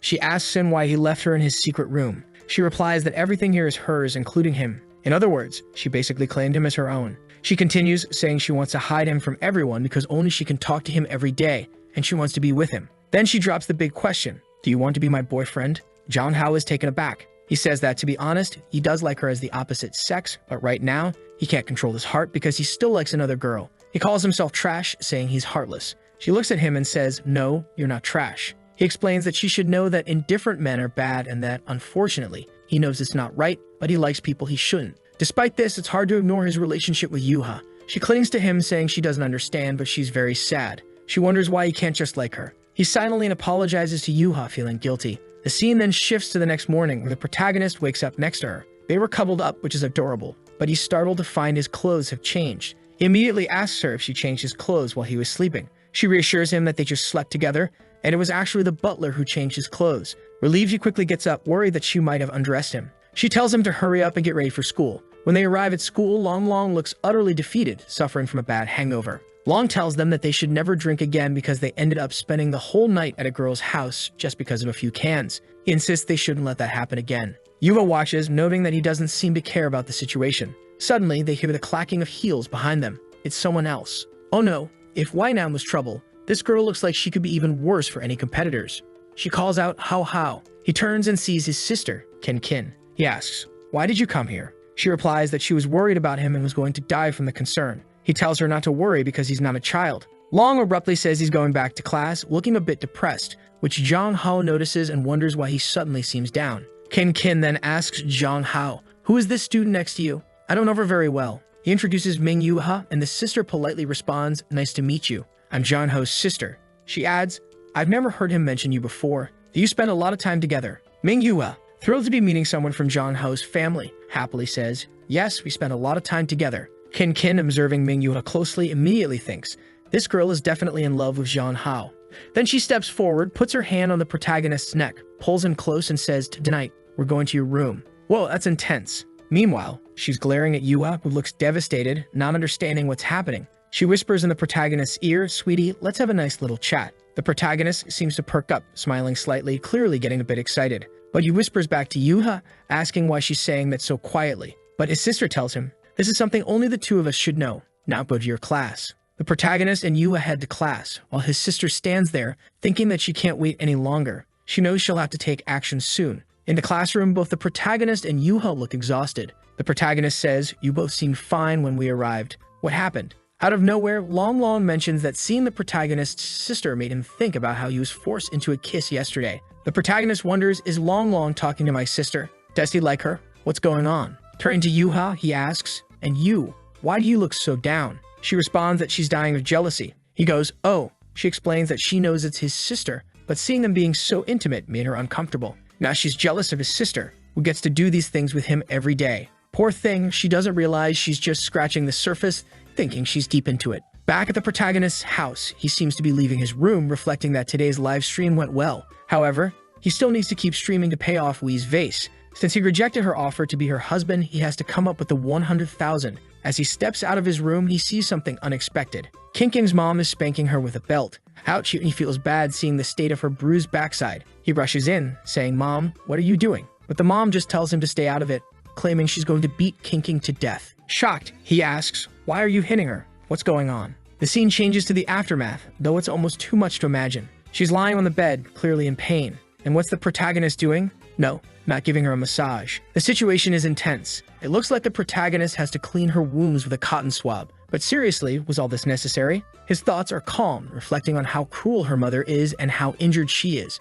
He asks what happened for her to get beaten like that. During the beating, her mother revealed the reason behind it. She was fighting with her daughter because she doesn't like men. At that moment, the protagonist thinks, there's no way Kin Kin could be like that, right? I mean, she even kissed me first. It's impossible. But then his sister speaks up. I'm sorry, how, but I really am. I hated boys since I was a child, and I tried to force myself to like them, but it just didn't work. That's why I kept pushing myself on you. The protagonist feels crushed, thinking, so that's why, huh? You really don't like me then. It was heartbreaking. She continues, I'm sorry, how, I just can't do this. But then she stands up and says she doesn't want to be that kind of woman. She wants to like boys too. He reassures her, saying, no, it's okay. He thanks her for letting him take care of her wounds and tells her to keep this embarrassing secret. He doesn't know what to say and goes back to his room. The protagonist starts searching online for how he can help her with her sexual orientation. He even Googles, is there a way to become straight? He finds an answer with many likes and favorites suggesting using temptation and forcing the person to start liking the opposite sex as a solution. The protagonist thinks, this doesn't seem right. This can't be the answer. I'll ask my sister for her opinion, right? When I get to the room, she's under the covers, calling herself trash, filthy, horrible, and useless. Then the protagonist says, sister, I found a way. Take a look. And he hands her the phone. Right. She looks at it and tells him maybe it could work, but who would have the courage to sacrifice themselves like this and cooperate in something like this? Can't be a stranger. I don't want someone I don't know. I don't even want to go to work anymore. My future is ruined. If I step in that place and people find out about this, I'll be trashed to society. I'll just stay here at home forever. Damn, how? Leave your decaying sister here. She doesn't deserve anything. Girl, it's like playing 10th dimension chess. The protagonist is just lost. Poor guy. It's a tragedy. He thinks on how difficult this situation is to solve, and he never imagined things would turn out like this. But setting that aside, he's the only person who can help her. So he turns to her and says, there's no other way, Kinkin. Let me help you. She responds, no, how can you? You're already too mature. This kind of sacrifice isn't worth it for you. Then he moves closer, puts his arm around her and says, let's take it step by step. Besides, we've already kissed and cuddled all night. Sister, do you feel anything? She replies, no, man, she's playing hardball here, isn't she? He moves closer and she says, no, nothing. Do you not feel anything when I do this? Nothing. It's useless. I don't feel anything for a handsome guy like you. And the protagonist thinks, still no answer.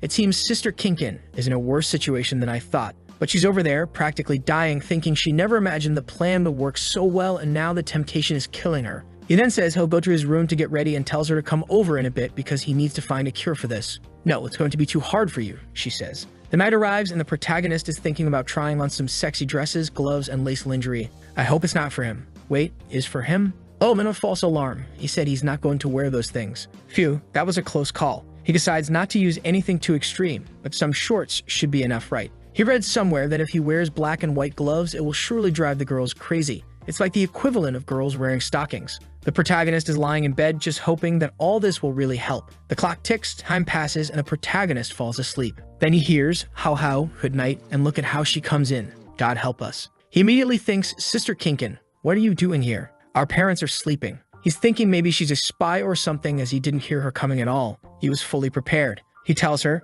lie down here first, and let's just cuddle and pretend we're going to sleep as usual. However, in his thoughts, she's already looking beautiful. Even in the moonlight, I can see how wonderful she looks in that outfit, and she's starting to sweat a little. Despite this, she switches to her monk mode, remaining stoic and still. Lying there together, he asks her, tell me, how disgusting do you find this situation? Are you feeling uncomfortable? We can take it slow if you need. She responds, it's just a little uncomfortable. But I like the warmth of this moment. In her mind, she's thinking, oh my God. She's biting her lips and says, I'm still not very used to this, but let's do this. Hold me a little tighter and gradually, I'll get more accustomed. She pulls him closer and adds, if you're not comfortable either, you don't have to force it. He reassures her, no sis, it's all good.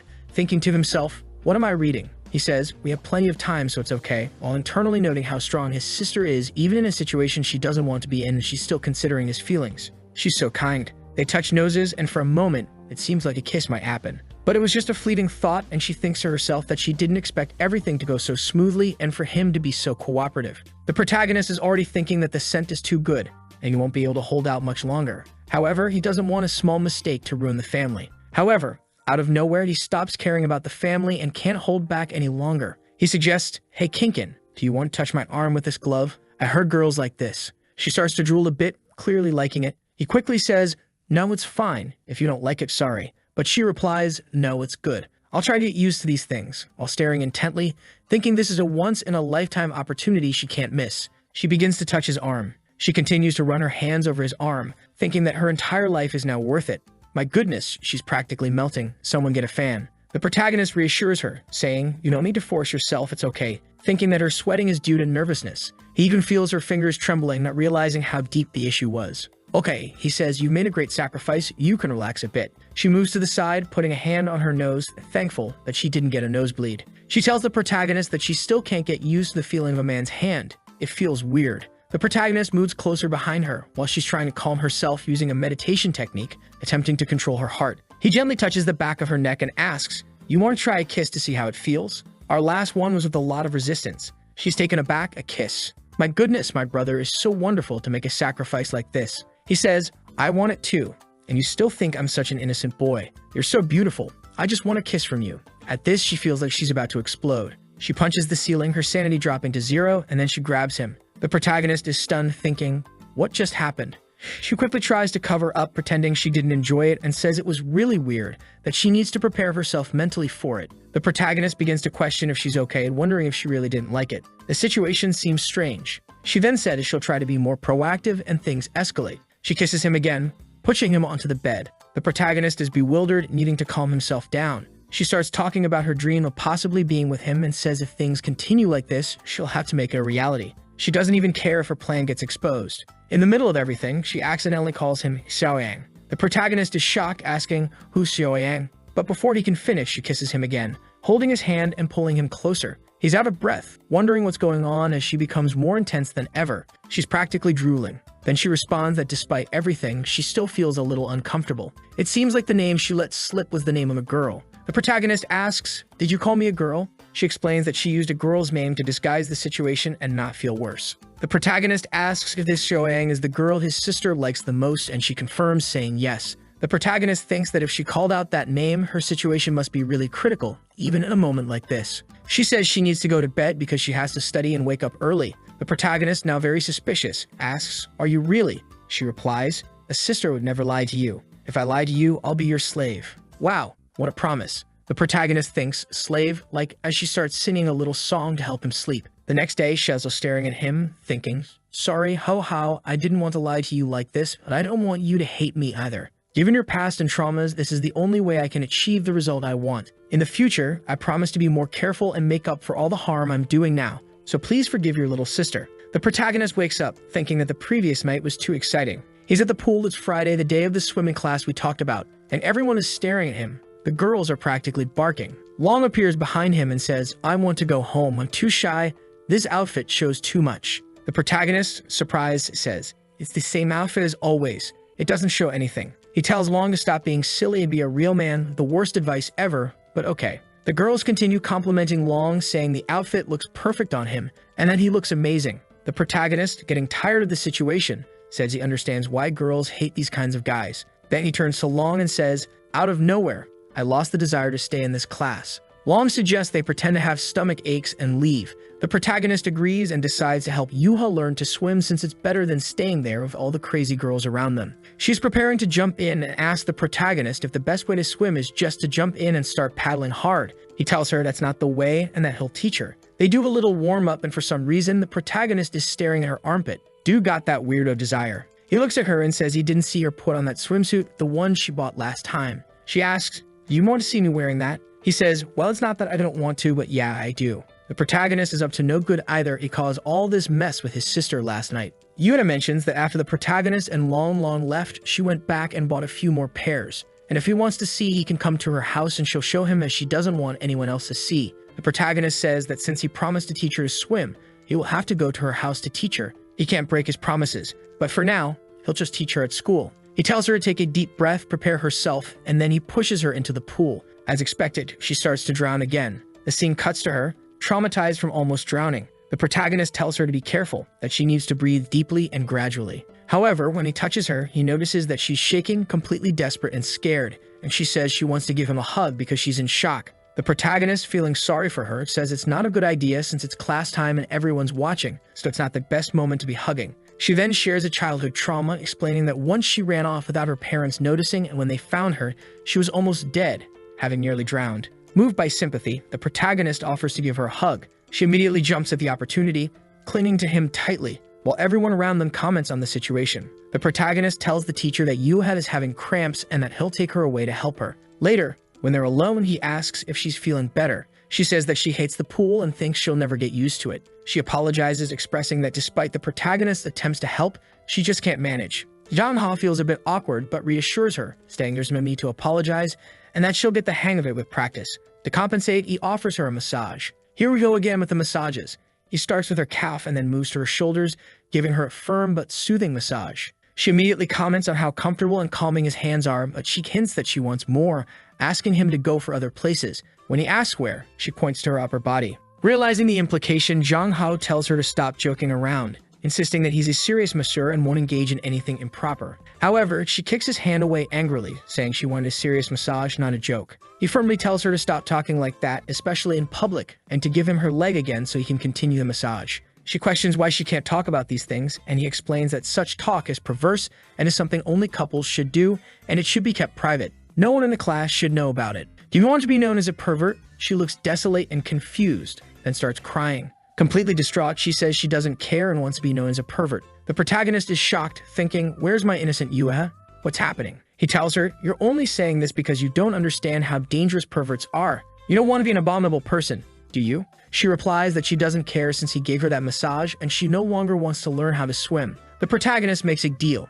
If she learns to swim, he'll do anything she asks within reason. She agrees eagerly, clearly ready for something more. Back in the office of our dear Wei, we haven't seen her for a while. It seems she couldn't finish her work because she was busy looking at photos of the protagonist. She thinks to herself how exhausted she is and how she can't focus because of that damn goblin. She glances at her phone thinking, why don't I just take one more look?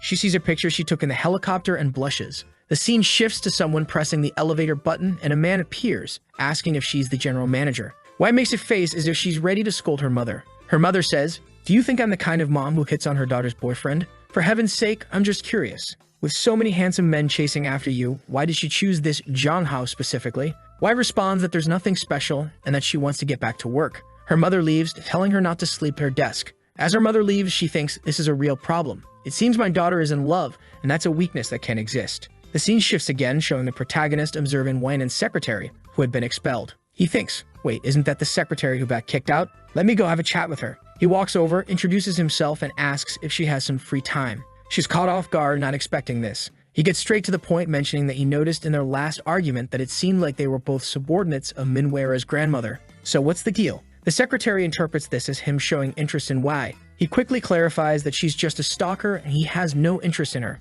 He just wants to know why she's so fixated on him. Didn't she hate men? The secretary explains that it's not that she hates men, but she despises weakness. And since our protagonist is a total Sigma Chad, she couldn't resist. It seems she developed this hatred because of her father. He always obeyed her mother, did everything she said, while the mother would go out drinking and seeing other men. In the end, he caught a disease and died alone in the hospital, and the mother didn't even visit him. He died as a lonely, forever alone guy. That's why she despises weakness and clingy men. The protagonist thinks that maybe the best way to make Wei hate him is by pretending to be weak. Could that be the plan? The secretary suggests that he should join her, because Wei would never treat him badly. Even after everyone left the army, she hired everyone who had been at the base with them and gave them much higher salaries. So it's guaranteed that if he joins her, his life will only get better. The protagonist says it's not possible because she wants to dominate too much, and he's the kind of person who doesn't like that. If they were together, one of them would always be mad. At that moment, someone appears and says, young man, I finally found you. The secretary is shocked and the protagonist is confused. It seems she's already closed the cafe and only the security guard is left, having sent everyone away. She's staring at the protagonist, saying, you look good, but how long have you two been dating? The protagonist tries to explain, saying she's overreacting and they're not even dating. She retorts, not dating? For heaven's sake, is it possible that my daughter still hasn't managed to win you over? This is a disgrace for the family. The protagonist asks why she's looking for him. She says it's inconvenient to talk here, suggesting they go inside. She's taking the protagonist to a private room. The secretary senses something bad might happen. She tries to rescue the protagonist, saying that we just call it Jang Hao, and she's just there to fetch him, so let's leave. But the woman beckons her closer with a finger, and when she hesitates, she gets a sharp elbow to the chin. The protagonist is utterly confused by the turn of events. The woman apologizes, saying it's been a while since she had to land a blow like that, so maybe it came out too strong. The protagonist stands there, stunned, wondering what's going on. Am I caught up in some mess again? The woman remarks, oh young man, you're quite calm. Any average student would be intimidated by now. The protagonist says that ever since he got involved with Wei, these situations have become common, so he's somewhat used to them. Now that he knows she's the mother, he's thinking, she's the gang leader, so I better not mess up. The mother then comments, it's obvious my daughter doesn't like delicate men. What I don't understand is why it seems like you don't like her. Don't you want to be my son-in-law? Don't you want to join the Wei family? The protagonist tries to deflect, saying he's just an ordinary citizen and doesn't deserve her daughter, claiming there's nothing special about him. He also says he needs to leave because his family is probably looking for him. She says, since you're in a hurry, I want to make a deal with you. The protagonist is surprised, asking, a deal with me?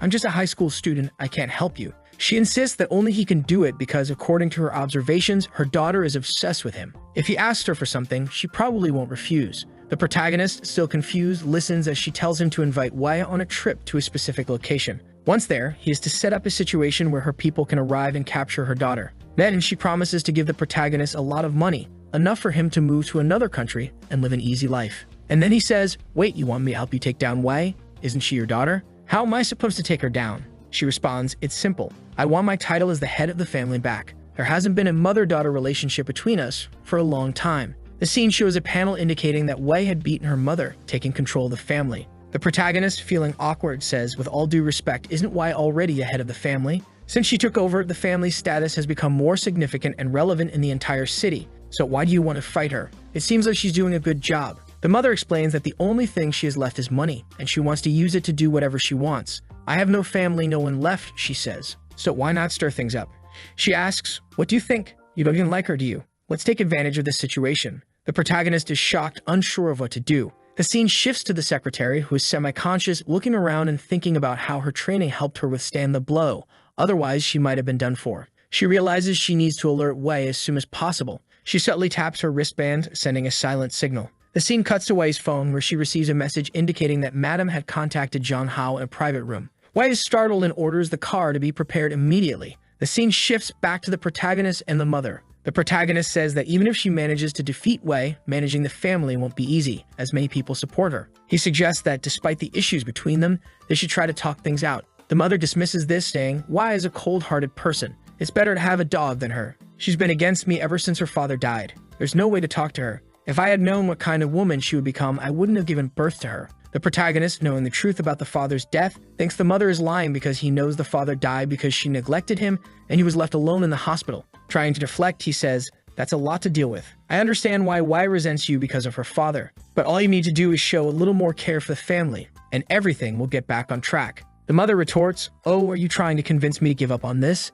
I came here because I sensed you didn't like her, but it seems like you're trying to protect her. She points out that the punch she gave to the secretary was a declaration of war. She insists, all you have to do is take Wei to the location I specify and I'll give you the money. You won't have to worry about anything else. The protagonist asks, and if I don't agree to help you? The mother rises, you don't want to help me or take the money? Fine, then your family and you will become my hostages. Simple as that. The protagonist, with a serious expression, responds, it's one thing to threaten me, but to bring my family into this, I can't let that happen. I'm sorry. You made a mistake by not bringing any bodyguards with you. She looks at him intrigued and says, do you think you can defeat me physically? He challenges her, come and see. As the scene shifts, a car pulls up and Wei orders the driver to move aside. The secretary spots Wei and tells her, finally, you're here. John Ho was taken by your mother a while ago.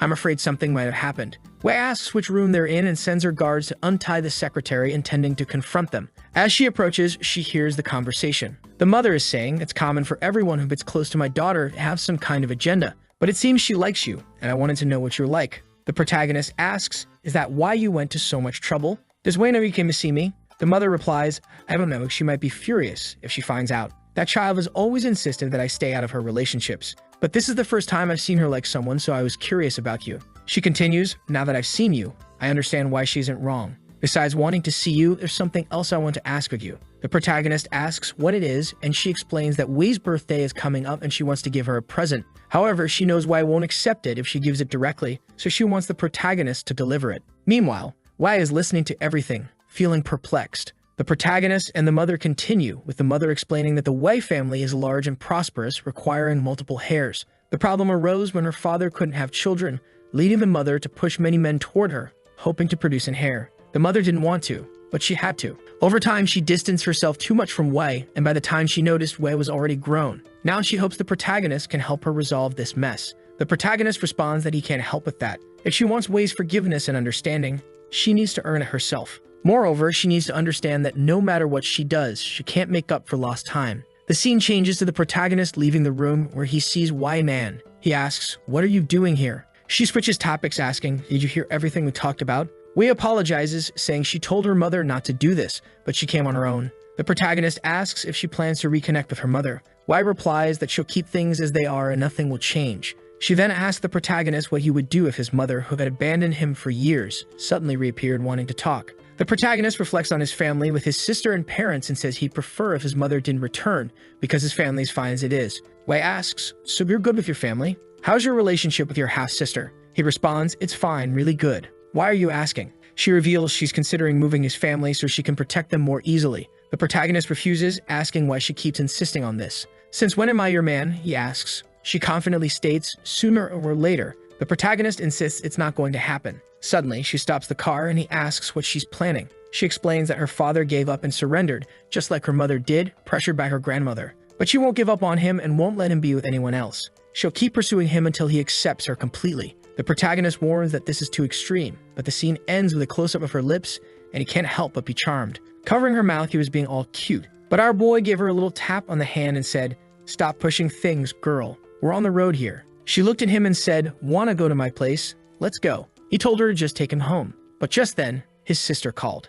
He picked up and she immediately scolded him. "It's super late. Where are you? Why aren't you home yet?" Our boy tried to cover it up, saying he was at Long Long's place and lost track of time. But Wei was watching him lie the whole time. He turned to Wei and said, "You've heard that? I gotta go home now." She called him Fox Boy again and asked, "So you know how to lie, huh?" He responded, "I'm only lying because of you." She then asked, "Does your sister care about you that much?" He confirmed, "Yes, because we're family." She just said family, but Wei was already thinking it might not be that simple. When he got home, his sister greeted him and he started apologizing, saying Long Long had held him up or something. But she stopped him and said, "Why are you lying to me?" Yikes. He was caught off guard trying to play dumb. "Sis, what are you talking about? I'm not lying. I'd never lie to you." But then she revealed, "I called Long Long. He said you left his place a long time ago." Busted dude. He didn't expect her to have Long Long's number. She continued, "I've always been alone, just like you, with single mom working all day. I only learned what family warmth was with you. I consider you my favorite brother. But it seems I was too sentimental.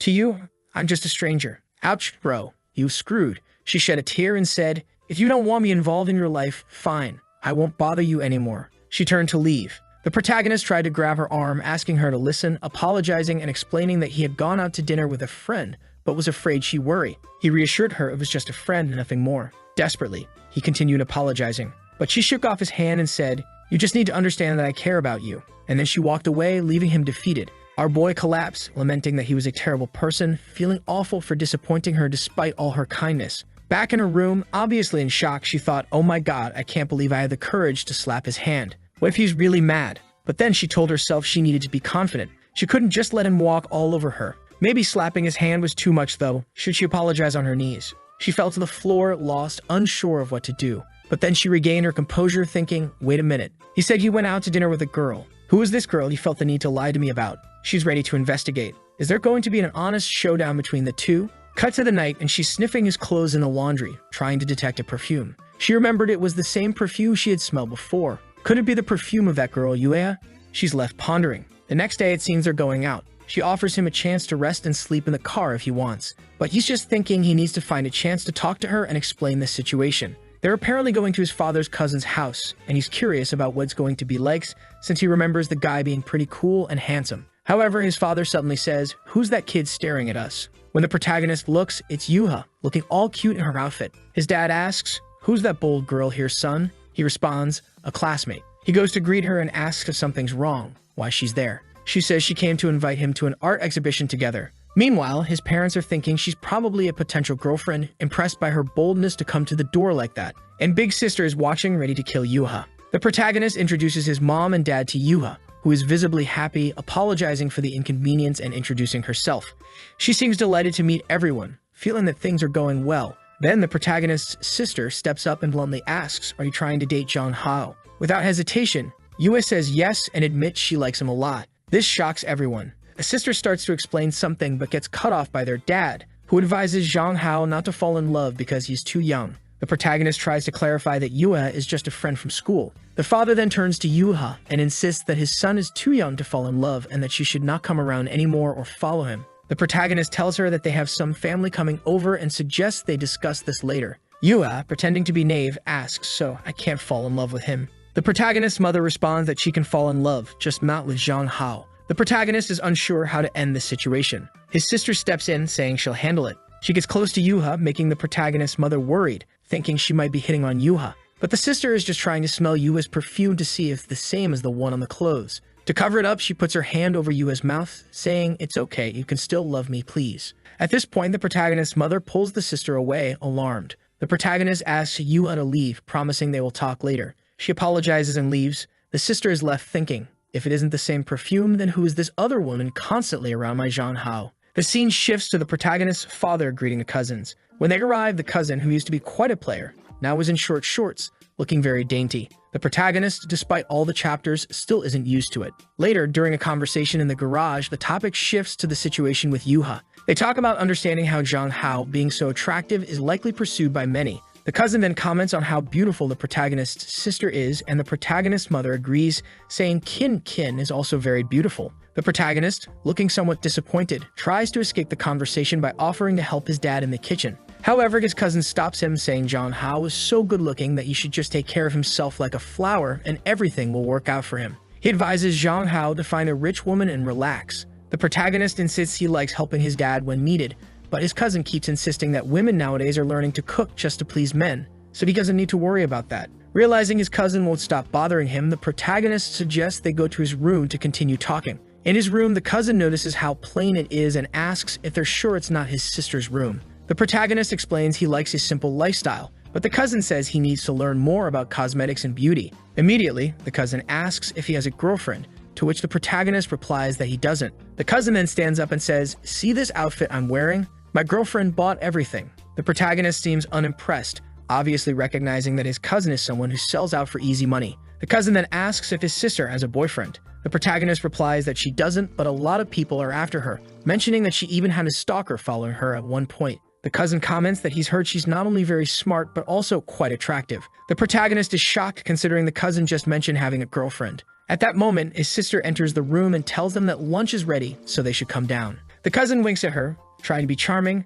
and says they'll be right there. As they leave the room, the sister apologizes for her earlier behavior and expresses a desire to talk privately with the protagonist later to apologize properly. The protagonist, sensing something is up, agrees, saying he also wants to talk. They agree to chat after lunch. She urges them to eat quickly, showing her eagerness. The scene shifts to them finishing their meal, with the protagonist declaring he's done eating, and she responds similarly. However, just then the protagonist's phone rings and he answers. It's the woman from the antique store, informing him that the plate he had requested to be repaired is ready. He asks about the condition and the cost, and she informs him that his girlfriend already paid for it. Confused, he wonders who could have done this and quickly excuses himself, saying he has urgent business to attend to. His sister doesn't seem too pleased, though she tries to hide her frustration, reminding herself to keep calm and not push him away. She tells the protagonist not to be late or they'll worry about him. He assures her he'll be back soon and leaves, relieved that she doesn't seem too upset. After he leaves, the cousin makes a comment about how attractive the protagonist is and suggests he might be going on a date.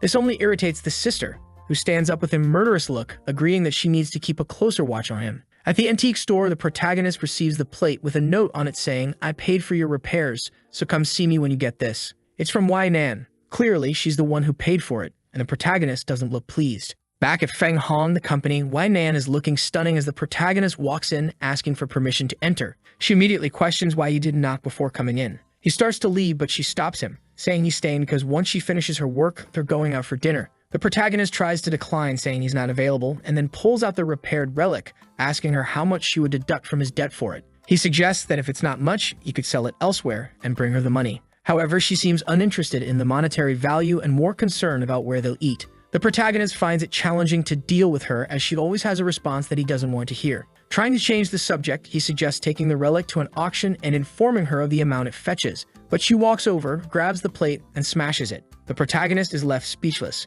as the item was worth millions and involved so much trouble, including death, just to repair. Even though she didn't want it, he asked for it because it was worth a lot of money. Apparently, it fell into the trash can, and he ran to retrieve it. She told him to stay away from it because it was dirty and broken antiques weren't worth much. At that moment, she grabbed his wrist to lift him up and ended up breaking it. His wrist literally snapped. The protagonist and Wai are both confused by the situation. The next scene shows him wondering why he has such a fragile body. Wai examines him and says there's no major damage. It was just a tendon strain and he'll be fine soon. However, she advises him to see a doctor. Out of nowhere, the protagonist asks her, "You retired from the military and you're still so strong. Did you really see combat? She confirms she did and almost died. She offers to tell him the whole story if he stays the night. The protagonist declines, saying he wasn't that interested, he was just curious. He starts to leave, but she insists he stay for dinner. He retorts that she's too persistent. She mentions that she read all the novels he wrote and they seemed too real. She wants to talk about them over dinner. The protagonist wonders about her connection to the girl from the moon and flops onto the couch,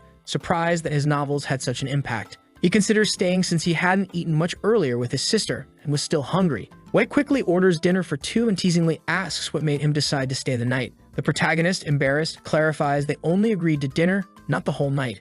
She then teases him about looking at her legs and accuses him of being dishonest with his eyes. He awkwardly explains that he was just admiring her expensive-looking clothes since he's from a poor background. But she quickly moves in and pins him to the couch. The protagonist, shocked, asks if she can't control herself. She insists she doesn't need to, as he's destined to be hers. He tries to laugh it off, saying she's reading too many novels and playfully squats her behind. She gets annoyed, accusing him of teasing her without following through. She questions if he's afraid. The protagonist, offended, retorts that he's not afraid of anyone and threatens to teach her a lesson. However, when he tries to push her off, she doesn't budge. He then notices the significant size difference between them. She relents, telling him not to get angry as he might hurt his hand again. As she stands up, the protagonist grabs her by the shoulder, throws her onto the couch, and tells her to stop annoying him, saying they don't match. She suddenly changes the subject, saying she's studying the reason behind the red moon and will explain it to him. The next chapter shifts to the protagonist's house, where his cousin wonders why the protagonist's sister doesn't like him. At that moment, Yuba shows up at the protagonist's house, and his cousin is contemplating making a move on her.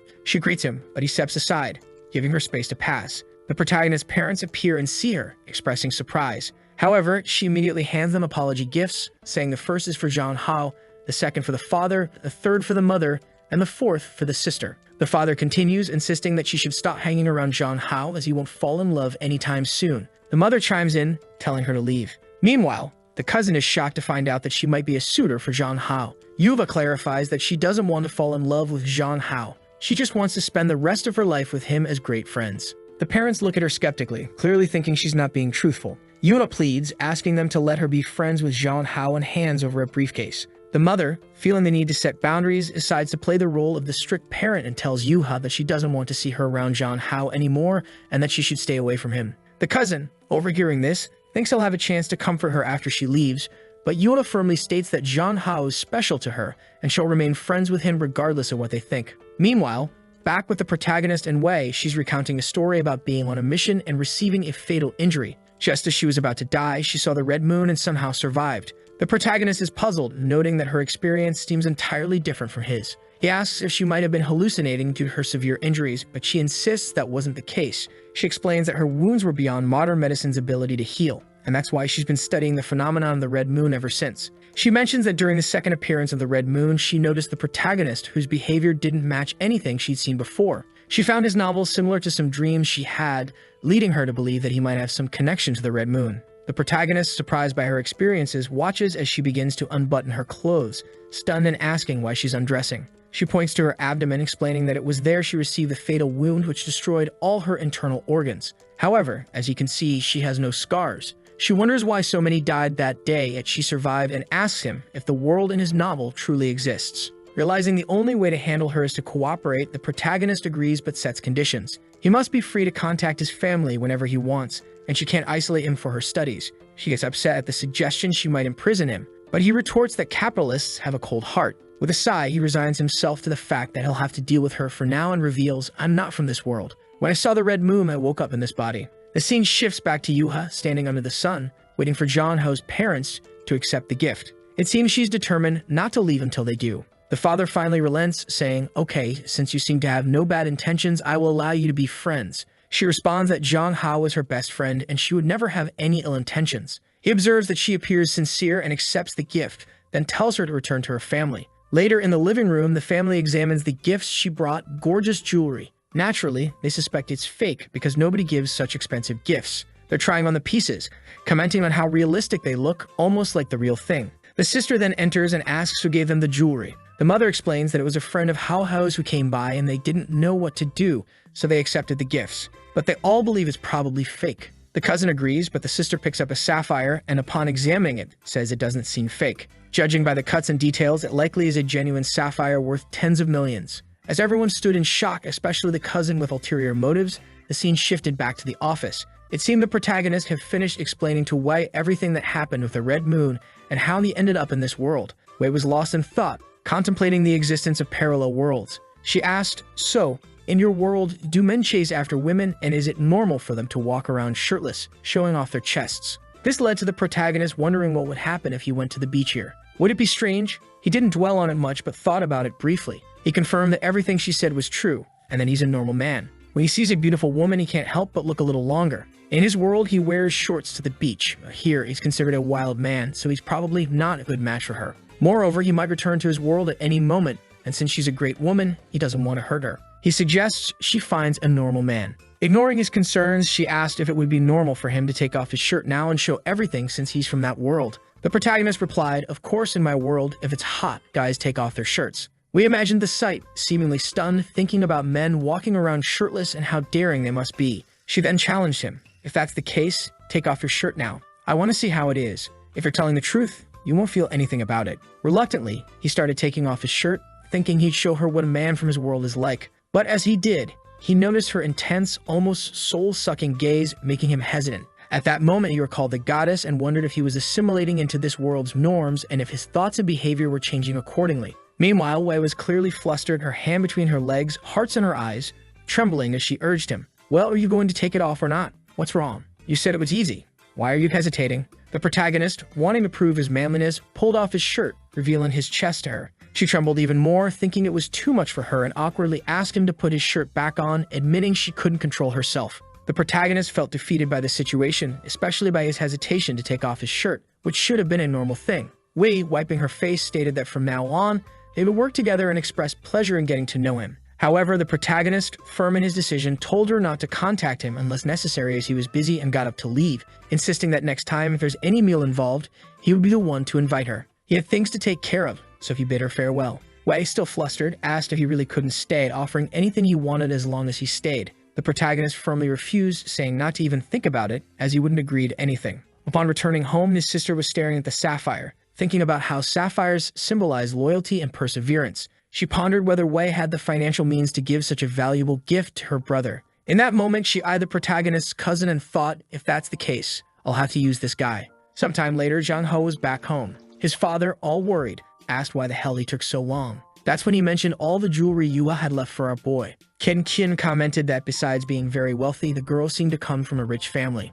The father made a serious face and told the protagonist that he couldn't like the girl just because she was a millionaire. Meanwhile, the cousin was fuming because he wanted to have received that necklace himself. Thinking about Yua, he swore to himself that he would win her over after all. She was his ticket to wealth. However, he was already imagining the wrath of someone and thought that at least he had her waiting for him. The boy was daydreaming, thinking he had options to choose from, even though he believed that Zhang Hao, despite being handsome, wasn't very seductive. Sometime later, someone said they were arriving. Zhang Hao apologized, saying they couldn't accept the gift because it was too expensive. Suddenly, his cousin appeared, saying they had met again. Zhang Hao remarked that it was quite a coincidence that they had already seen each other. In the cousin's mind, all he had to do now was create a little physical contact and stumble like an idiot. Yuva seemed scared as he approached and promptly kicked him in the chest. She apologized, saying she acted instinctively while the boy was coughing. She asked if he was okay as his legs seemed wobbly. Zhang Hao suggested they should be more concerned about others for now, while the cousin realized his plan had completely backfired. Zhang Hao once again stated that he didn't need those gifts, and Yuha asked if he didn't like them. The father intervened, saying that such gifts were too expensive and somewhat intimidating. Zhang Hao replied that he didn't need such things to improve their relationship, returning the gifts and stating he would accept a kindness, but she could keep those things. She asked if he hated her because of this. The parents, embarrassed, reassured her that she didn't need to worry about it and that their relationship hadn't changed. The sister stepped in, saying they were just friends, so there was no reason for him to hate her, and suggested she return the gift if she wanted to remain friends with him. Ken Kin was furious that the damn cousin hadn't accomplished anything. Then Kin Kin turned to Yuha and said it was getting late, so she would take her home. However, the mother insisted that she would take the girl, already suspecting that the daughter was trying to hit on the girl in the car. In the end, Kin Kin's plan to have a conversation with Yuha failed. Everyone was leaving together, and she couldn't do anything about it. At that moment, Zhang Hao's cousin asked to add Yuha to his contacts. However, Zhang Hao, feeling possessive, quickly said that she wasn't that casual and wouldn't give out her number. The cousin realized he didn't stand much of a chance, and Yuha agreed with what Zhang Hao had said. Kin Kin, upset, told them not to get too close because it was dangerous. Zhang Hao noticed that his sister wasn't hiding anything anymore. However, the fool thought his sister was also in love with Yuha, already imagining that the girl was amazing for winning everyone over around her. Now he was motivated to make peace with his sister because she seemed very angry. The next day, his sister woke him up for breakfast. He arrived all sleepy, saying good morning. When he asked where everyone was, since it was just the two of them, she told him that the cousin and the others had left, so it was just them there. Our boy already knew that life at home wouldn't be easy. Embarrassed, she asks what he's doing, and he apologizes for lying lately. Meanwhile, the sister thinks her plan was to make peace, but she didn't expect it to be so easy. Now, feeling completely better, she says it's even better when he takes the initiative. She acknowledges that something sad happened, but emphasizes that the future is more important. She asks Zhang Hao never to hide anything again. He hesitates for a second, knowing he's hiding a lot of things, but simply says okay because he's not about to reveal any of it. He thinks to himself that after everything is resolved, he will confess the secrets. With that, the poor girl feels completely relieved, thinking he's so kind. At this moment, Zhang Hao says she no longer needs to hide that she's in love with Yuha. The poor sister is utterly confused. She starts laughing, thinking he's acting this way because he's jealous. She takes advantage of his foolishness to ask him not to bring Yuha around anymore. Otherwise, she won't be able to control herself at home. Strangely, he says it's been a while since they did a special training and asks for help. Kin, who has a problem with her sweat glands, agrees to help him. So she puts lipstick on her boy. And with that, she says that these events make all the sadness irrelevant. The scene shifts to Wei's secretary in front of her nursery. She thinks this must be the right place. Inside, a woman is on the phone and tells her to come in. As soon as she appears, she introduces herself and says she has some questions. The woman welcomes her and tells her to sit down. The secretary hands over a sheet of paper and says she wants to know everything that happened with these two people during their time there. She's trying to find out if the girl abducted the boy, and more importantly, what she did to make everyone in that place cover up the events. The woman starts trembling when she sees the photos of Zhang Hao and Kin. Hesitantly, she asks the secretary how she found out about this. The secretary responds that she doesn't have to explain anything and demands to know everything that happened. The woman, frightened, seems to hesitate but explains that she will never forget this person in her life. She recalls once asking Kin where she had taken Zhang Hao and, more importantly, what she had done with him. Kin replied that they were just playing together and questioned if that was a problem. The teacher said it was indeed a problem because she couldn't just take other students out of there as she pleased. She warned that she would have to speak with Kin's family to take action. But Kin asked if that was really the best option. The teacher was a bit confused, but the girl advised her that it might not be wise to escalate the situation.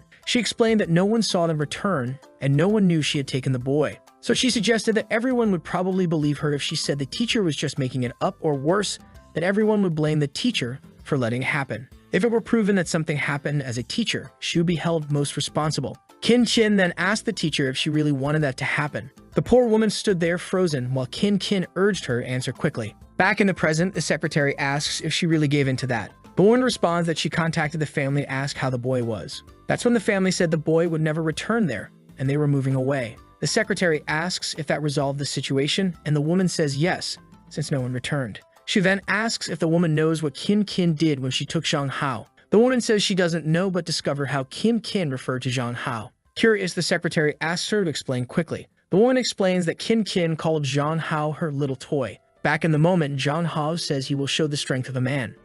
She is there, very sad and clearly not saying much. She then says she wants to tell him something and grabs his face. She tells him he is amazing, thanks him, and says she is ready. He asks if she really wants to continue with the strength training. Suddenly, she is caught off guard and confused. He says that if they keep practicing, she'll soon like men again, while the boy, like a bull, declares that now that he's here, he'll go forward. She's a bit scared, not expecting him to be so forward, especially since he has such an innocent appearance. Our boy starts sweating cold, realizing things are getting serious. He gave her a simple foot massage. Time passed, and the boy had put in a lot of effort. He then asked her to check if his heart was racing. That's when she thought that the training they did when they were younger hadn't been in vain. Now she knows she just needs to complete the next step to fully win over Zhang Hao. Our boy says they will continue. She sees that he's standing there preparing for something and asks if he's talking about this. He tells her not to be nervous and to relax. But now she's the one who's scared because there's unlikely to be anyone else intervening. She's panicking, not knowing how to react, while Zhang Hao thinks she's cute when she acts like this. He then smiles, saying that he's finally going to do it, but obviously, he feels something strange.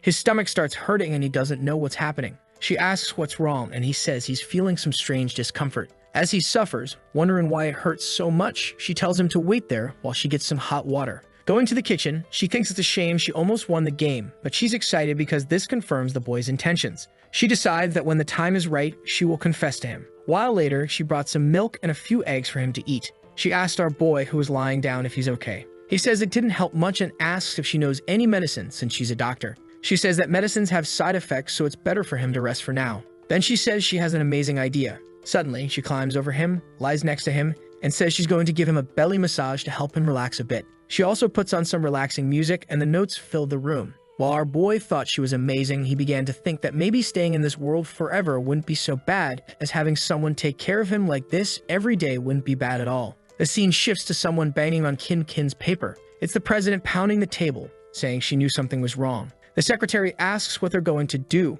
but then she remembers that Jong Hao had set a rule that she couldn't contact his family. She hesitates for a second, unsure of the best option, and says she'll have to make a call first.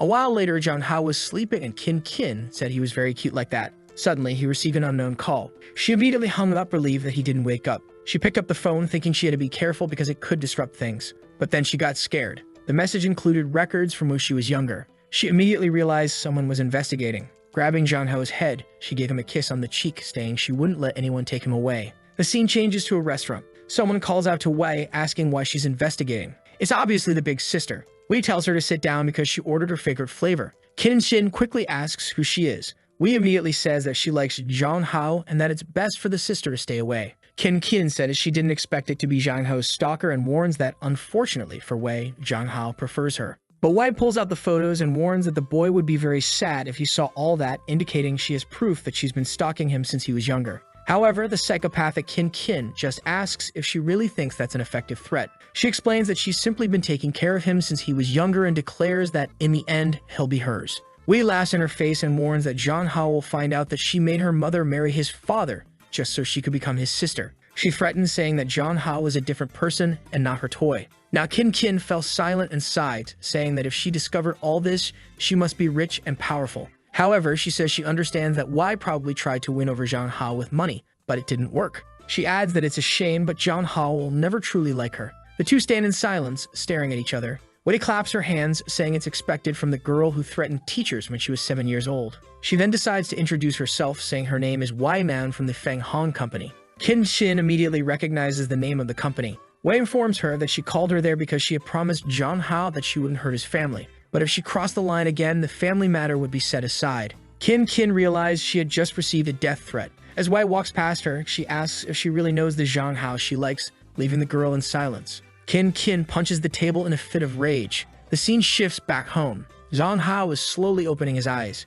He gets up and sees his sister beside him working on the computer. He asks what's going on, and she just wants to know if he's still feeling uncomfortable, mentioning that she brought a hot water bottle for him. She then says that while he was sleeping, she read the entire novel he wrote. She found the world he described to be quite interesting and realistic. Embarrassed, he says he only wrote those things to stand out among others and make more money. His sister remarks that it felt too real, and that the protagonist really seemed like a real girl. She warns him not to confuse fiction with reality because real life is different, handing him the hot water bottle and saying it will make him feel better. She then hugs him, telling him that if he has any problems, he can always tell her because she's worried about him. The scene changes to the next day at school. Standing next to Yuha, he's thinking about how strange his sister was the day before. During the day, she seemed normal, but when she came back at night, something had changed. Yuha hands him something and he thanks her, saying he'll keep it instead of the jewelry. She immediately says she has another gift and offers him some lunch. Embarrassed, he tells her she doesn't need to be so considerate. However, she says she just wants to be nicer to him.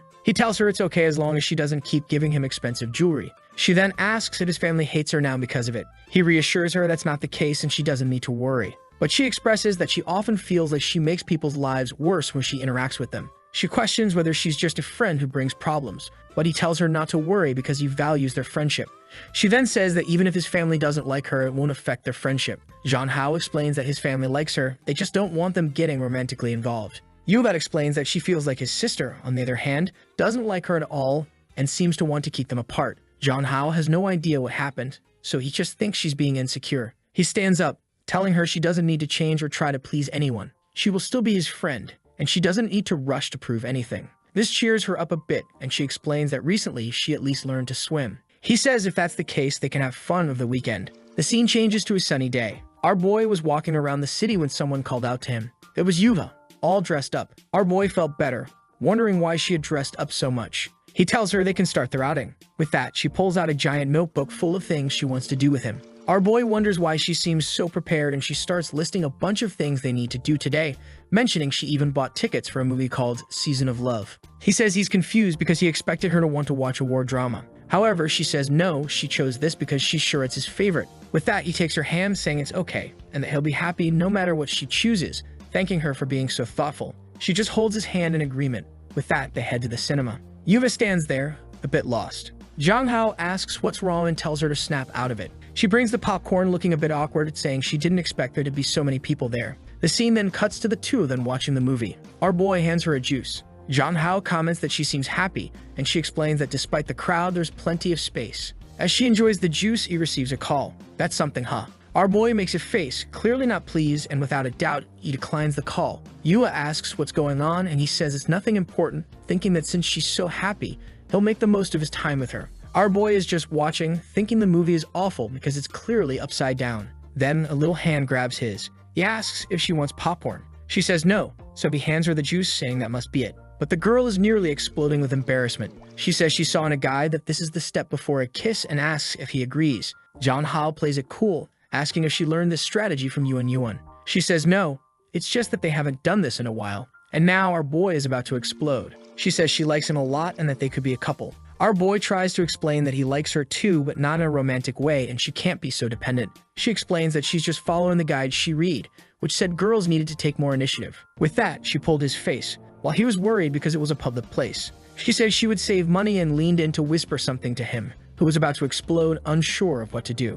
Then he held her hand and suggested they focus on watching the movie. Time passed, and I'm not sure what happened, but she looked exhausted, talking about the guide. He said he had to see this guide and her strategies, then grabbed her hand to read it. She was a bit confused. He glanced at her plans, then lightly hit her head, asking why she didn't just ask instead of acting like this. Embarrassed, she said she just wanted to be there with him, and he could do whatever he wanted. Jang Hao thought she was always extremely careful, but then confiscated her little book, saying it was time for some real fun. The scene changes to a sports internet cafe. The poor girl stood in front of the computer, unsure of what to do. He asked if she'd never been to an internet cafe before, and she said her family doesn't allow it. He then asked her not to tell anyone or he'd get in trouble. With that, the boy started playing, already scoring a pentakill. She said she was trying to understand, but it was too difficult. He explained that he just wanted her to have fun, saying that since she already had good grades and a good family, the only thing he could do was help her be happy. He then opened another game, apparently a shooting game, and explained the controls for moving the character and aiming for a headshot. He congratulated her, thinking her family must be very good for someone who just started playing. He also thought that given her interest in weapons, this type of game was obviously a good fit for her. After a while, he said their time was up. She asked why he didn't put more money in so she could play more, but the boy warned her not to get addicted or she'd spend her whole life on it. As they walked down the street, they were chatting until he mentioned that her phone was ringing. She answered and seemed to agree with something. It seemed like she was talking about leaving, but in reality, she wanted to keep playing with our boy. He thought to himself that he would help her have even more fun today. With that, they played the drum game, the dance game, and the shooting game. Later, as they were heading back, she said it was one of the happiest days she ever had. Jang Hao told her not to take it too seriously because it's something they could do anytime, and she was all smiles, saying she understood. As they were walking, a car suddenly passed in front of them. As soon as the door opened, he knew trouble was coming. He thought it might be Anao, but it was actually Yuya's butler, who turned to our boy and said her parents wanted to meet him. Her mother, it seems, was looking into information about Jang Hao, smiling, though it wasn't clear if it was out of joy or anger, knowing that her daughter had been ignoring messages while having fun. Meanwhile, Jang Hao had no idea they had planned a party for her at the mansion, but she preferred to stay with him. At the door, the butler told him not to worry, as the master was not someone who regretted visits. As soon as Jang Hao entered, he saw the mother standing there, or perhaps the father, as it wasn't clear who was who, and was asked to sit down. Our boy thanked them and realized it was the father, as he thought the man looked very young. At the table, the father asked if Yua had fun, and she said yes. He then told her to go take a bath because her clothes were dirty, and he turned to Jang Hao, saying they could have lunch together. He mentioned he'd heard that our boy had been making her very happy and wanted to thank Jang Hao as her father. Our protagonist, very polite, said it was just a matter of friendship, but he noticed the thank you seemed somewhat insincere. It seems Jang Hao wasn't very well liked there. The father then asked how much money he wanted to stay away from Yuha. The boy wondered why the plot always seemed to take this turn. He told Jang Hao that she had missed a family gathering because of him, and our boy was confused by the sudden change in attitude. He apologized, saying he had no idea she had a family event that day. The father said he was misunderstanding, and in fact he wanted to thank him for that. He offered a card, but Jong Hao refused, saying he didn't want money in exchange for friendship. The father asked if things weren't obvious enough, saying it would be rude to spell it out further. Jong Hao, now at a loss for words but growing angry, explained that everyone seemed to think he only cared about money. He told her father that he was mistaken, saying that he was getting to know Yuha gradually and realized she was a good person, just not good at expressing herself. He became friends with her because of her honesty and kindness, not because of money. He acknowledged the difference between their families but insisted he was only interested in being her friend, returning the card to her father, who gave a small smile. The man placed his teacup on the table, saying it was good to be young, and mentioned he'd heard that Yuha had brought Jong Hao over for a night. He assumed the boy was selling himself. Our boy felt devastated, knowing that if he revealed who wanted to destroy whom, the father would go crazy. At that moment, the father, slightly crazy, commented that the boy had a face that could destroy countries. Embarrassed, Jong Hao complimented him back, saying he was very handsome. The father thanked him, saying he was an interesting boy, and then asked him to continue being a good friend to Yuha. Jong Hao agreed, saying it would be easy. A scene changed to the exit as the father was leaving. He mentioned that he would prepare another banquet for his daughter, but advised her to be more careful. Yuha said she understood, but noted she was out with Jong Hao, who was her friend. The father smiled and said that if that was the case, she should value friendships. In front of Yuha, he asked Jong Hao if they were really just going to remain friends and never be a couple. Poor Jong Hao fell silent, unsure of how to respond. He turned to the father and said he understood perfectly and would avoid any contact. The butler then appeared and told Jong Hao that it was time to go. The father told Jong Hao that it seemed there was nothing to worry about, but before leaving, he instructed the butler to keep an eye on the two. Our boy was exhausted, and Yuha asked if her father had caused any trouble. He says everything's fine and that it must just be fatherly love. And he checks his phone and is startled. He has a series of missed messages. The scene changes to his home. It's nighttime as he's returning. Kin, who is soon going to have liver problems, is, as usual, a bit drunk. Embarrassed, Jong Hao approaches and asks why she's drinking alone. She simply asks why he hasn't been answering his phone. At that moment, he knows he's in trouble for ignoring those calls. He starts making excuses, saying he had it on silent. But she ignores that and just asks if he had fun with his classmate. Embarrassed, he says he did but shouldn't have ignored the calls. Kin says it's fine, but he'll have to make up for today by spending time with her tomorrow. She tells him that he has to talk to the platform people tomorrow. She says it's perfect because they can go to the mall together and can sort out that issue. She tells him to take a shower and just agrees, while Kin thinks that with these two competitors, she'll have to be more aggressive. The scene shifts to the next day. Someone says they're embarrassed to have asked to meet him on the weekend. Our boy responds to Song, saying it's no problem. She says that his fan base isn't small anymore and that he needs to appeal to his new fans. She hands him a tablet with a streaming auction for him. As soon as he sees that it's for him to act like a fool in a kimono, he says he's not that type of streamer. She then shares a second photo of a night cosplay, saying he won't have to show much skin. He agrees, saying the second auction is more acceptable. But he's shocked when she says that, in that case, they're doing it now. Before he can react, she's already got the camera in hand, telling him to take a look. With no other option, he's soon dressed as a knight, posing for the photo. What he didn't expect was a crowd watching, and apparently, this video was already recorded and shown to someone. During a meeting, the girl comments that it's a great place to invest because that cosplayer alone attracted a lot of people. However, people are thinking that the cosplayer is very handsome until he realizes he's being filmed by a drone sending footage to the meeting. At that moment, the signal is disconnected. She apologizes, saying she'll send someone to investigate, but someone in the meeting says they'll handle it themselves. It's Wainan, who says that since he destroyed the drone, he'll have to pay the price. Later, our boy is exhausted because it took forever to take all those photos. He hears someone knocking on the door and asks if it's his sister. But when he opens the door, it's Wainan, arms crossed. He tries to close the door, but she blocks it, saying it seems like he's really trying to ignore her. She glares at him, asking if she has to break into the house. He reluctantly invites her in. Sitting on the couch in business attire, she asks why he hasn't been responding to her for the past 2 days. Embarrassed and trying to cover it up, he says the day was very busy and offers her some tea. She just laughs in his face, asking why he's dressed like that, and if he really thinks it's good to earn money this way. He says she wouldn't understand, thinking to himself that she once wanted him to be a streamer for her company. She asks why he wants to continue streaming if she already told him she'd pay much more. But our boy, tearing up, says a man has to earn his own money. She just laughs, saying she agrees with that, and pulling him by the collar, says they need to resolve the drone issue. He's flustered, asking if that was her company's drone. As he's about to talk about money, she says she knows a better way to compensate. Before he can respond, she kisses him. She helps him catch his breath and tells him that the outfit suits him well. Our otaku boy jokes that she would look good with cat ears. She asks if he wants to see her wearing them and warns that he'd have to kill her first. Out of nowhere, the boy becomes energetic and gives a playful drum tap. She looks confused, and with 50 kilograms of muscle, he lifts Wei. She comments on his courage to lift her in such an embarrassing way. He admits he has courage but can't hold her up for long because he's already trembling. He asks her to get down and she says he might collapse to the ground. She then remarks it's a shame he failed the counterattack. Our boy is disheartened, realizing his body is indeed very weak. Wei tells him that in terms of strength, he stands no chance. She helps him catch his breath once more. Half an hour later, our boy is exhausted and worn out, while Wei Man, still radiant, talks about the red moon that only appears after a solar eclipse. Zhang Hao is curious, knowing this phenomenon occurs only once every 14 months. She explains that there's another type of lunar eclipse influencing the red moon, and that her investigations suggest this new eclipse is related to the red moon. Zhang Hao becomes intrigued, thinking this might relate to how his body ended up in this world.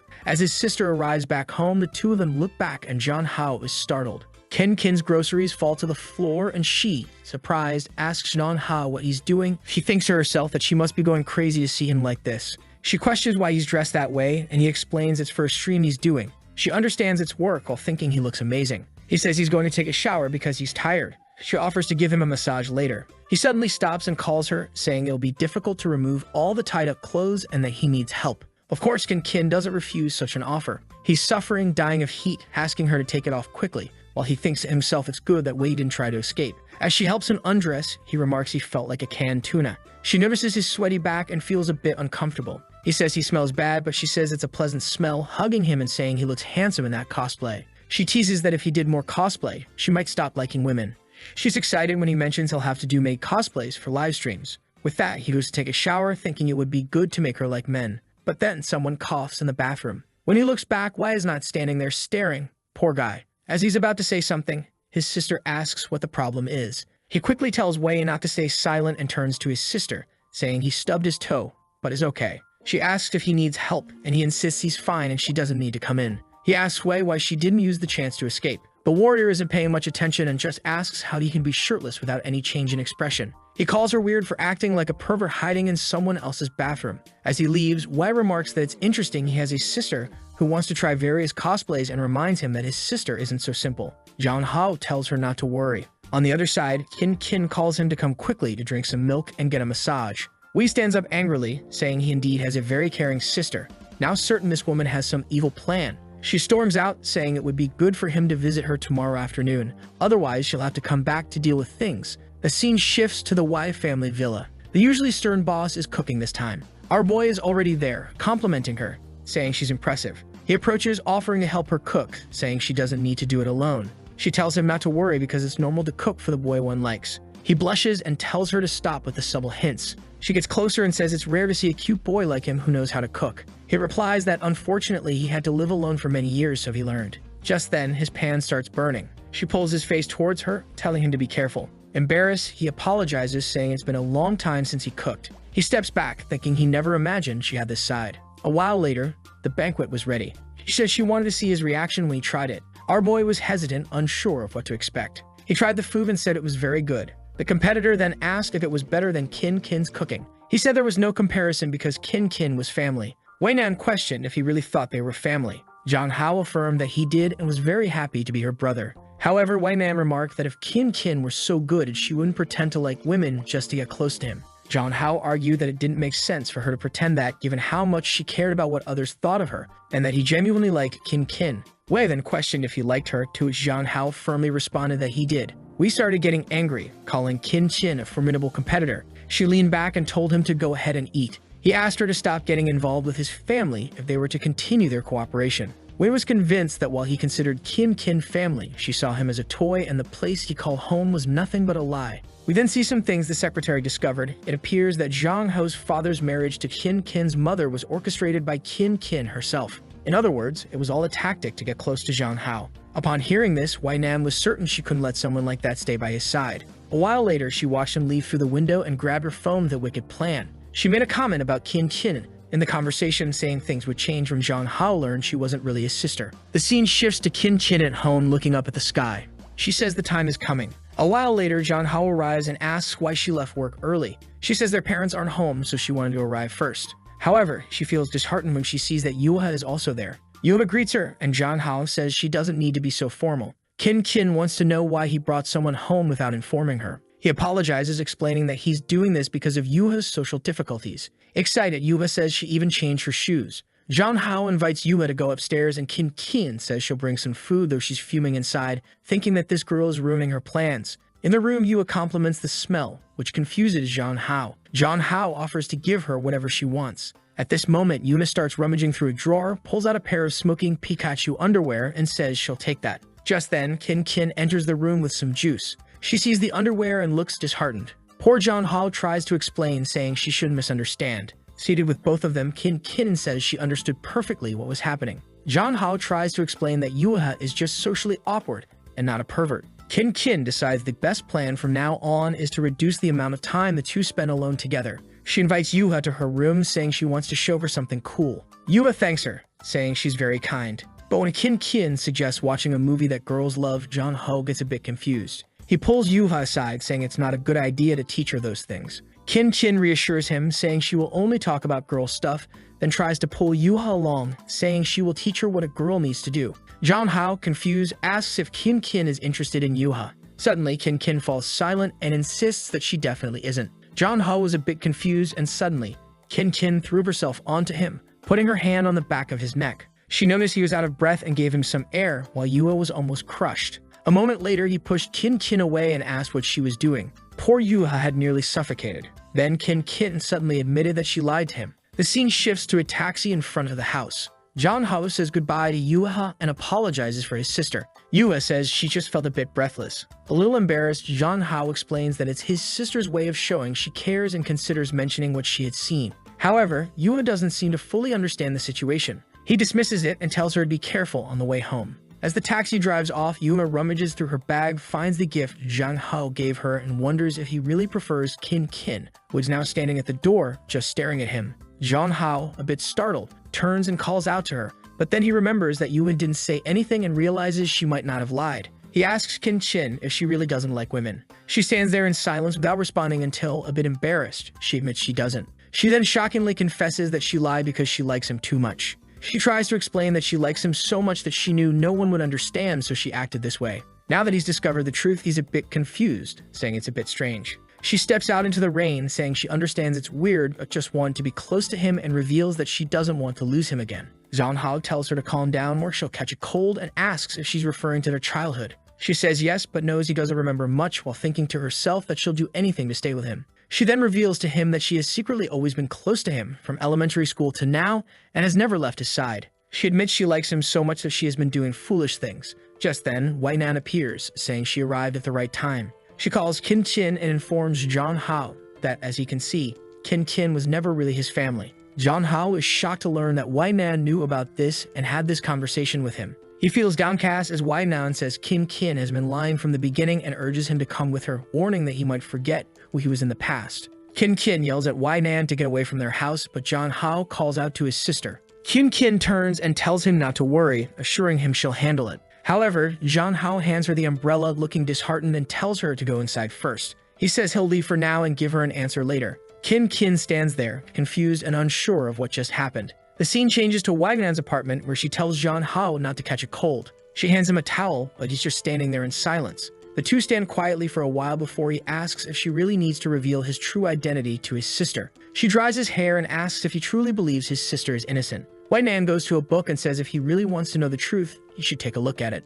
John Hao looks at all the records they gathered on Kin and starts to get scared by what he finds. When they were younger, she would get any girl who talked to him. This behavior continued as they got older. Even though she was accepted into a much better university, she chose to stay in the city to stay close to him. It turns out that her mother's marriage to his father was orchestrated by Kin to get closer to him. Sun Hao asks how this is possible. Wai Nan, a bit unhinged, comments that she admires how far Kin's love has gone. The poor boy sweats coldly, not understanding what this crazy woman is saying either. Wai Nan approaches and says that normally those being pursued never really understand. She takes out a cigarette and says she'll try to explain clearly, noting that in his world, it's usually men who pursue women. In this case, all she did was try her best, going to great lengths to follow and interfere in his life, affecting his social status and even his family. Wai Nan asks if what she's done is perverse or not. Sun Hao stands there, poor thing, unable to say anything. Wai Nan extends her hand, saying that if he comes with her, he can forget these problems and study the red moon. Sun Hao, scared, says he can't think straight and needs to go home first. She offers to take him, but he insists that it's okay and he can manage on his own. With that, he leaves without saying anything more. On his way home, he keeps thinking about how strange and frightening his sister is, having done all those things. What he finds odd is that fragments of his memory suggest she's not that kind of person. He has no idea which version of himself she likes, and this kind of thing can only be discussed face to face. The boy returns home to find her standing in the rain. She is desolate, still unable to recover from the shock. Even when he approaches, she can't understand anything until he offers her an umbrella. Confused, she looks up, and the boy, all cute, says he's back. Her expression changes, and she welcomes him back warmly. Once inside, she says she'll warm up some tea for him. She starts talking about a lot of things she wants to do, but he tells her she doesn't need to try so hard and says there's something he wants to ask. She trembles, asking if there's a problem and if Wainan said something about her. He mentions that it seems like in her childhood, what she did was more than just staying close to him. Kin realizes her past has been revealed and turns away, startled, saying it seems he knows everything. Zhang Hao explains that even though Wainan might not be unscrupulous, all the evidence seemed too real. Kin starts trembling, unable to speak, and collapses to the floor, not knowing what to do. She calls his name and says she needs to tell a story. She talks about a girl who was happy until one day her parents divorced and all the joy disappeared. The father soon found another family, and she lived with her mother for a while. But life in that new family wasn't enjoyable, and her former family couldn't complain about anything. The girl had to live on the streets for 2 weeks before her mother came to pick her up again. Since then, she began isolating herself from everyone until a boy invited her to play. She ignored him, but he kept following her, suggesting they have lunch together. She remembers the other boys telling him not to talk to her, but whenever he saw her alone, he approached and invited her to play, always cheerful and smiling. That's how the boy entered her heart. But then an accident happened, and the girl made a mistake that caused the boy to lose his memory and be sent to another school. The light in her life disappeared again. However, instead of giving up, she decided to secretly protect his life. Eventually, she realized that the distance wasn't enough, and that's when she began the plan of using her mother to become his sister. Crying, she admits she knows it was wrong and that the plan was a disaster. Zhang Hao wonders if this is how she feels about the real owner of this body. She apologizes, calling herself possessive, and reveals that she is, of course, the girl in the story. She says she expects him to hate her for this, but all she ever wanted was to have him to herself and not share him with anyone else. The boy starts to think that even though they aren't related by blood, she really takes good care of him, and he also likes Kin. She says if he really thinks she's disgusting, she'll stay away and never bother him again. But then the boy says she doesn't need to apologize. He understands how valuable she is, and that's enough for him. He tells her they can be together because he likes her too. What a thing for him to say.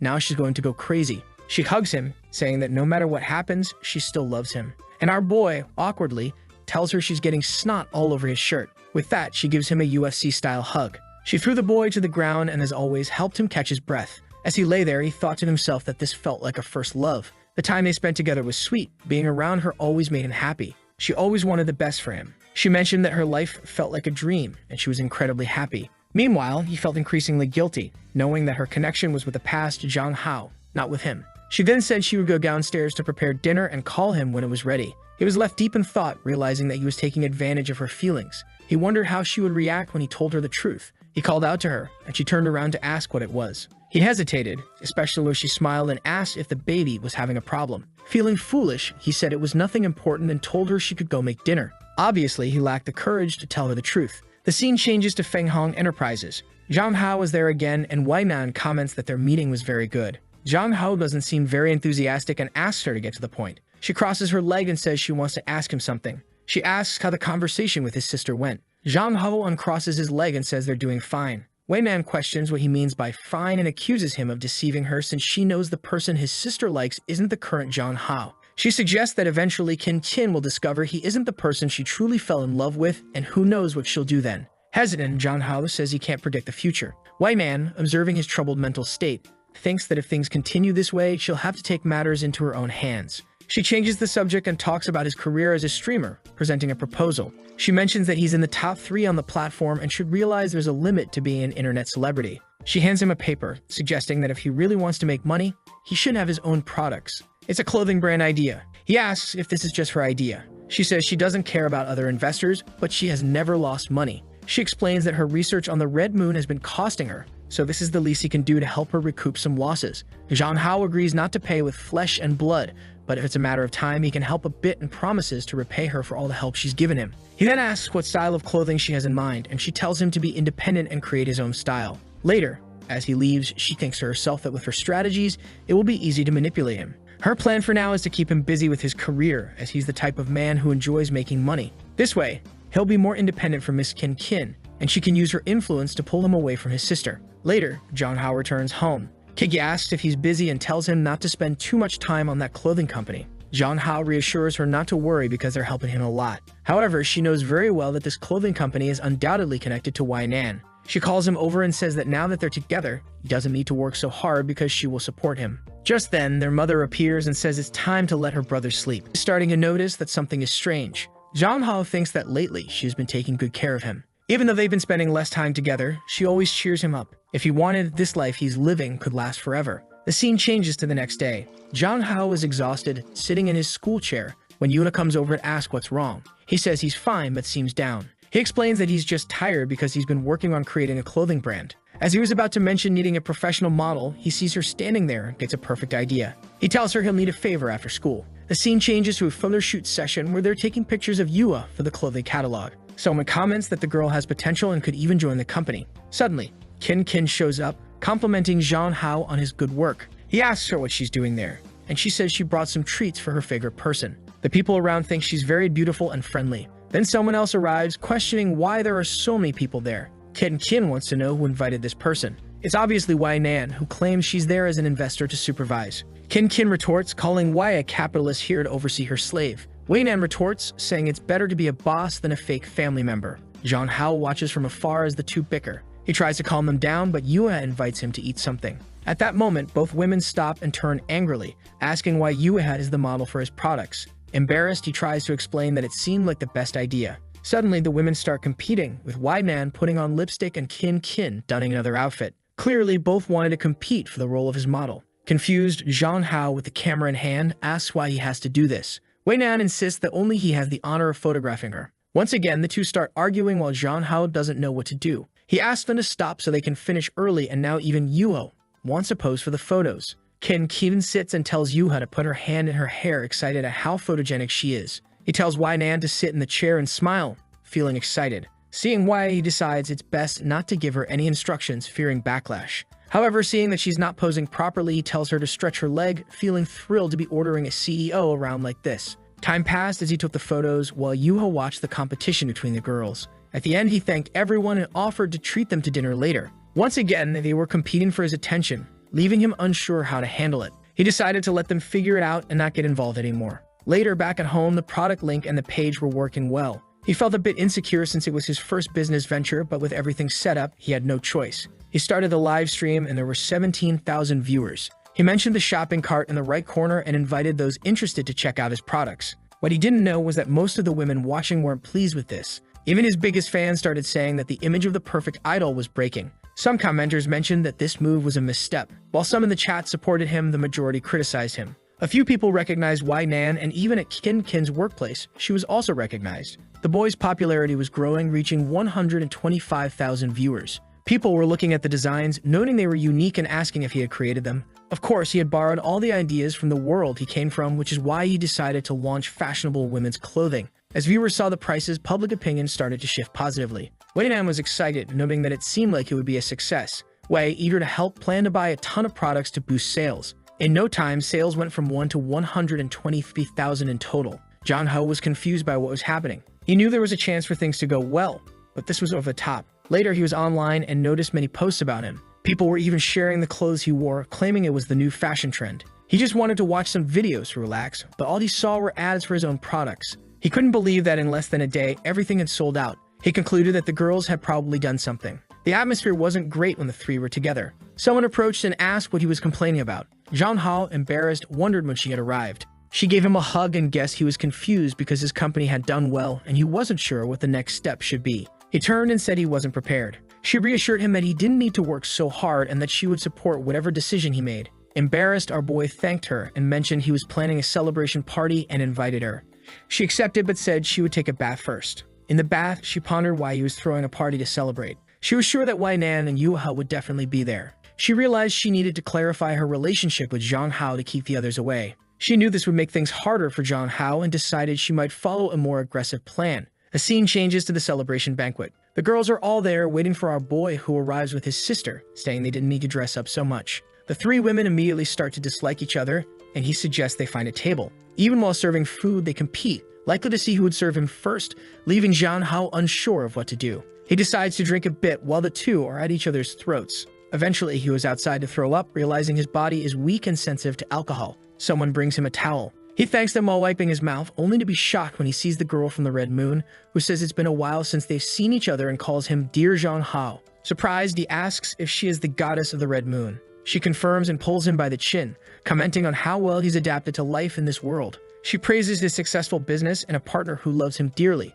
However, she asks if he hasn't noticed that he's becoming more like a native of this world. She warns him that he will assimilate at this rate and reveals a secret. Human souls can merge. Confused, he asks what she means by merging souls and insists that he won't assimilate. She says the choice is his and that they'll meet again when all this is over. As he yells for her to wait, she disappears in front of him. Now he's confused about this merging of souls and assimilation. Yue appears and asks if he's okay. He says he is, and she informs him that the two women are fighting inside. He suggests they go back inside before the two kill each other, but he doesn't mention the Red Moon or another world. A while later, Zhang Hao's life had returned to normal. He didn't have as much time to spend with Qin, but their relationship was more stable. 2 months later, autumn arrived. Yu and Yuwon complained that it was too cold like winter. Zhang Hao was nearby, just looking at his phone, when she approached and asked which girl he was talking to. He told her to respect his privacy and long said that as a celebrity, he wouldn't talk to just any girl. Yue then arrived and greeted Zhang Hao. Later, back in class, the teacher announced the school's 50th anniversary was coming up.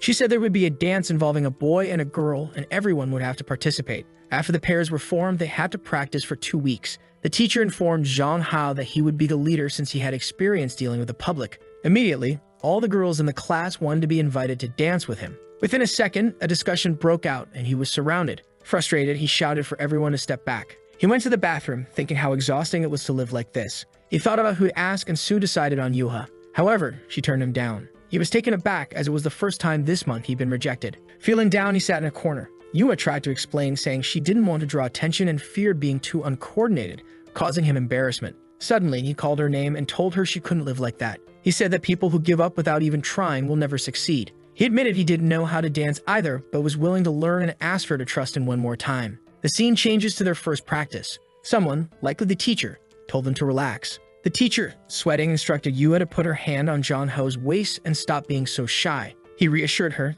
saying there was no need to be so nervous. She apologized for not being very good, but he told her it was fine as long as she kept practicing. The tired teacher said that was enough for today and that they would continue the training tomorrow. Zhang Hao observed her, exhausted, thinking it was funny how flexible she was in fighting, but he felt like someone was always watching them. Yue then called him, saying her locker seemed stuck because it wouldn't open. They found that something had been put in the lock to prevent it from turning. Later, they called a school employee, but Zhang Hao realized that someone had targeted Yuha. The next day after physical education class, Long praised Zhang Hao and asked how the dances were going. Then he noticed something in Yuha's shoe. He pulled her aside and a bunch of tacks fell out. Seeing this, he knew she would have hurt her foot. He shouted, asking who had the nerve to do such a thing. His two friends were furious, calling it ridiculous, while everyone around remained silent. Zhang Hao wondered if this was related to the dance. He knew someone's intention was to make Yuha quit, and he was determined to find out who it was. The following morning, he approached Yuha and asked if she had offended anyone recently. He advised her to be careful. Suddenly, he saw a bucket heading towards her head.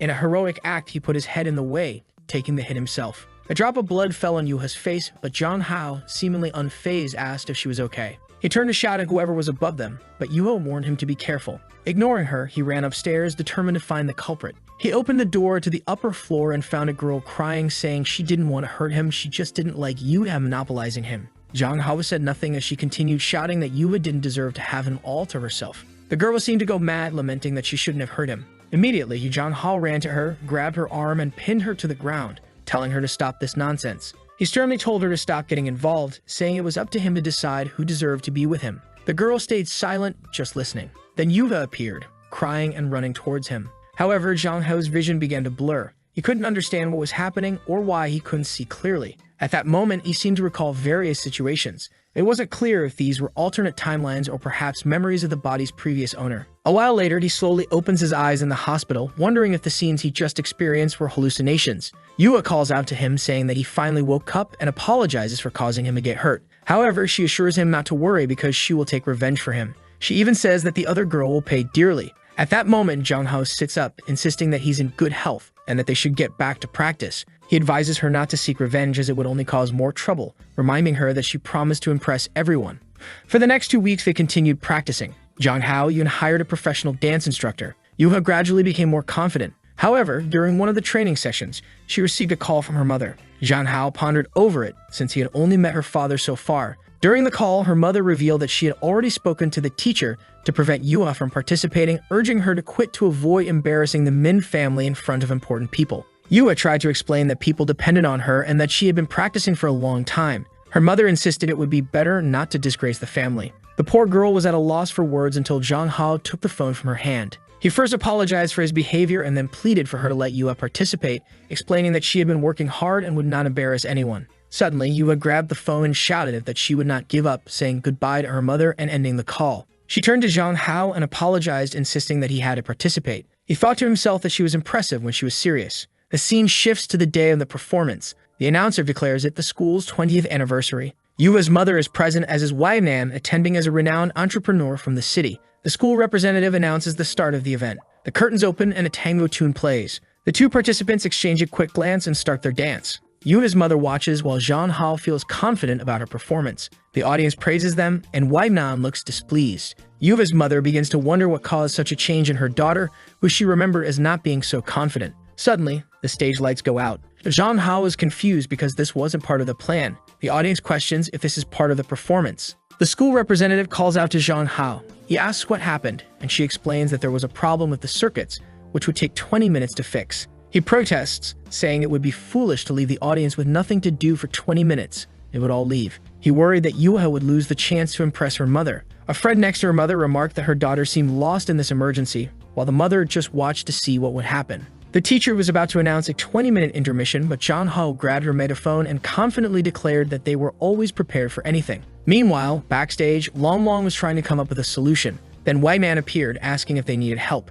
At that moment, Wan called for Zhang Hao, who saw that Wei Nan had found a light for them. Though it wasn't perfect, it was the best auction at the time. Without power, the instruments weren't working, so they had to perform without them. The situation suddenly turned into a slice-of-life scene. As Yuva danced, the audience was impressed. Meanwhile, Zhang Hao seemed to be singing, with Wei Nan watching him closely. A while later, the performance ended. Yuva's mother approached, asking if he was the one who had taken her daughter's phone. Awkwardly, he confirmed and apologized. Yuva turned to her mother, thanking her for coming, and her mother silently observed. She reached into her pocket for something but paused, then called for Yuha. After a while, Yua's mother said she did well not to embarrass the family and that next time she could bring Zhang Hao to their home. The two stood there, not quite sure how to respond. Yua simply thanked her and ran to hug her mother. Zhang Hao thought that all the effort over the past weeks was worth it for this moment. He felt that although the performance wasn't perfect, it was enough. He was feeling proud when someone pulled him by the shirt. It was Yuva, asking if he had time now. They went to the physical education room. He asked why she brought him there, considering they usually practice there. She said she wanted to bring him to that place because she wanted him to listen. She said she had been very happy since she met him. Every day during recess, she wanted to talk to him more, and every weekend, she wanted to go out with him. She even said she learned a lot from him. But because of his appearance, she felt she was losing control. She said that when she saw other girls talking to him, her heart ached and she had nightmares. She began to approach him, saying she thought it was some kind of illness, but then she took his hand and said she was certain about her feelings. She asked if they could be together. Now he was in trouble because everything she said was extremely serious. He considered her a good option because of her personality, but there was someone else on his mind and he couldn't deny his feelings. He thought to himself that this wasn't a very manly way to be decisive and he couldn't act like this. So he called out to Yuva, apologized, and said he couldn't accept her love. She was devastated for a second. He started to say that he already had someone else when she interrupted and hugged him. Confused, he asked what was going on. She said that even if he didn't like her, she would continue to like him, regardless of what he did. This didn't seem very healthy, but she said she would wait for him, and holding his face said she had been waiting, so nothing would change. With that, she helped him catch his breath, apparently for a long time. Near the window, Wei was there, noticing the situation and thinking instead of feeling jealous, wondering what was happening. Later, Zhang Hao told himself that he needed to be more honest with his sister, Kin. He threw his clothes on the floor, complaining that no one was making things easier for him. Suddenly, Wei opened the door forcefully, greeting him. Startled, he asked how she could invade someone's privacy like that. She approached him, asking if Yua had confessed. He replied that she probably heard everything. The president said she was satisfied with his response. Zhang Hao asked what she meant by satisfied. The president explained that she had to take things out of her car to help him with that dance, so now he had to repay her. He told her to ask instead of doing these things and promised to help somehow. She said that in this world, good husbands always help their wives dress. Seeing what she was doing, he asked what kind of craziness this was. She informed him that he would have to help her put on her stockings again. He tried to pretend he didn't like it, but he was clearly flustered. He began to help, thinking it was an easy way not to betray his sister's trust and still calm this crazy woman. but the angel on his shoulder said it was clearly a betrayal. The devil, on the other hand, said it was his duty to help people. They started arguing, calling each other names. John Hao thought it wasn't very manly to owe people favors. He began helping and asked why we liked wearing those stockings so much. She said her social status required her to always look presentable and asked if he liked it. He continued helping, saying that even in his world, this would be considered a bit wrong. Suddenly, he stubbed his toe and she trembled a bit. This girl clearly wasn't right in the head either. She apologized while thinking about why she was acting this way. John Hao, on the other hand, noticed that she seemed different. She blushed, unsure of what to say. Then she asked about the incident at the hospital. He explained the situation with the bucket, saying it was accidental. However, Wai Man was already eager to punish the person responsible, and he told her to forget about it. He said she could finish dressing herself since he wasn't very confident with that part, but she seemed to notice something. She adjusted the rest and thanked him for his hard work. Outside, while waiting for Wei to finish dressing, she asked why he was still shy since she had already seen everything. Suddenly, her phone rang. It was a call from her secretary. When she answered, the person apologized but said it was urgent. The secretary informed her that they had found what they were looking for. Wai Man was startled, asking if it was true. She said she was going immediately. She waved goodbye to John Hao, saying she would treat him to a meal later. However, he noticed that something had happened because she changed suddenly. A while later, John Hao was back in bed, exhausted. But there was no peace in that house as Kim Kian came to check on him. She asked what was wrong, mentioning that he seemed very talented in dancing, referencing the performances with Wai Nan that were recorded. She acknowledged it was a school event but admitted she felt uncomfortable. She hugged him, saying she didn't like how popular he was becoming. She asked if she wasn't enough for him, wondering if he needed other things. John Hao thought to himself that making the woman he liked cry wasn't something a real man should do. However, the more she depended on him, the guiltier he felt. She kissed him intensely, while he thought that, in the end, he needed to tell her everything.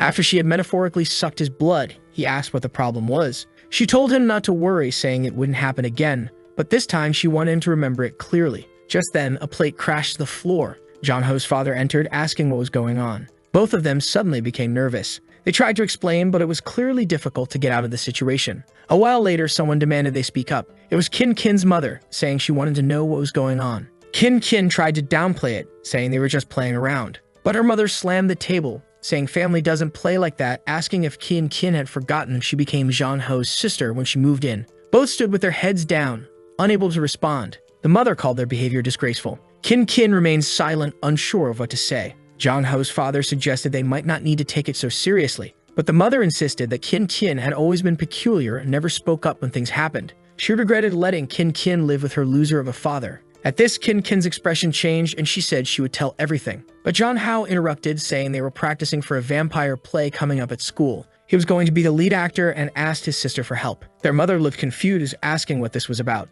Kin Kin just watched quietly. Their mother, believing John Hao to be an honest person, thought he probably wasn't lying and told them to be more careful in the future. John Hao knew that if he hadn't stopped Kin Kin, she might have started a war at home. The problem wouldn't go away until he resolved everything. In the following days, John Hao focused on his live streams and work. Using the memories of his past life, he excelled in school. With all the support he received from Wai Nan, he became a top streamer. Everything was going well except for one thing. He began to remember the past when Kin Kin was pulling his arm. He recalled her promising him the stars and the sky, asking if he liked her too. And the current Kin Kin being startled, asking if he wasn't the real John Hao. With that, he woke up. It was obviously a nightmare. He started to realize that the memories of the previous owner were becoming clearer. All of this started happening after he last saw the goddess of the Red Moon. He even went to a psychologist who ran some tests because he might have had a problem after that accident. However, his mind was found to be perfectly fine. In the middle of it all, he receives a video call from a red-haired girl who says it's something urgent. She is the operator of the platform where he streams and tells him they have a problem due to short videos. Because of this, they are launching an offline campaign and need someone who can attract a lot of fans. She explains that he is the only male god who could turn the situation around. Our guy already knows they're asking him to do something he doesn't want to do again. However, she assures him that he doesn't need to worry because it will be easy, and it's an offer he can't refuse. If he accepts, he would earn an 8-figure salary per year at these events. He gets excited and asks what activities will be involved in this event. The scene shifts to a beach. His friend informs him that it will be a reality show, similar to a Mr. Beast survive on a deserted island for 7 days video. And of course, Kin Kin is there as his assistant, so he won't be alone. Seeing this, our guy says the island doesn't seem so bad. Then someone calls him, it's Yuha, who found out about the event and obviously came to see him. But where there are two, there are three. Naturally, Wai Nan is also there, asking why everyone is watching the show she set up. As they start arguing again, John Hao stands there, unsure of what to do. The organizer calls everyone to a meeting to explain the rules. The group gathers around a table, and a blonde guy announces that he will be the host of the show. He explains that Miss Nan will be a special guest. He goes on to say that participants will pair up and compete to see who is the strongest. The first round will have 2 events, volleyball and capture the flag. In the second round, everyone will be taken to survive for 5 days on a deserted island. Those with the best rankings in the first round will be able to select the best survival items. Some papers with the rules are handed out, but Nan tears them in half, saying there's no need to worry about that since it will be easy. The blonde guy tries to explain that it would be better if she read them, but she just asks if he's really going against her word. Not wanting to offend her, he quickly says no. Of course, several streamers from the platform want to pair up with Miss Wei. Zhang Hao thinks it's obvious since she's probably one of the organizers. Then someone calls out to him. It's 3 other girls from the platform who say they would make a great pair with him. He feels a bit awkward, unsure of how to respond. Meanwhile, a blue-haired guy comments that Zhang Hao has nothing but a pretty face. He approaches Zhang Hao, saying he looks like a beauty from 1,000 years ago, and points out that as a gamer, he earns much less than Zhang Hao, who sells his face and body every day. Our guy decides to ignore him, simply saying that the blue-haired guy has a lot of fans too. But the guy continues, saying he heard Zhang Hao ruin the career of one of his friends. Zhang Hao wonders if this is another idiot seeking revenge. The guy then proposes a bet to Zhang Hao, stating that the loser has to stop streaming for a month and put loser and subordinate of the other as the title of their live stream. The guy was confident, thinking for sure that Nan would partner with him. At that moment, Nan approached and called for her teammate. The fool, blushing, thought she meant him. However, Nan grabbed Zhang Hao, saying she would partner with him. Zhang Hao asked why she got involved in the competition, to which she replied that she was there to help him. However, he said that he was a man who didn't need anyone's help to win. But she just called his name and mentioned that call she had received earlier. She said they found another person who, like him, came from another world. Zhang Hao was shocked because he had no idea about this. Nan explained that this person knows Yua from another world and seems to have something special. But first, they would verify the authenticity of everything this person said. Zhang Hao wondered what would happen if there really was another person like him. Then she caressed the boy, telling him not to worry since she was taking care of him. Suddenly, someone cleared their throat nearby. It was, of course, Kin saying that the sun was very hot and he needed sunscreen. So he left with his sister, telling Nan to prepare for the competition. Nan watched as Kin once again led him away. A while later, the blonde announced the start of the competition. The first event was volleyball, and naturally, Zhang Hao's team would compete. Both teams were on the field, and he told them to get ready. Our guy was up against the blonde and the baldy. Nan tossed the ball up and served with such power that the ball twisted. The poor guys on the other side didn't stand a chance. A few plays later, they were on the ground admitting defeat. The blue-haired guy from earlier, who had also made it to the final, commented that Zhang Hao had been carried by his team. He approached asking if Zhang Hao even knew what volleyball was and warned him that now he would learn the difference between them. With everyone on the field, the match began. The blue-haired guy threw the ball up and jumped about 30 meters to serve. Zhang Hao was shocked, and Nan realized it was almost professional-level skill. The ball came crashing down, and Nan told Zhang Hao not to try anything. However, the ball hit him square in the face. The announcer remarked that it seemed the blue team's strategy was to injure Zhang Hao. Nan asked if he was okay. The guy on the other side was laughing, saying accidents happen. Of course, Nan told him to shut up, but he responded that he would show them what cruelty really was. The game continued with the scores staying close. Nan tossed the ball up, and this was their chance to win. She aimed at the exhausted guy on the other side, who accidentally managed to block it with his arm. Both teams jumped to intercept. Suddenly, Zhang Hao, channeling a scene from Haikyuu, told her to trust him. Instead of spiking, she gave the ball a light tap, and Zhang Hao awkwardly jumped 30 meters.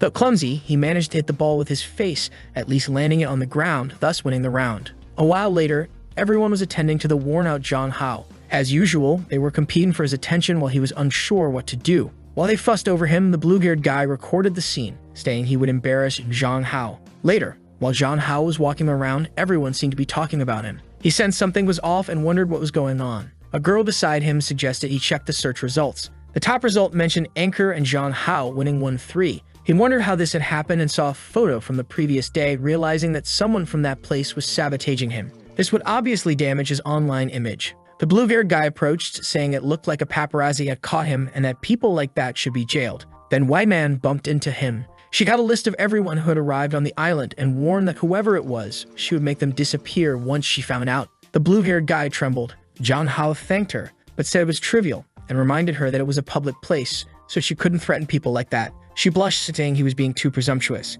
Meanwhile, the others wondered why Nan was acting that way. Then Kin and Wei entered the room. Zhang Hao turned to ask what they wanted. Kin ran to him, asking if he was okay and saying she would handle it. She said she already had a good idea of who it was and would investigate it by tonight. The guy seemed scared, wondering why his sister was there. Then Wai Hao mentioned calling her grandmother to bring in some people from the military. Zhang Hao, alarmed, said it was an exaggeration and unnecessary. He thanked them for the support but thought he couldn't rely on them like this. He already knew who the troublemaker was and just wanted to let him dig his own grave a bit more. And so the second day of the event arrived. Reporters were all eager to interview Zhang Hao, obviously wanting his opinion on the leaked photos. He decided to explain and said it wasn't as complicated as everyone thought. He clarified that two of the people in the photos were Yuha and his sister, who were there as his assistant and camera woman respectively. The other person in the photo was Wai Nan, who was also participating. He explained that they were discussing the day's game and showed his phone, explaining that their faces were hidden because the intent behind the photos was clear. However, he had no hesitation in clarifying the situation and said he believed the only way to combat these rumors was by being honest. Beside him, Wai Nan remarked that he was really boosting the show's popularity. Qin Qin appeared, saying that Wai Nan should pay more attention to the situations she put him in. However, Wai Nan simply said that lately he could lie without even blushing and asked Qin Qin if she didn't think he had changed a lot recently. In the bathroom, the guy who took the photos knew he was in trouble. His plan was to deny everything and hope they couldn't pin it on him. Just then, Qin Qin appeared and said she knew it was him. He turned startled and asked what she was talking about. She told him to confess, saying she had proof. He claimed ignorance, but she informed him that she had hacked his phone, restored the backup of the photos he took, and found other things from his past. He panicked and asked what he needed to do to keep her from leaking it all. She simply approached and told him to disappear. Grabbing him by the collar, she said he was lucky she wanted to grow old by Zhang Hao's side. Then she threw him to the ground, leaving him crying like an idiot. She turned with a smile and told him to take care of his own life, leaving him there snotty and abandoned. Outside, she met Yuha and told her everything inside had been resolved. She said that if Yuha had any questions, she could ask her. Later, during the capture the flag competition, a guy ran out as soon as it started. Zhang Hao, surprised, told Wai Nan to be careful. But the guy slid on his knees to Zhang Hao, grabbed his foot, and said he was quitting the competition, praising him. Zhang Hao was confused and asked if the guy had some other trick up his sleeve. But the guy just begged Zhang Hao to forget everything that happened. The organizer tried to explain that the event had already started and asked what the guy was doing. The guy then revealed to everyone that he was the one who took and posted the photos of Zhang Hao. Wai Nan simply watched and the guy cried, saying he just wanted to go home. In the end, his team quit and Zhang Hao's group advanced. But Zhang Hao knew the guy must have been threatened somehow to quit like that. When Zhang Hao opened the door to his room, he saw something unexpected. His sister was there, waiting for him as usual. He asked why she was there, and she immediately hugged him, saying she came to this place to take care of him. Embarrassed, he said he understood and asked what she wanted to do. She was silent for a moment, remembering when Wai Nan had said he seemed different. She laughed, thinking that apparently Wai Nan was losing to his sister. Yuha, who was nearby, said that no matter how much he changed, she still wanted him. But Wai Nan told her to shut up. Qin Qin thought to herself that even if he changed, she still liked him and that no one was better for him than her. She then said she wanted to confess their relationship to their relatives. Zhang Hao hesitated, wondering why she was bringing this up now. He approached and hugged her, saying it was a promise then. It was the last day of the competition, where they had to carry supplies across the island. In that place, finding food, water, and shelter would be the biggest challenge. In the jungle were Zhang Hao and Wai Nan, who seemed ready to take on a wild adventure. Zhang Hao couldn't stop thinking about how strong she was. She looked back and asked if he was scared or what was going on. He said it was nothing, and they could start right away. With that, she entered the forest, telling him to stay close. She grabbed some mint leaves and said they would be essential for surviving mosquitoes. Zhang Hao was impressed, remarking that she really was a soldier before. She handed him some and told him not to worry, as with her around, this challenge would be easy. All they needed to do was reach a nearby lake. When they arrived, she said she would try to catch a fish and told him to gather some berries. However, she reminded him to use the walkie-talkie or signaler if he encountered danger. Zhang Hao assured her that there was no need to worry, and everything was fine. She told him to hurry and come back to eat the fish. As Zhang Hao wandered, he thought that after this event they needed to distance themselves. A while later, he returned and called for her. He explained that he didn't know which berries were edible, so he brought them all. She praised him and said she had also found something useful. But then her expression changed and she told him not to move. He was confused, unaware that there was a snake near his hand. Unfortunately, he ended up touching it. The snake turned towards him, ready to strike. Wai Nan immediately jumped in to protect him. Taking the bite herself, she quickly pulled the snake off and threw it away. Zhang Hao asked if she was okay. Her knee was bleeding and she had been bitten on the arm. Zhang Hao thought she was in serious danger and knew she needed treatment. He pushed her down and told her not to move. A production crew member informed the organizer that it was a non-venomous snake, so there was no serious concern. The organizer suggested sending support but not to arrive too quickly, as the bite was on her shoulder. Zhang Hao saw no issue with helping to remove the venom. However, Wai Nan was confused by his actions. It was too late though, because the boy was a professional lifeguard. She wanted to tell him that wasn't the proper treatment for a snake bite, and the event crew even had to cut the live stream temporarily. Nearby, Kin was observing everything, clearly not happy. Jong Hao spat out the blood he had sucked, determined to find some bandages. However, Wai Man, out of breath, told him to wait and asked where he had heard that this was the way to treat a snake bite. She explained that if it had been truly venomous, he shouldn't have tried to suck it out as he could get infected. She clarified that the snake wasn't venomous, so all they needed was some clean water. A doctor was being sent over, and the organizer reminded her not to interfere with the game. Then someone called out saying they would come too. It was of course Kin. Being well known in the medical field, people recognized her. She announced that as Jong Ho's sister and a doctor, she wanted to check on him. The other doctor said it would be an honor to have such an incredible doctor as her. As night fell, the two were in a cave. Jong Hao mentioned that he was starting to feel awkward with how much she was staring at him. The camera was on the ground and he asked if it was okay, as they were supposed to be filmed. She simply said that she was the boss, so it wasn't a problem, and explained that what was about to happen couldn't be broadcast on TV. She began to approach Jong Hao, who asked why she was acting like this all of a sudden. Seeing her expression, he joked that it seemed the snake had some other kind of venom. However, she was 10 times stronger than him and threw him to the ground. Unfortunately, there was nothing he could do. She was too strong for him. She then commented that her clothes were a mess because of the wound, but mentioned it might be very convenient. Outside, someone said they should be close. It was a group of doctors, one of whom commented that they had lost the walkie-talkie signal. Kin started to get worried. Then she heard some noises beside her. When she looked, she asked who it was. It was, of course, Yuha. This guy couldn't go a second without having all three around him. When the doctors looked back, Kin had disappeared. Kin then asked Yuha how she was in the jungle. Yuha said she had been following them. Kin told Yuha that even though she liked Jong Hao, it was impossible for them to be together. Yuha simply said she knew that. However, all she wanted was to stay by Jong Hao's side and make him happy. And of course, if she found anyone who made him unhappy, she'd explode that person's head. Kin just observed quietly. Meanwhile, somewhere else, someone was telling a certain person to stop. Our boy had been immobilized, and the president warned him that this time he couldn't escape. He said he didn't want anything, but she replied that his body was more honest. Just then, they heard someone shouting his name. He immediately recognized the voices of his sister and Yueha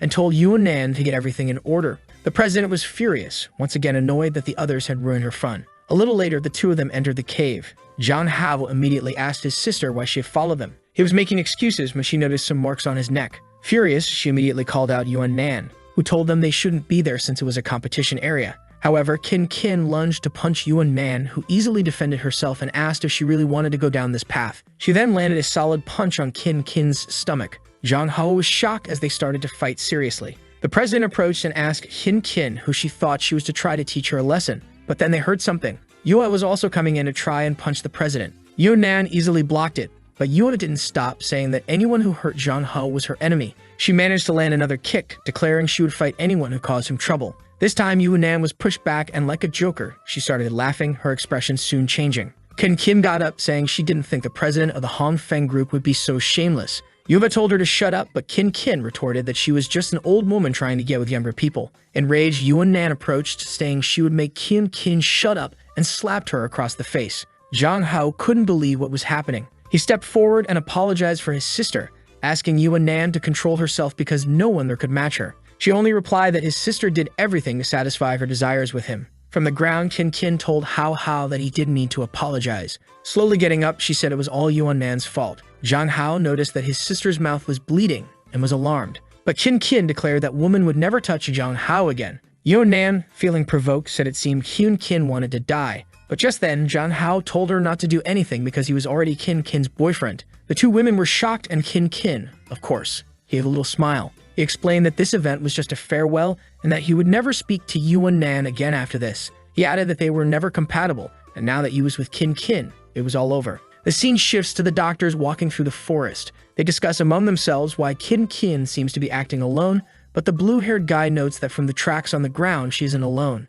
They see a fire in the cave ahead and assume that's where the group is. Back with Jong Hao, he told Yuan once more that he wanted her to stop interfering in his life, but Yuan just told him to shut up. She didn't care about the spells Kin had used on him. After dealing with Kin, they would talk. Jong Hao tried to reason with her, saying this did make sense. Kin admitted that Yuan was strong, but insisted she wouldn't give up on Jong Hao. Just then, they heard a sound behind them. When they looked, they saw two doctors hiding behind a pillar. Embarrassed, one of them awkwardly commented that they seemed to have arrived at a good time. Outside, she said that if Yuan was okay, they could take her back to the starting point of the island. but the president warned them not to talk about anything they had seen there. The doctor agreed, saying she wouldn't tell anyone about it.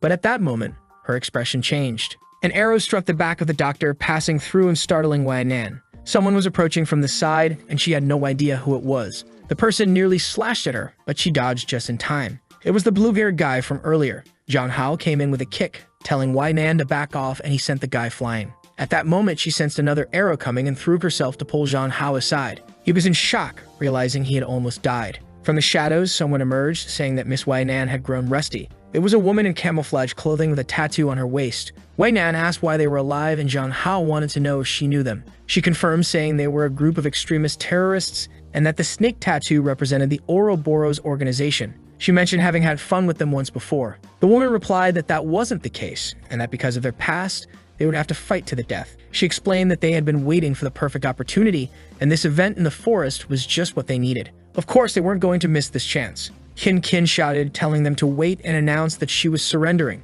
She said that if their issue was with Wei Nan, the rest should be let go, and she promised never to speak of this incident, even offering the large sum of money. The woman acknowledged Qin's intelligence in trying to remove herself from the situation, but said they were professionals and couldn't leave any witnesses behind. Wei Nan told them there was no negotiating with these people and said that when the fighting started, she would protect them, and they should try to escape. However, John Hao thought that escaping wouldn't be easy. They had 4 people, but the attackers were well armed and might have others hidden. With that, the order was given to advance. Everyone rushed towards Wei Nan, and Qin threw herself at John Hao, telling him to follow her. However, the blue-haired guy came up behind Qin, asking where she thought she was going. John Hao jumped in front to protect her, punching the guy's hand before he could slash. Qin wondered how he had such skills, and John Hao told everyone to stop fighting and flee with him. The woman seemed impressed. Meanwhile, the organizers were relaxing with drinks, talking about the man getting promoted to director if everything went well. Unfortunately, the group was still surrounded. As they were about to enter the cave, Wei Nan questioned if John Hao thought this was a good plan. He said he wasn't sure, but it was better than guaranteed death outside. The woman told her team to finish them off as they were done for. Wei Nan turned and told them to go in first, warning that it would be dangerous if everyone turned their backs. John Hao hesitated for a moment, but she urged him to stop wasting time and get inside. One of the attackers lunged at her, and Wei Nan went to face them, telling the others to flee. Inside the cave, John Hao found the supplies they had missed earlier. He found the passage that was part of his plan and thought it was a good idea. He turned to the 2 women and told them to go ahead while he went to rescue Wei. His sister insisted it was too dangerous, but he replied that even if Wei was a difficult person, he couldn't abandon her. He started heading toward her, telling his sister to flee. She just watched in silence, feeling a strange emotion she couldn't quite understand. Outside, Wei Nan was taking down the first attacker, warning that anyone who continued would die. The woman realized that none of her plans were working. The entrance to the cave was so narrow that they had to face Wei Nan one at a time. Wei Nan declared that their fight would be endless and stepped in, saying she would bring an end to their organization. The woman had no choice at that moment and shot an arrow without knowing what else to do. They entered the cave, but no one knew what happened. She told the woman beside her to watch the exit while she called for reinforcements. Running through the cave, John Hao just hoped Wei was okay. But when he arrived, he saw something unexpected. Poor Wei had been hit with an arrow in her arm and wasn't doing well at all. He approached, asking what had happened, and she wanted to know why he came back. He simply said there was a passageway and he was going to take her now. However, she told him to flee because they could still be caught. Ignoring her, he picked her up, saying he was getting her out of there. She blushed, questioning why he came back if he wanted to end contact with her. He shouted that was nonsense and told her to forget it, saying he was going to take her alive out of that place. For the first time, Wei Nan felt the sensation of being protected. On the other side of the cave, Qin and Yueha were anxious because they weren't returning. When they finally approached, Qin called out his name. John Hao said he was back, but Wei Nan wasn't in good shape. Yueha looked happy, but Qin seemed somewhat desolate. He turned to Qin, asking her to check Wei's wounds. Hesitant, she diagnosed that it was bleeding a lot but wasn't fatal. Qin tore off a piece of her shirt, and Wei asked why she was saving her like this. Qin replied that John Hao had worked so hard and she didn't want to waste that effort. She said that since they weren't out of danger yet, once she finished the bandages, she would get John Hao out of there. Wei Nan agreed that was the best option since she was the target of those people. She mentioned the Red Moon research and told John Hao to talk to Secretary Jin. Qin noticed something but said nothing. John Hao insisted it wasn't time to talk about that and that they needed to escape. But Qin shouted his name, asking why he was willing to die for Wei Nan. She told him he should go back home and return to their life together. John Hao simply replied that maybe he wouldn't be able to return. Wei Nan had saved him, and as a real man, he couldn't leave her alone. She thought to herself how amazing he was. He mentioned that he learned this from Brother Long, clearly from his other life. He told Qin Qin to return, saying that Yuho wanted to save Wai Nan. But Qin Qin didn't want to give up, saying he shouldn't leave the two of them alone. Zhang Hao apologized, saying he wasn't the Zhang Hao she knew, and if he had the chance in the future, he would explain everything. He asked his sister to be obedient and leave with Yuha. Qin Qin seemed to insist, saying she wanted to protect him, but Yuha said she wanted to be as masculine as he was, or maybe a masculine woman. She wasn't sure what to say. Zhang Hao thanked them for their kindness, but warned that everyone would die if they didn't escape soon. He told them to stop and flee. Qin Qin said she could go back alone, but life didn't make sense without him, so she didn't want to leave him there. She wanted to stay with him. At that moment, someone asked what kind of romantic drama was unfolding. It was the woman from earlier, who asked if they were tired of the cat and mouse game. Zhang Hao realized this time they had brought many more people. The production team was waking up after drinking a lot and began wondering what all the noise outside was about. Looking at the sky, they were shocked to see a lot of helicopters approaching the forest. In the middle of it all, Zhang Hao was lying on the ground, everyone having been immobilized. The moon was red, and the woman questioned why everyone liked that boy. She began to draw her weapon, saying that if they had more time, she would try something else. But just as she was about to end the boy's life, the blade stopped a second before. She turned and commented on how wonderful Wai Nan's expression was at that moment. She said it was ridiculous that such a cautious woman was in this situation because of that boy. Poor Zhang Hao was unconscious on the ground, unable to do anything. Wai Nan began to cry, saying that if the moon hated letting him escape, she would do anything it wanted. The woman laughed, asking if she really would do anything. She mentioned the brother Wai Nan hadn't let leave alive and declared that this time, no one would escape. And then the ketchup was spilled. At that moment, Zhang Hao fell lifeless to the ground. But something appeared in front of him. He saw red hair and asked why she was there. It was the goddess of the red moon just watching him die. She laughed and asked who he was. Suddenly, he woke up in shock. He got up from the bed, wondering if he was dead. But then someone beside him called him husband. The woman asked if he was having nightmares. Sweating, he didn't understand who was being addressed. It was Wai Man wearing an oxygen. The scene shifted to the middle of the city. Zhang Hao had really returned to his own world. It was the place where he used to work, and beside him was Wai Nan, who had always been the CEO of his company. He was sure this was the work of the goddess of the red moon. Wai Nan asked what he was thinking about so much and questioned if he had thought about the proposal of bringing his father to live with them. She mentioned that it would be hard for his father to raise a child alone and that their house was very big, especially since when their child was born, they would need help. He quickly noticed her hand on her belly and felt confused. Apparently, he was going to be a father. She then pulled him by the tie and reminded him that when they were alone, he should call her wife. He hesitated, and she asked why he was acting so strangely. Zhang Hao thought to himself that she was still identical to the Wai Nan from the other world. So he called her wife, and she thanked him. They arrived, and she said she was going to work, but told him to send a message. Zhang Hao didn't expect to return to his world in this way. If he ended up there because he died, what happened to Qin Qin and Wai Yuan? He wondered if, in the end, he hadn't been able to save anyone. But then he asked himself the most important question. What were Qin Qin and Wai Yuan doing in this world? He knew that in the past life, Qin Qin was a famous doctor. He searched for her name on the internet but found nothing. This made him question if her entire life changed because she didn't meet Zhang Hao. He then decided to search for Wai Yuan. Strangely, instead of a military family, it now seemed like an entrepreneurial group. This made him realize that he no longer had any connection with either of them. And worst of all, he had no idea how they were living. The most inexplicable thing was that he returned to this world and became Wai Yuan's husband without any explanation. He then wondered how he had managed to seduce the CEO. After that, he left the office and wandered aimlessly. The world seemed familiar, but it was very strange at the same time. He went to where his house was in the past life. He didn't know how his father was living. And then Wai Yuan appeared and asked why he had returned before the end of the workday. She approached, saying she was planning a surprise, but he had already arrived. She asked if he remembered that today was his birthday, and that she had planned a party with his father. Zhang Hao seemed confused and asked if it was really his birthday. Wai Yuan just stared at him and asked if he was having some problem. He just said he wasn't used to her being so kind. Zhang Hao found it strange that he had no relationship with her and now had to live as if they were husband and wife. So he asked how a woman as ambitious as her ended up with a common guy like him. She said he was acting very strangely and didn't seem like the guy she knew. She put her arm around his shoulder and said that if he was anxious about the marriage, she would take care of him. She gave him a kiss and told him not to worry. Then she said they would discuss this more later and asked if they could go to the party. Obviously, Zhang Hao was just observing everything. His father was there normally in front of him. He asked his father if Wai Nan was really going to spend the day with them at the house. His father said yes, and Zhang Hao said he only had 2 beds, so he would have to sleep with his father. But his father just told him to learn to resolve couple issues together with her, saying that he should always speak the truth to his wife. Zhang Hao tried to protest, saying that his father didn't understand anything. However, his father just got up and said he was going to rest. He closed the bedroom door and wished him a happy birthday. There was silence, except for Wai Nan in the kitchen. With nothing else to do, he approached her, saying he would help. She then mentioned that last Meg had been great, so why didn't he want to continue today? Embarrassed, he realized she had overheard the conversation with his father.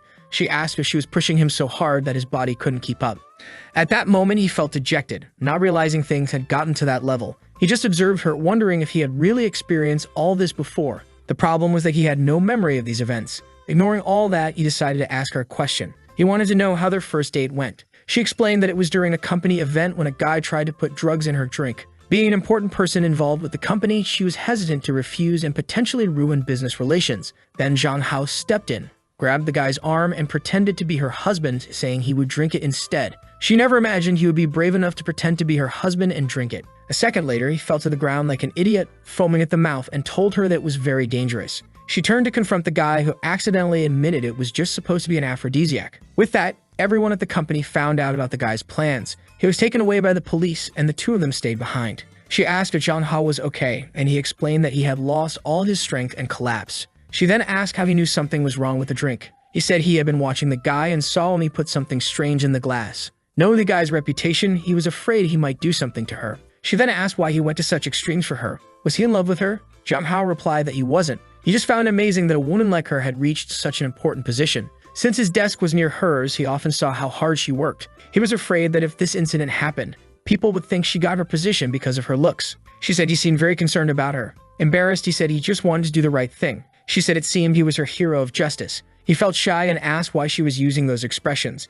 She laughed and asked if there was someone he liked. After that day, they started talking and gradually got closer. Suddenly, Zhang Hao hugged her. As he leaned in, she asked what was wrong. He thought to himself that he could tell all this was true and felt good about it. He realized that having Y Man in this world was amazing. However, he then called her name and asked if she believed in parallel worlds. She was taken aback for a moment and asked why he was talking about that. He explained that she might not believe it, but he had a dream so long it felt like he was in another world. In that place, she also existed, but their relationship was more like friends. What connected them was his biggest secret, but there were also two other people who were important to him. Because of him, these people went through various dangers and might have even lost their lives. He failed to help them and couldn't tell the truth, leaving him confused. She suddenly turned, grabbed his face, and said it was okay for him to tell her because she was the person he should trust. But she didn't worry about other worlds because she wanted to live the rest of her life with him in this one. However, she said she didn't want him to live with regrets because that would make him happy. If he needed time to resolve those issues, she wouldn't mind. At that moment, he noticed a red light around her, but she leaned in and said this was the first time he had shown interest in others. Then, she attacked him before he could respond.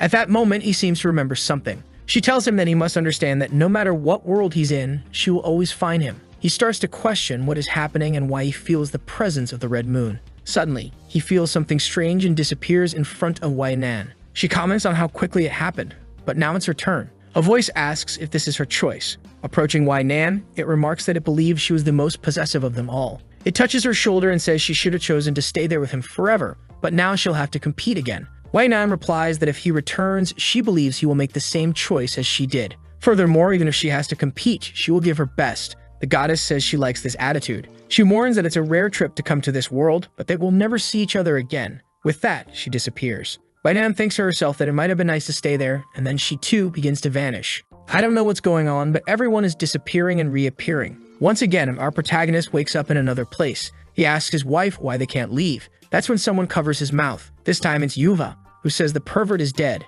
He's confused, wanting to know where Wei has gone. However, Yuva just tells him not to move and to be honest. He asks why his classmate is on top of him. A while later, observing Yuha on her phone, he realizes it's another trick of the blood moon. This timeline is many years after the previous one. He knows everything is extremely chaotic, but he must stay calm. Clearly, he is being teleported between lives he could lead only to be sent back to despair. At this moment, Yuha extends her hand, apologizes, and says she accidentally restrained him. He says it's fine, noticing that now she's a police officer. However, it seems that in this world, she doesn't know him. She tells him to hop on the bike because they're going to the station. Our protagonist thinks she looks older and cooler. At the police station, she apologizes to the captain, saying she caused problems for their department. He scolds her, reminding her that their job is to serve the public. However, she's always anxious and disrupting operations, so she needs to learn to stay calm. She continues apologizing, promising it won't happen again. In the office, everyone comments that it seems she only got that position through connections. Zhang Hao thinks that just like in her previous life, she's living in an isolated environment. He turns to the guard and says he never felt threatened. In fact, it was good to know she was trying to protect him.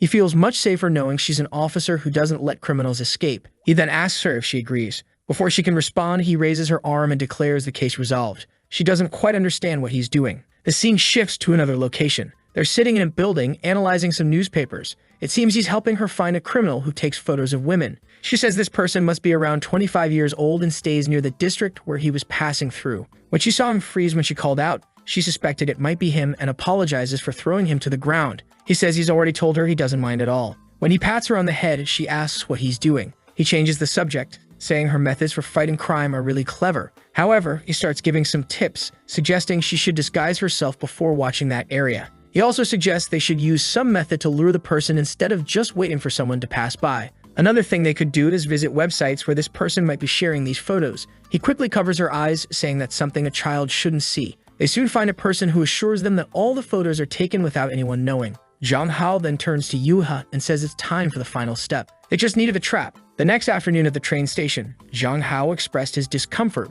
with using someone else's bait. That's why he donned a woman's cosplay, feeling embarrassed about walking around like that. But he told himself that being a real man, this was just a piece of fabric to help a friend. Then Yua came over, grabbing him and telling her friend to come along. Jong Hao wondered why it felt like she was testing him and missed the old calm and obedient Yuha. The problem was that everyone on the train was staring in shock. Yuha was glaring at everyone around, and Jong Hao knew this wouldn't work if she wasn't discreet. They'd been on the train for a while, and it was strange that no one had tried anything. He saw a school kid talking about playing a game and figured it wasn't them, a guy complaining about the stock market, clearly preoccupied with other matters, and a calm old man who didn't seem suspicious. Frustrated, Jong Hao wondered why no one had taken the bait. Yua tried to reassure him, saying they could try again if needed. Suddenly, the entire train car jolted. Yua stumbled and fell into Jong Hao's arms, wrapping herself in a pile of fabric. He told her to stay still and be careful, but the men nearby, seeing the situation, were instantly smitten. Yua, still acting odd, commented that he was impressive even as a woman, leaving Jong Hao confused.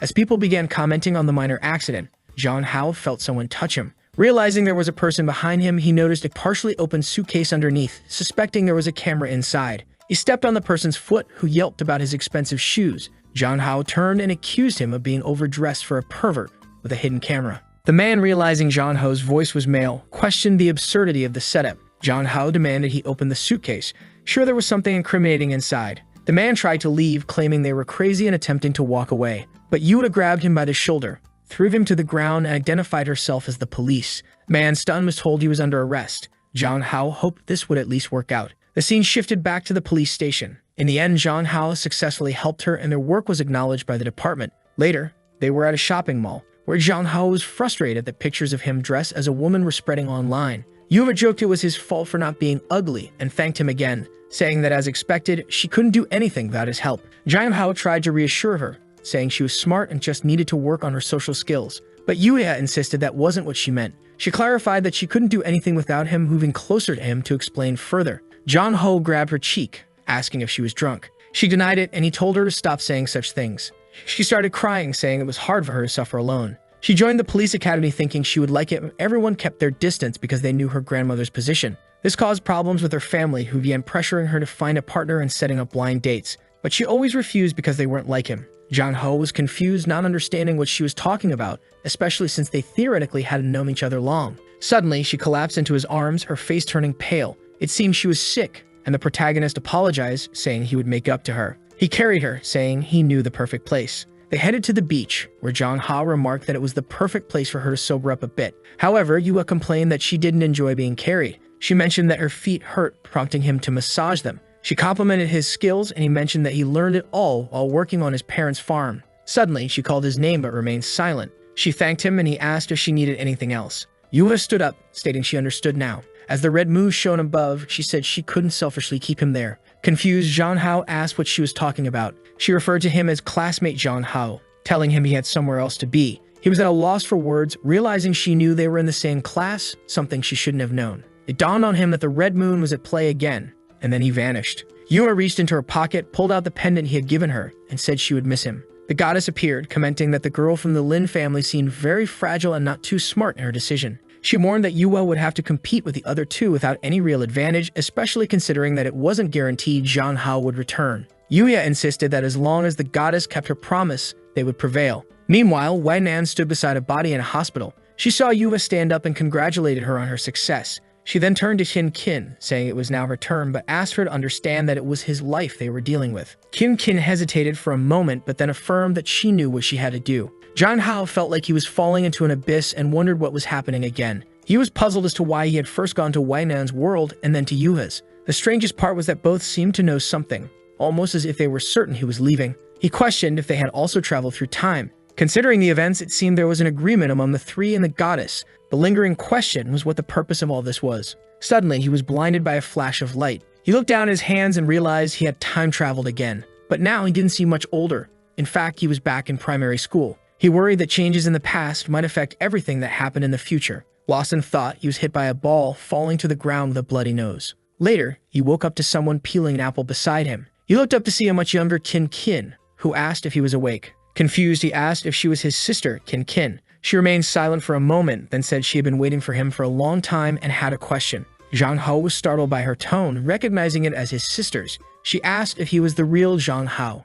The protagonist hesitated for a moment, realizing she seemed to know the truth. He then confessed that he wasn't the old Zhang Hao she knew, explaining it was just a coincidence that he ended up in this body. He told her he was an ordinary man from another world who woke up in this body with some of the old Zhang Hao's memories but no idea how he got there. He admitted the only thing he was certain of was that he liked Kin Kin. Crying, she asked if the real Zhang Hao would ever return. The protagonist said he had no idea. The apple fell to the ground as she spoke of losing the meaning in her life. Seeing her holding a knife, Zhang Hao rushed toward her as she said that since he had disappeared from this life, everything was pointless. He grabbed the blade, telling her not to say such foolish things. He insisted that everything that had happened was his fault, so it was his responsibility to make things right. Since he had taken over Zhang Hao's body, it should be him who dies, perhaps allowing the real Zhang Hao to return. But Kin Kin said he knew that this wasn't the world where the other Zhang Hao existed. However, Zhang Hao insists that they can't know for sure unless they try. Maybe if he disappeared, this dream would end. But Kin Kin says she can't do it, even if he isn't the real Zhang Hao.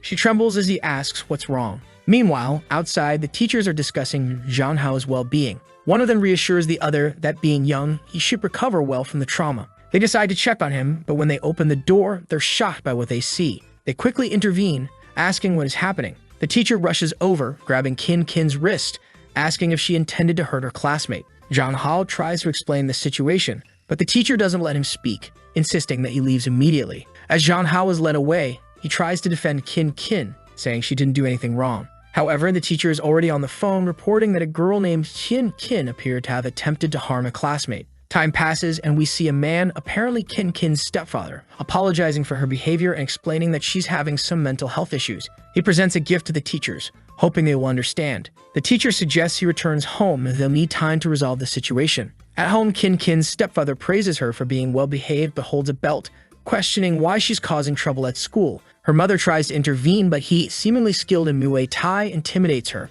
He declares it's pointless to try to teach Kin Kin anything. Kin Kin warns him not to touch her mother. Her stepfather reminds her that he's the one supporting the household, calling them parasites. He then threatens her mother with a belt, but Kin Kin, in a sudden outburst, hits him on the head. He falls, shocked, asking if she's crazy, while Kin Kin prepares to strike again. Her mother screams for her to stop as Kin Kin holds a pencil close to his eye, warning him to ask for a divorce. He apologizes, saying he understands, but suddenly grabs her arm and throws her against the wall. Kin Kin, petite and light, crashes against the wall. The stepfather remarks that he always knew there was something wrong with her and starts kicking her, saying he's going to teach her a lesson. Outside, Zhang Hao searches for an address, remembering that Kin Kin's house should be around there. Later, we see Kin Kin on the floor, battered but conscious, contemplating the futility of everything. She believes she's a complete failure, unloved and unnoticed, with a dysfunctional family. She thinks maybe she never deserved to be loved and considers ending it all. Just as she contemplates her dark thoughts, Zhang Hao appears at the window, asking if she's okay.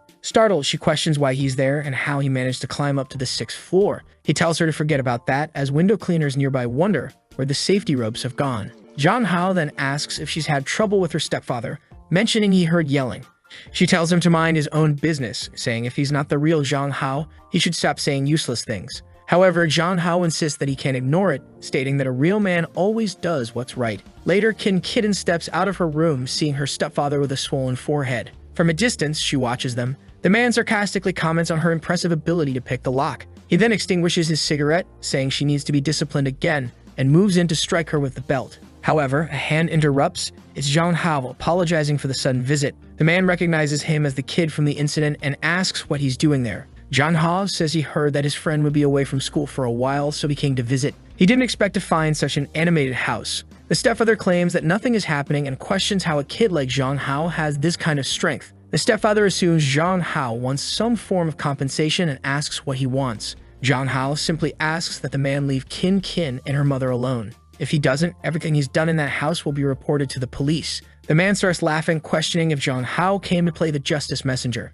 He doubts anyone would believe the words of a child who hasn't seen anything and argues that those with economic status control everything, so there's nothing Zhang Hao can do. Despite Qin Qin's dissatisfaction, her mother enjoys a more comfortable life now. Zhang Hao retorts that the man is pitiful and points to a clock, revealing that everything has been recorded. With Qin Qin's bruises as evidence, everyone will believe him. He then punches the man, incapacitating him. They quickly escape outside. Qin Qin, confused, asks Zhang Hao why he's doing all this for her in this alternate world. He replies that even if the world is false, the suffering is real. Just as she didn't need a reason to be good to the real Zhang Hao, he doesn't need a reason either. She thanks him but says that betraying Zhang Hao would be like betraying herself for over 10 years, apologizing that her life no longer has meaning. Zhang Hao grabs her arm, insisting that she live for herself and that she isn't a burden or responsible for everything. She reflects on all her memories with the real Zhang Hao and wonders if choosing to forget him would mean abandoning him in another world. Zhang Hao tells her not to forget the past as it's part of who she is,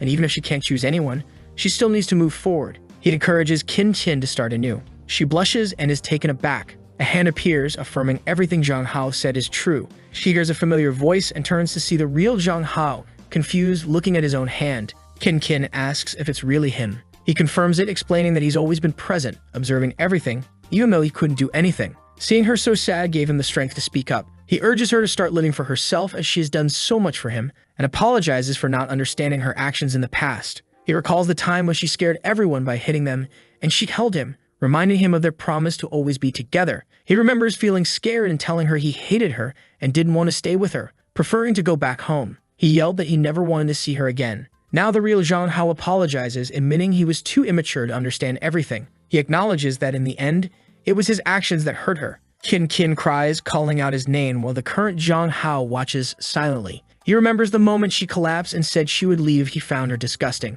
but he had told her not to worry. Now he finds himself face to face with the real Zhang Hao. He pleaded, asking not to reject Qin Qin, warning that this would be their last conversation and that if he turned her down, she would probably end up alone. He emphasized that he was the only one who could save her now. At that moment, the goddess of the Red Moon remarked how boring the situation was, saying no one was interested in watching this family drama. Everyone was startled and Zhang Hao asked what she was doing there. He wanted to know the purpose of all these games and why she was putting in so much effort. Suddenly, she floated in the air, blew in his face, and asked if he was angry. She said she had no obligation to explain but would make an exception for him. She recalled that during the event on the island, he had come very close to dying. However, he was her favorite toy, so she didn't want him to die so easily. She tried to wake him up, but unfortunately, he fell into a deep coma. That's when she discovered a very rare phenomenon. Two souls in the same body, harmonious yet contradictory. Finding this very interesting, she decided to play a fun game. She allowed the three women who loved him to invade his dreams and try to win his heart without him realizing it to see if he would choose to stay in that world or return to reality. This could have led to their identities being revealed and conflicts arising, or they could have been envious and tried to force him to stay in that world. She thought it was very interesting because she expected everyone would want to monopolize him. What she didn't expect was that the three women would come to an agreement to bring him back. She then started pulling his cheeks, asking if he had some kind of magic. One of the Zhang Haos interrupted, saying it was enough and asked if she could take him back. She agreed but warned that his time was running out. They were startled and asked what she meant by that. She reminded him that she only had powers during the periods of the Red Moon. Just as she had brought him from another world to complete the first wish, she warned that he might die immediately upon returning since she was extending his lifespan. She questioned if he was finally experiencing hallucinations and headaches due to the shared memories. Confused, Zhang Hao asked her to explain what would happen. She said that probably the two souls would continue fighting until both disappeared. Qin Qin shouted, saying she wouldn't accept the real Zhang Hao disappearing again. The real Zhang Hao said that sending a soul to another world for that person to die was the same as murder. The goddess laughed at their mention of murder and said that when a toy breaks, she just replaces it. Zhang Hao wasn't sure if she lacked the energy to help or just didn't care. What he understood was that the longer he spent in this body, the more hesitant and indecisive he became. The truth was, if both souls stayed in this body for too long, he would go insane and lose his sanity. The problem was that the goddess was just toying with him, and he had nothing to negotiate with against her. To him, it felt like a dead-end situation. A crack appeared in the sky, and she said she was tired of explaining. She was going to send them both to enjoy their last moments. The protagonist told Zhang Hao to stop crying and just listen to what he was about to say. He told him to reverse everything he did. If he raised his left arm, Zhang Hao should raise his right. If he lifted his right foot, Zhang Hao should lift his left. Zhang Hao acknowledged, and they began to make movements reminiscent of Dragon Ball. The goddess wondered what kind of idiotic plan this was. Zhang Hao said that the reason for all this was love for Qin Qin. Both wanted to be good to her, so they couldn't fall into the abyss of guilt. The protagonist said they would have to merge, and Zhang Hao asked how. The protagonist told him not to hesitate and just shout at the right moment. With that, they performed a fusion move from Dragon Ball, saying they loved Qin Qin. The goddess laughed, finding it hilarious, but suddenly smoke appeared in front of her. The Zhang Haos had merged. She wondered how that was possible. The unified Zhang Hao wonders if it was a success. Qin Qin, struggling to comprehend what's happening, feels overwhelmed. However, Zhang Hao hugs her and asks if she's okay. He quickly explains that he is not just one Zhang Hao, but both, with the memories and experiences of both lives. No matter what happens, he will always be there for her. The goddess of the Red Moon, intrigued, remarks that this plan is quite interesting, trying to combine two different people into a better one. She mentions that she has brought many people into this world, but all men eventually lose their minds. Is the only one who has achieved a perfect union without succumbing to desire. Zhang Hao then speculates if she has been hurt by someone, suggesting she always targets men and ruins their lives because some man broke her heart. She snaps at him to shut up and stop meddling in her life. A red aura surrounds him and Qin Qin, and Zhang Hao tells the goddess that she will find a good person. She threatens to come after him again and restart the cycle. Zhang Hao thanks her and says he'll be waiting. They can play together next time. The goddess is left puzzled by this bold boy's offer. Sometime later, Zhang Hao wakes up in a hospital. Slowly opening his eyes, the women around him ask if he has finally woken up and how he is feeling. Wei Man is excited, wondering if Qin Qin managed to resolve things. They explain that his hair suddenly turned black and his heart stopped for a few seconds. Zhang Hao assures them that the goddess did nothing and that everything is fine now. Wei Man vows to avenge everything the goddess made them go through, and agrees, stating that whether for good or ill, they will take down that woman. Zhang Hao tells them not to worry, the goddess won't appear for a while since she is powerless until the next red moon, which will be in 7 years. Wei Nan promises to protect him to the best of her ability. At this moment, Qin Qin apologizes, admitting that everything almost went wrong because of her selfish desires. Zhang Hao reassures her, saying that it's all in the past and that he should be the one thanking them. Qin Qin then declares that from now on, Zhang Hao will have to live with her so she can protect him every day. However, Wei Man immediately asserts that he will clearly be living with her. Wei Nan presses Zhang Hao to choose among the three of them, knowing the competition will be tough. Feeling awkward and unsure of how to respond, Zhang Hao tells them they won't like his answer, but he can't lie. He asks if it's possible for the four of them to live together. The three women fall silent, shocked by his suggestion, and then berate him, asking what nonsense he's talking about. Qin Qin grabs him, worried that he might be confused due to the accident, and points out that the public opinion would be scandalized by such an arrangement. Wei Nan firmly states that she would never share him, especially not with someone as treacherous as Qin Qin. Tensions rise, with Qin Qin seething with anger, declaring she will deal with Wei Nan. However, Wei suggests that Qin Qin could stay close as a servant or a good friend. Once again, they start arguing, and Zhang Hao wonders how they ended up back in the same situation. Says she doesn't care as long as Zhang Hao wants it too. She's willing to stay close to him and give him her love no matter where they are. She then announces that she's going to make a final move, leaving him confused. Opening a book, she starts a marriage vow, promising to stay with him in sickness and in health. The two doctors are taken aback by her determination. Concludes by saying that she has chosen the person she wants to spend the rest of her life with. Zhang Hao stands there speechless. He reflects on how much he has changed from the person he was in the other world. Whenever he was down, Qin Qin was always there to help him. Wei, on the other hand, taught him things and perspectives about this world that he never imagined. And Ayu has always been someone he could rely on and trust. To him, all three were like bright lights showing him the way. He understands that his request is wrong, but he wants them to consider it. He can no longer choose one and leave the other sad. They could be together, but the price would be that they would never be able to legally marry. Wei Nan narrows her eyes and asks if he thinks he's in an anime to be making a harem. She says that if it were any other man, he would have already been thrown into the river. However, she says it's not impossible as long as he agrees to one condition. In their private space, the other two cannot appear. She must be the first and also the first to have a child. Qin Qin pushes her away, reminding her that the boy is still in school, and assures Zhang Hao that no matter what happens, she will protect him from everything. However, it's clear that this is part of her plan to gradually monopolize him for herself. Meanwhile, Wei Man argues that there must be a hierarchy in a household, and as the most successful, she should be the head. Qin Qin refuses, stating that she has lived with Zhang Hao the longest. While they argue, Ayu innocently mentions that they are the only ones the same age. With a sigh, Zhang Hao coughs, and they ask if he is okay. He says he feels awful and would only feel better if they stopped fighting. They all jump onto the bed with him. and he thanks everyone. The scene jumps to 2 years later on a certain island. Someone looks at a paper and tells them they're being watched. It's Jong Hao, and someone brings him something to eat. Of course, it's Kin Kin, reminding him to replenish his fluids. From a distance, Y-Man calls out to him, saying it's time to start their daily exercises. Jong Hao asks Kin Kin if she wants to join the exercises. Yu then suggests that after the exercises, they could practice some one-on-one fighting. Jong Hao reflects on his quest to understand the meaning of being a true man. He thinks it involves knowing what you want in life, pursuing it, and always taking responsibility for your choices. Looking around at the scenery, he says everything seems great and advises us, the viewers, to start being the protagonists of our own lives. The story then fast-forwards a few years. Jong Hao's parents are puzzled by a letter in their hands. There's a mixed-eyed child standing before them. In the letter, Jong Hao apologizes for disappearing for a while but says that they are all doing well. He explains that the child is their grandchild. The butler who brought the child says that Jong Hao will return in a month to greet everyone. The father comments that their son is quite peculiar, going on a trip and leaving a grandchild behind, while Jong Hao's mother wonders who the child's mother is. Curious, they ask the butler, who unfortunately has no idea either. Suddenly, Y-Man's mother appears at the house. Everyone asks what she's doing there. She says she's there to see her grandchild, noting how cute the child is and how much he resembles her daughter. She affectionately pats the baby's head, mentioning that the baby will need to inherit the company since her daughter abandoned it.